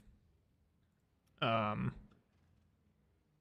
so, yeah, I don't know. I'm really not sure. It depends on how big this patch actually is, because I haven't even gotten to, like, read the blog post that they put out for the big patch, like, with all the, like, what's actually fully coming. So if the patch is, like, not actually that big for Arc Raiders, then I would probably just play Arc Raiders from, like, the 22nd to, like, early, mid-January or something, stream, make content, and then I would just come back to POE 2 and kind of, like, finish out 0.4. But honestly, truthfully, I have no fucking clue. Like, it is actually so hard to actually make a decision. Because truth be told, Arc Raiders makes stupid money. Like, content creation, I talked about it on Talkative Tries stream and Talkative Tries podcast. But for whatever reason, Arc Raiders content creation makes like 3 times as much money as POE 2. Honestly, it's more than 3 times. It's like 4 or 5 times as much money as POE 2 content creation. It's like actually ridiculous. So like I can post a video on Arc Raiders that gets 10k views, and that's making me legitimately as much, if not more money than a video that I post for POE 2 that gets over 50k, like, or I'll just say 50k to make it straightforward, which is just like, it's actually sad. I'm not gonna lie. Like, I don't know why it's so bad for POE 2.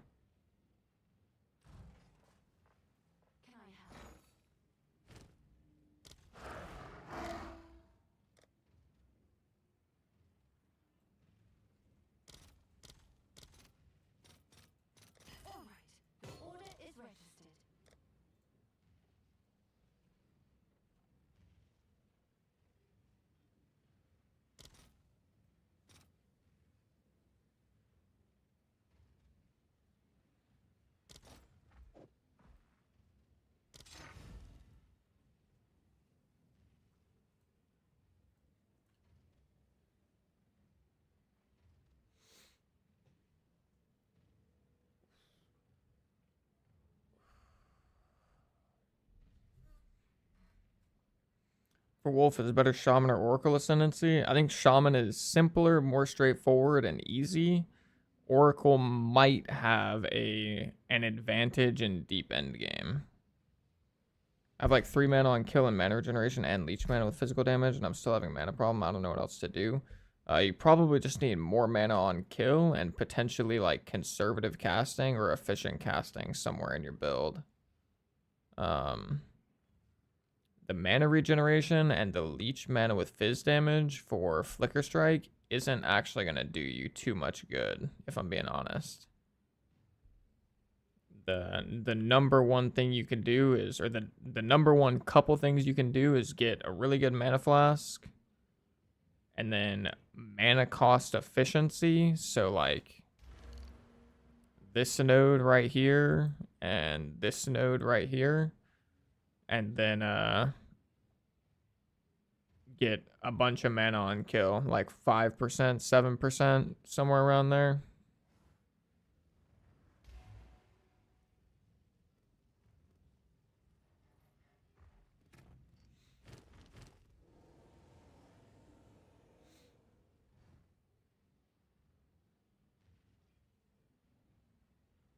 Damn, this isn't supported in POB yet. Feels bad.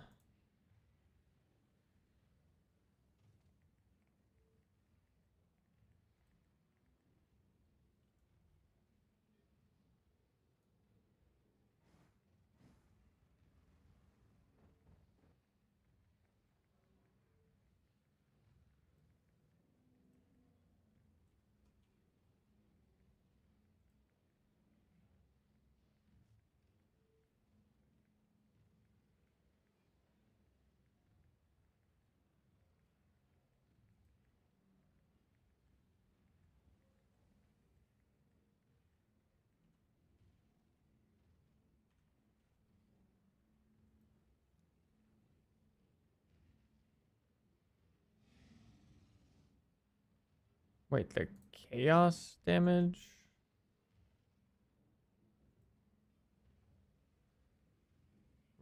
Really? The gain damage of chaos plus physical is actually worse than just an iron rune. That seems very odd. Very, very odd indeed. Hmm.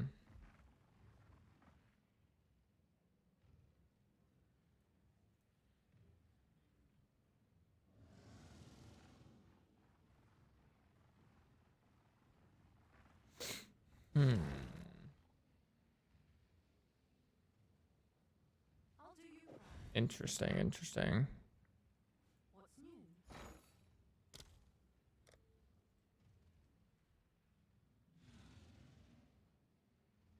So wait, so if I do fizz,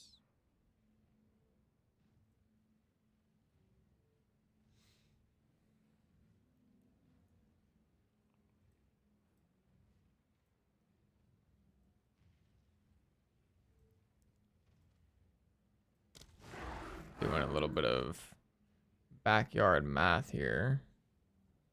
So I would lose against regular mobs, I'd lose 3,300 hit DPS. But it's not calculating the +1 level. If I add the +1 level, what am I at? 19. Add the +1 level, I go minus 3,300. Basically plus 3,300. So yeah, so the Rune of the Hunt seems definitely better because as I get a higher level skill gem, it's gonna become even more valuable.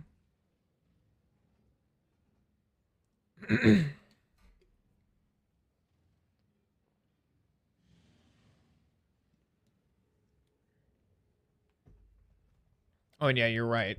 That is true. It did. I do remember hearing that it the effect got added to a lineage support gem.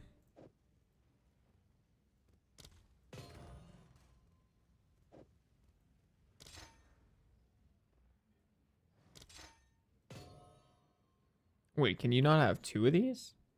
Oh, limited to 1. Wait, I'm tweaking. Wait, that's new, is it not? Or is it just that one? That's gotta be new. I almost swear that the chaos damage shit was, you could have 2 of these last patch. I'm really surprised that this is supposedly worse than just a regular old iron rune. That seems very odd. I'll fill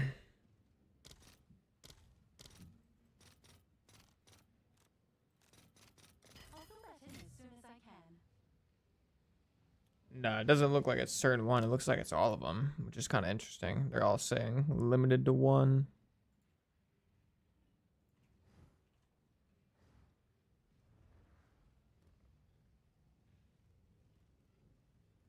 I know you can get like, you can still get one of like 2 different types. Like that's definitely still allowed.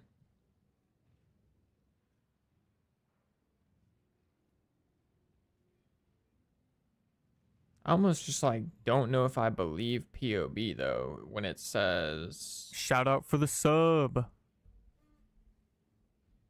Yo, Nichan Productions with the YouTube membership. Appreciate you, brother. Thank you so much, my man. Thank you, thank you, thank you.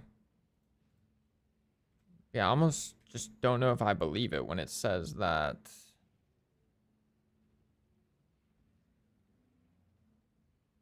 $818. But then I swapped this to the Chaos rune. It goes down. Like, really? 21% gain extra between Chaos and Physical is worse than... I mean, it's got to be because of the armor break thing. The problem is I don't know how consistently I'm actually getting armor break.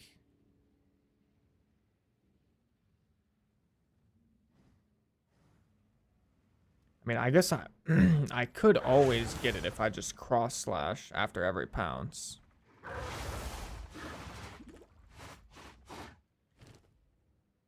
Yeah, maybe this is actually just better.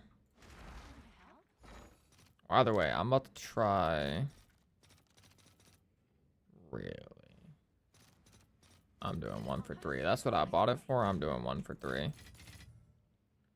Alright, let's try a breach boss. How many do I need? 50, right? My gear is definitely a little suboptimal, but I think we're going to be more than fine for T1. Breachy boy. Hello? Oh, I'm at the waypoint. What am I doing? Oh, what am I doing? I'm out of it. Yeah, I need 50, okay. Let me snag 8 more of them, Johns.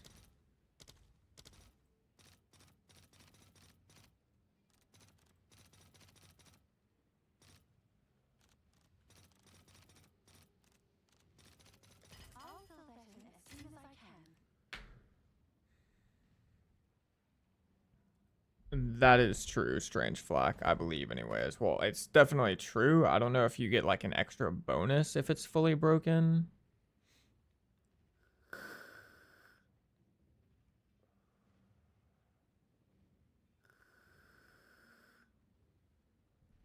Or yeah, no, well, it's like a double effect. Like you get, as you're breaking their armor, you're doing more damage because they have less armor. But when they get fully broken armor, it's like shock, but just for physical damage. So it's like a double effect. If you can fully break, you definitely get more value. Also, actually, let me do something really quick before I go do Breachy Boy.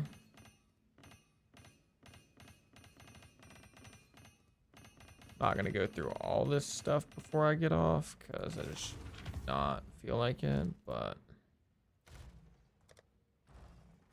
or I'm just a little bit too tired. I'll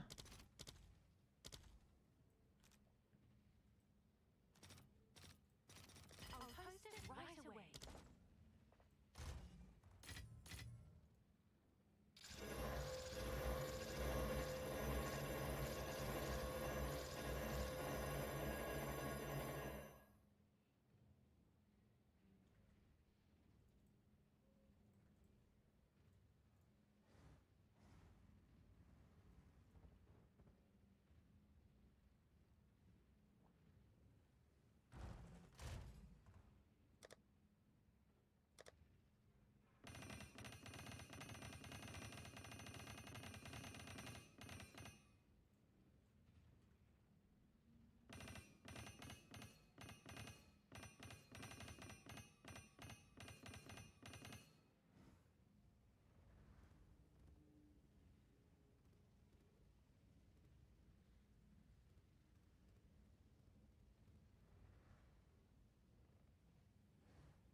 Holy. Holy.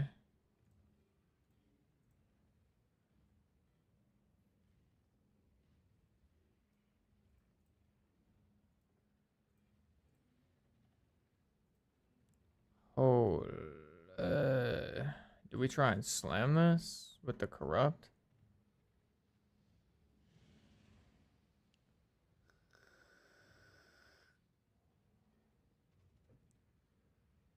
Just got back. Did I miss anything cool?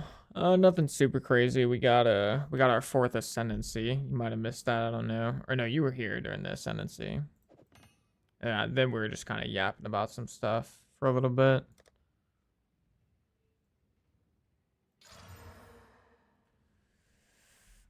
Ah, it hurts.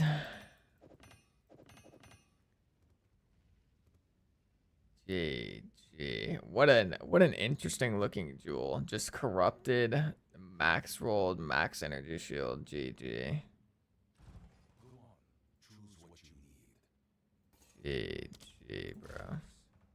Oh wait, actually, but can you double corrupt jewels in the thing? In the temple? Because if so, we could maybe fix it. We could double corrupt it to add a mod. You know what I'm saying?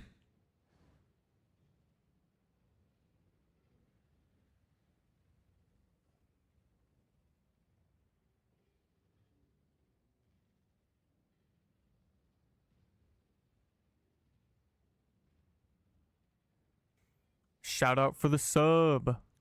Yo, Nichan with the gifted 5 YouTube members. Appreciate you, boss. Thank you so much, my man. Holy. Oh, Angel got a sub, or Angel got a membership. I know he's pretty active in the stream. I haven't seen many of these other people in the stream, but hey, I appreciate you so much, my man. Thank you, boss. Damn. Shout out Nichan, everybody. Let's get some W's in the chat if you're feeling frisky and want to type. Some W's in the chat for Nichan. Appreciate you, boss. Ooh, that's really solid. Got some W's in the Twitch chat going.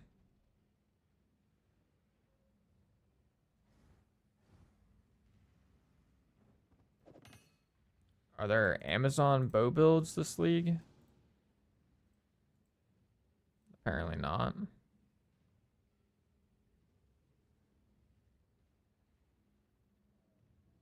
First corrupt is good enough. Do we really need to go for second corrupt? No. I mean, that's just like a giga gamble. I mean, you can, but it's just a gamble. The only reason I would do it here is because my first corrupt was bad.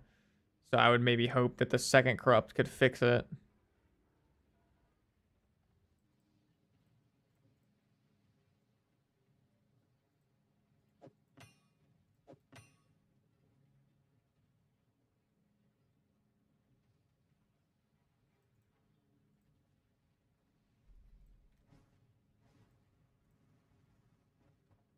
Wow, there's just like no minion players at all, or what? I mean, to be fair, those aren't great rolls. Can I help?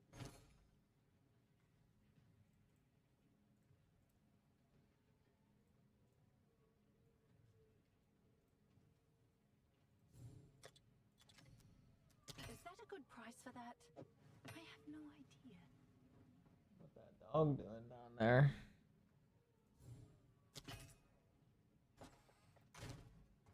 One of my dogs is going crazy. They sound very not happy. I'll fill that in as soon as I can.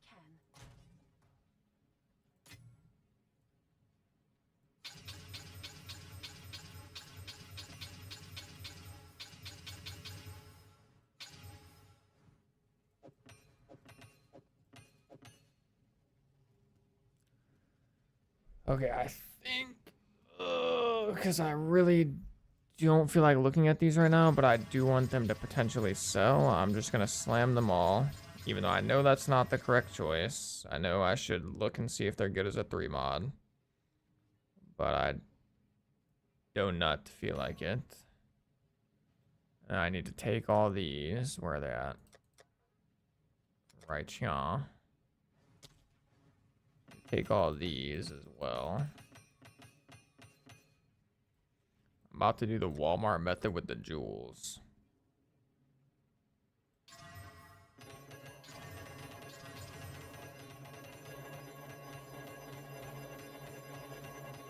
Okay. Have an order? Then got this random number 2 tab over here. Actually, let me put that back in there. Put that there. And then we're gonna go, oops, 1 div Deal. on literally every single jewel. Actually, I'm just gonna make sure. I'm just gonna double check and make sure none of them look like they're more than 1 div.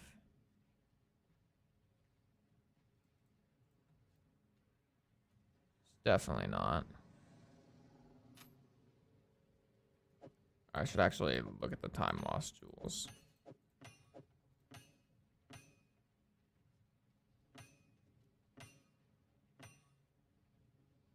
That's at 10%. That's a meaty roll. But that's the only good roll this one has. 10.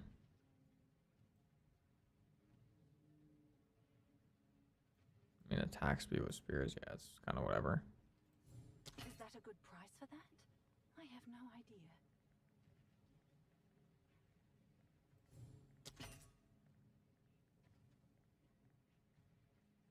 This thing is disgustingly bad. I'm sure someone will want that.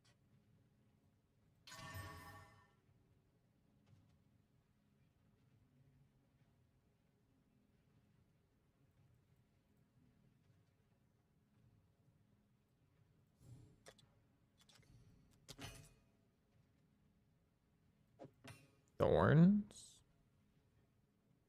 Thorns. Block. Life regen.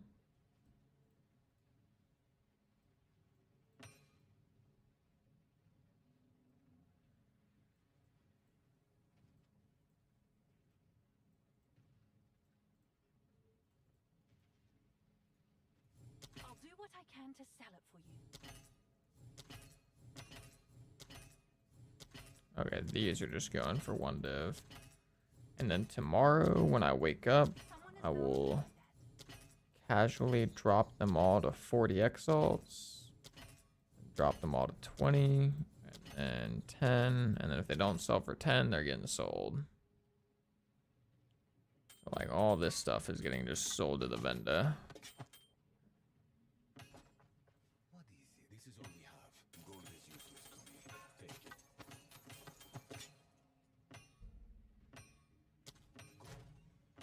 it. Need to keep this for later.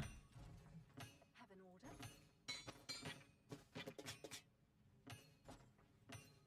Quickly, I will make use of this. Time is Hey, go on. Go. Okay, boom.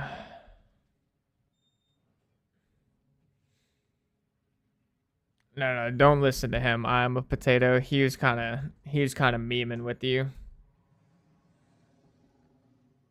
Your builds are my #1 go-to. Keep up the good work, buddy. Hey, I appreciate that, man. Thank you so much. Thank you so much, my man.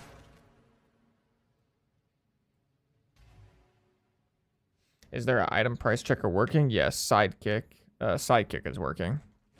I think the only thing it's not working for, oh no, it's working. It's even working for talismans now. So yeah, it's working.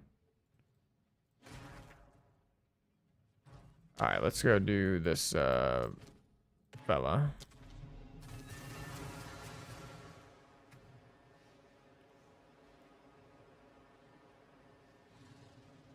Oh.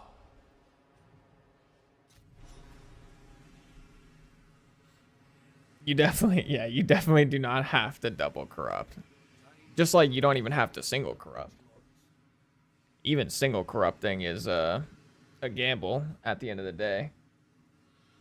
Shit, there's a lot of my characters, like, I mean, I've like completely full cleared the entire game, the hardest content possible, minus like literal challenge mode stuff that is like not realistic or practical at all. Like the top 0.000000001% of hardest content. I've cleared everything else on multiple characters without really corrupting anything. I just don't like to gamble.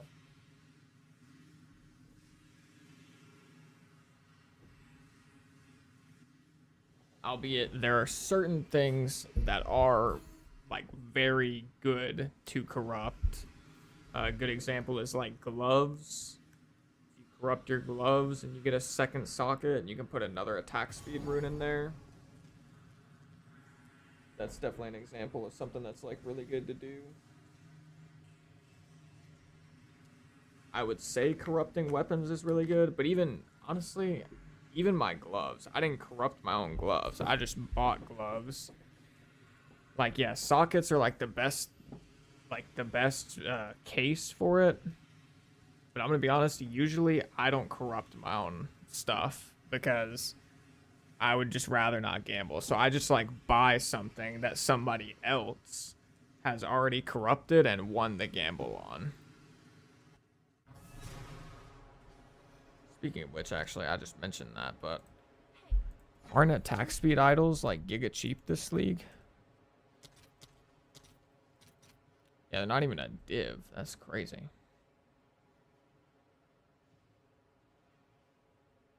Actually, pretty cheap.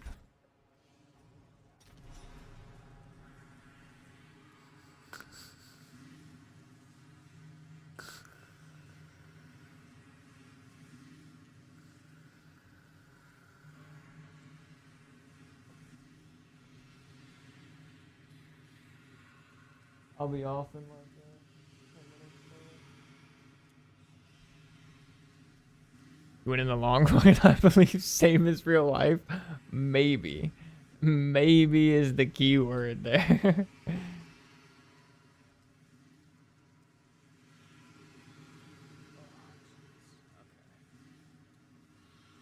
This should be pretty easy, I think. To be fair, I haven't done a Zesht in multiple months, but it should be pretty easy.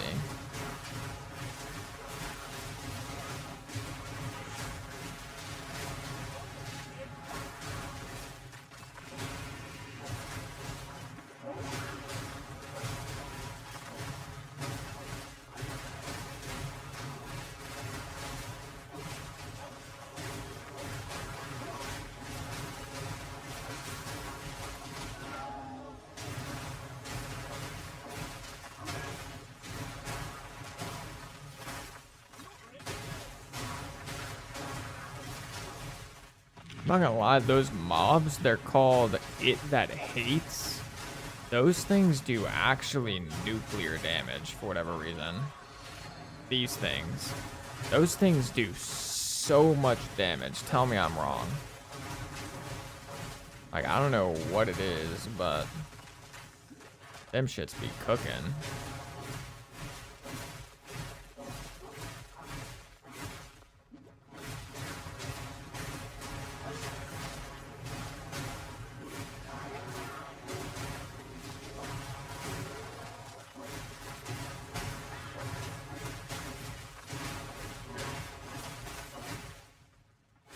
Shout out for the sub. Yo, BBB Babubu, I believe is how I say that. With the one gifted Twitch sub. Appreciate you, brother. Thank you so much, man. Appreciate you, appreciate you, appreciate you, boss.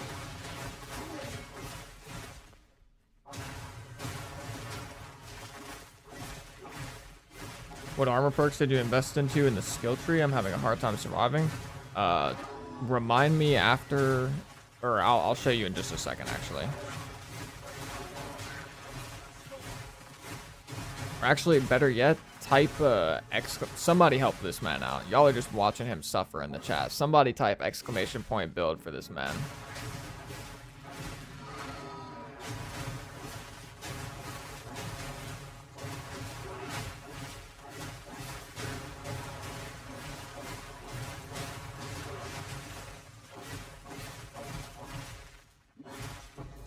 Oh yeah, somebody got you in the Twitch chat, but I got you in the YouTube chat, don't worry.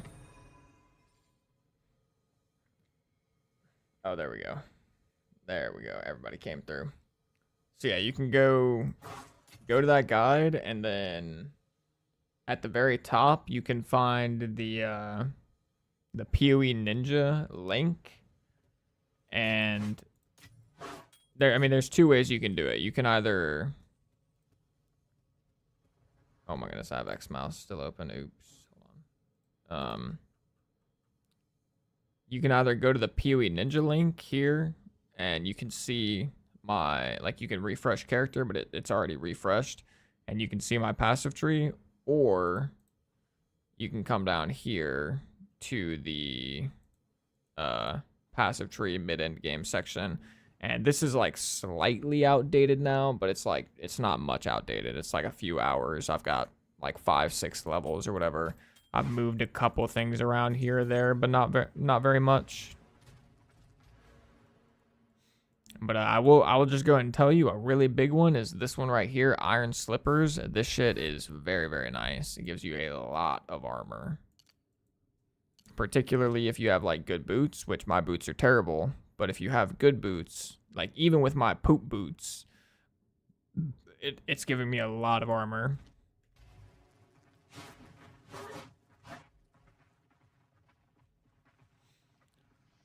All right, wish me luck, fellas.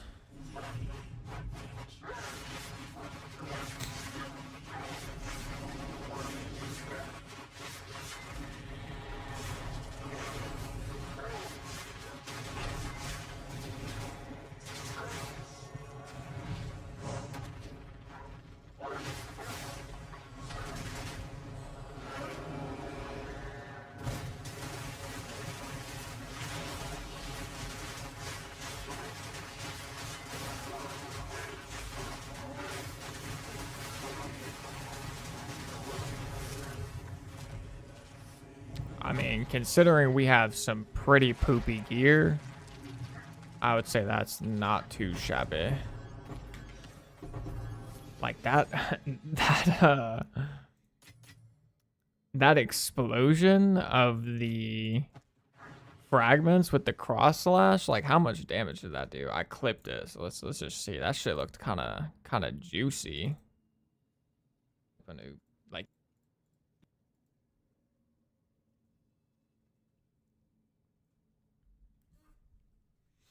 the build up, or the setup took a second.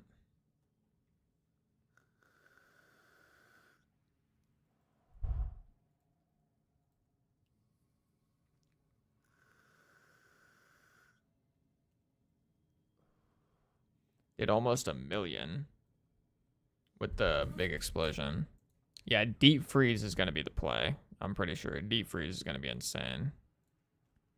I honestly think, yeah, I mean, deep freeze on Lunar Assault is going to be crazy. The amount of burst we're going to get, because we're going to be able to build up so many of these freaking ice fragments, it's going to be actually pretty nutty.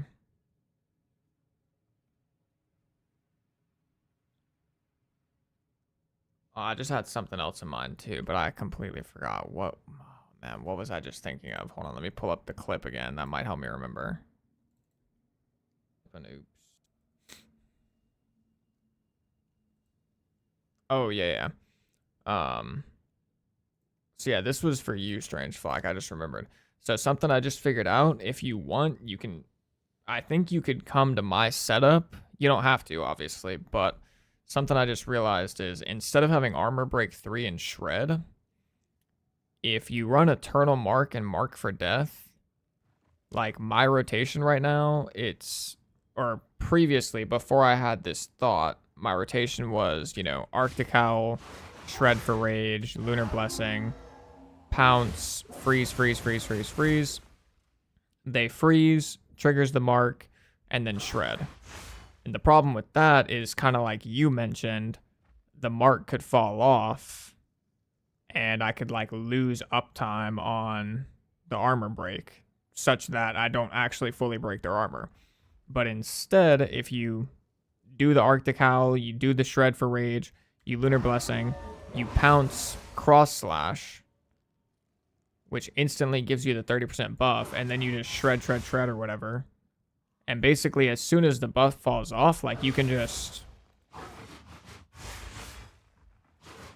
I guess essentially what I don't even think you have to cross slash, actually. Now I think about it, like, basically, as long as you pounce on cooldown, you have 100% uptime on Mark for Death.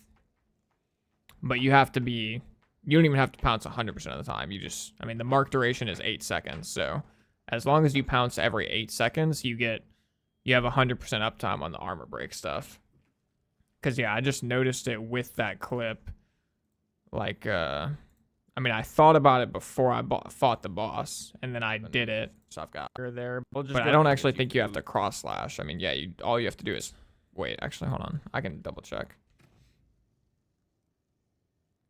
Yeah, you don't actually have to cross slash. Because as long as they're affected by the mark... You don't actually have to activate the mark. So as long as the mark's active, which... Yeah, I should have actually... Honestly, I should be pouncing from the get-go. Realistically, I should just be pouncing immediately. Because I could be breaking armor when I'm using Shred to build up rage. Because, yeah, his armor was just broken the entire time. Which is, yeah, that's... So that's probably, so I mean, yeah, that's definitely going to make the value of having at least one Iron Rune pretty good. Because you get that 20%, if you're a Shaman anyways, you get the 20% increased effect of broken armor. Actually, are there any...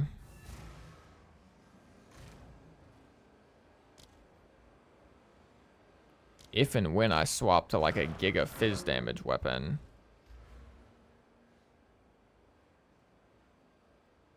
Are there any...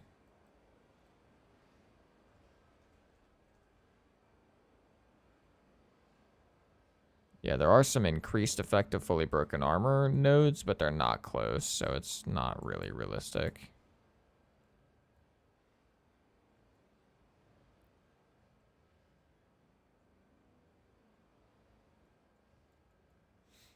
I also still kind of want to come down and get Tribal Fury at some point, but I don't know if that's going to be plausible, to be honest.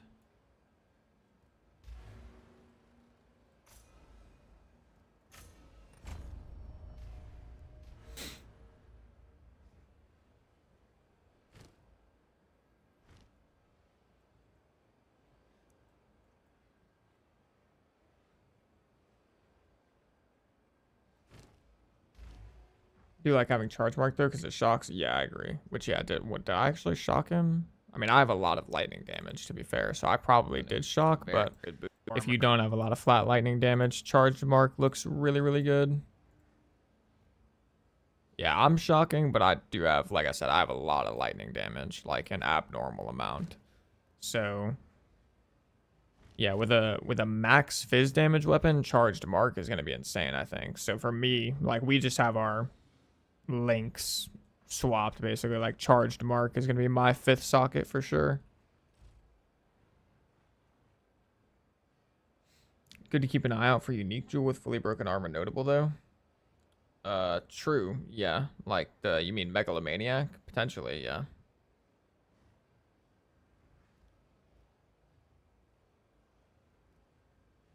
Potentially. Maybe, is there something on... Does Heart of the Well have something like that?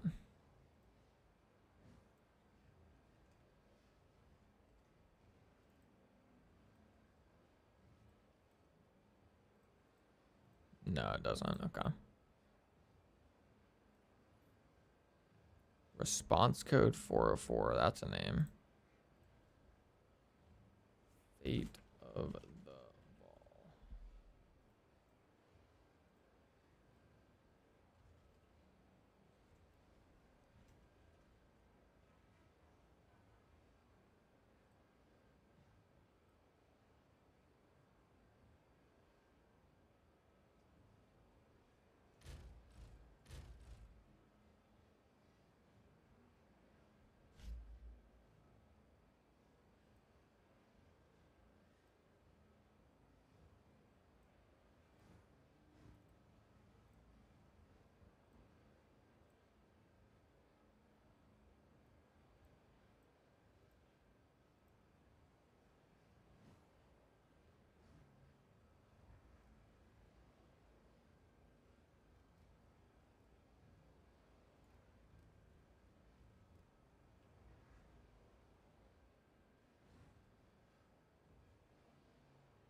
there we go. We got the POB added as well.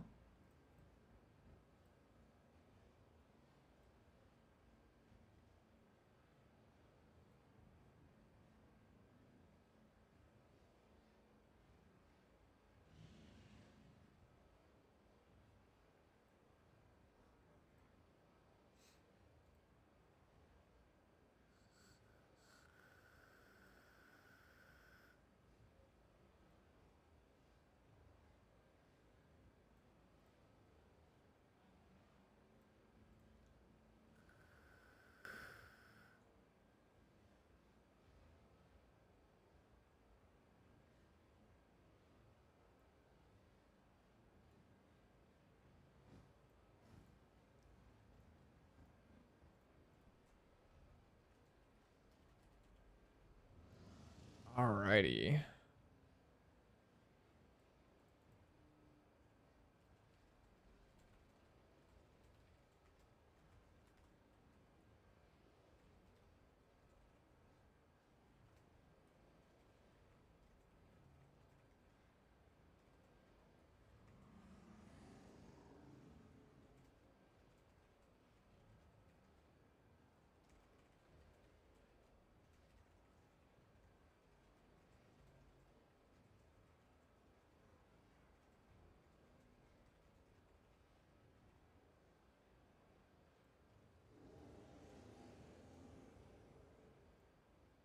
Alrighty. Okay, yeah.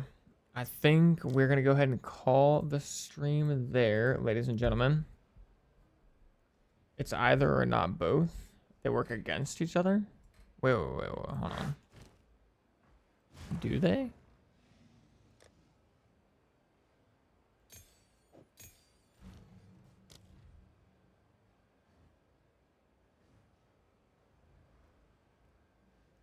No, they don't. They don't work against each other. I don't think. Supported mark skills trigger charge mark when they are activated. This just eternal mark just makes it so they're not consumed, but you can still activate it. So technically, with charged mark, you could, in theory, if you wanted, you could drop 2 sets of shocked ground. I think. Activated means consumed? Are you sure?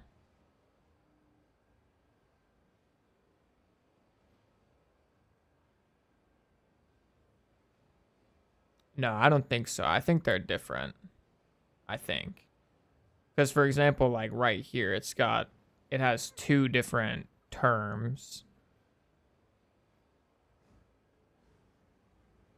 Like in specific, it says, I mean, Eternal Mark, very specifically, I guess it says, marks from supported skills are not consumed the first time they activate, which implies that you can activate it without consuming it, technically. Because, I mean, typically you would be right, but they would still be slightly different. It'd be like you mark, activate, and the activation consumes the mark. But with Eternal Mark, you can activate once without it being consumed. But then you can activate it again, and that second time it would be consumed. But to be fair, we'll be able to test that. Whenever I get my 5th link, I'll be able to find out for sure. But I think it should work, I think.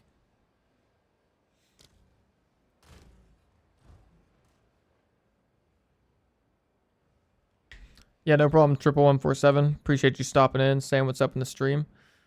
And alrighty, fellas, I'm going to go ahead and pop on out of here now. As always, I hope you guys enjoyed. If you did, make sure to go drop a comment on the YouTube videos. Drop a Twitch Prime sub if you have it. You know, show support. Honestly, just show up for the stream. That's more than enough. I appreciate each and every one of you for actually being here, participating in the stream. And yeah, I'll catch you guys tomorrow. I'll be live again tomorrow. And I'll probably just do a stream tomorrow and then make a video the following day. But it is also possible that I stream early tomorrow and then end stream kind of early tomorrow to make the video. I don't know for sure yet. Tomorrow will either be another 4 or 5 hour or like 8 hour stream. One or the other. One or the other. But we'll be streaming tomorrow. So I'll catch y'all then. Later, chefs. Take it easy.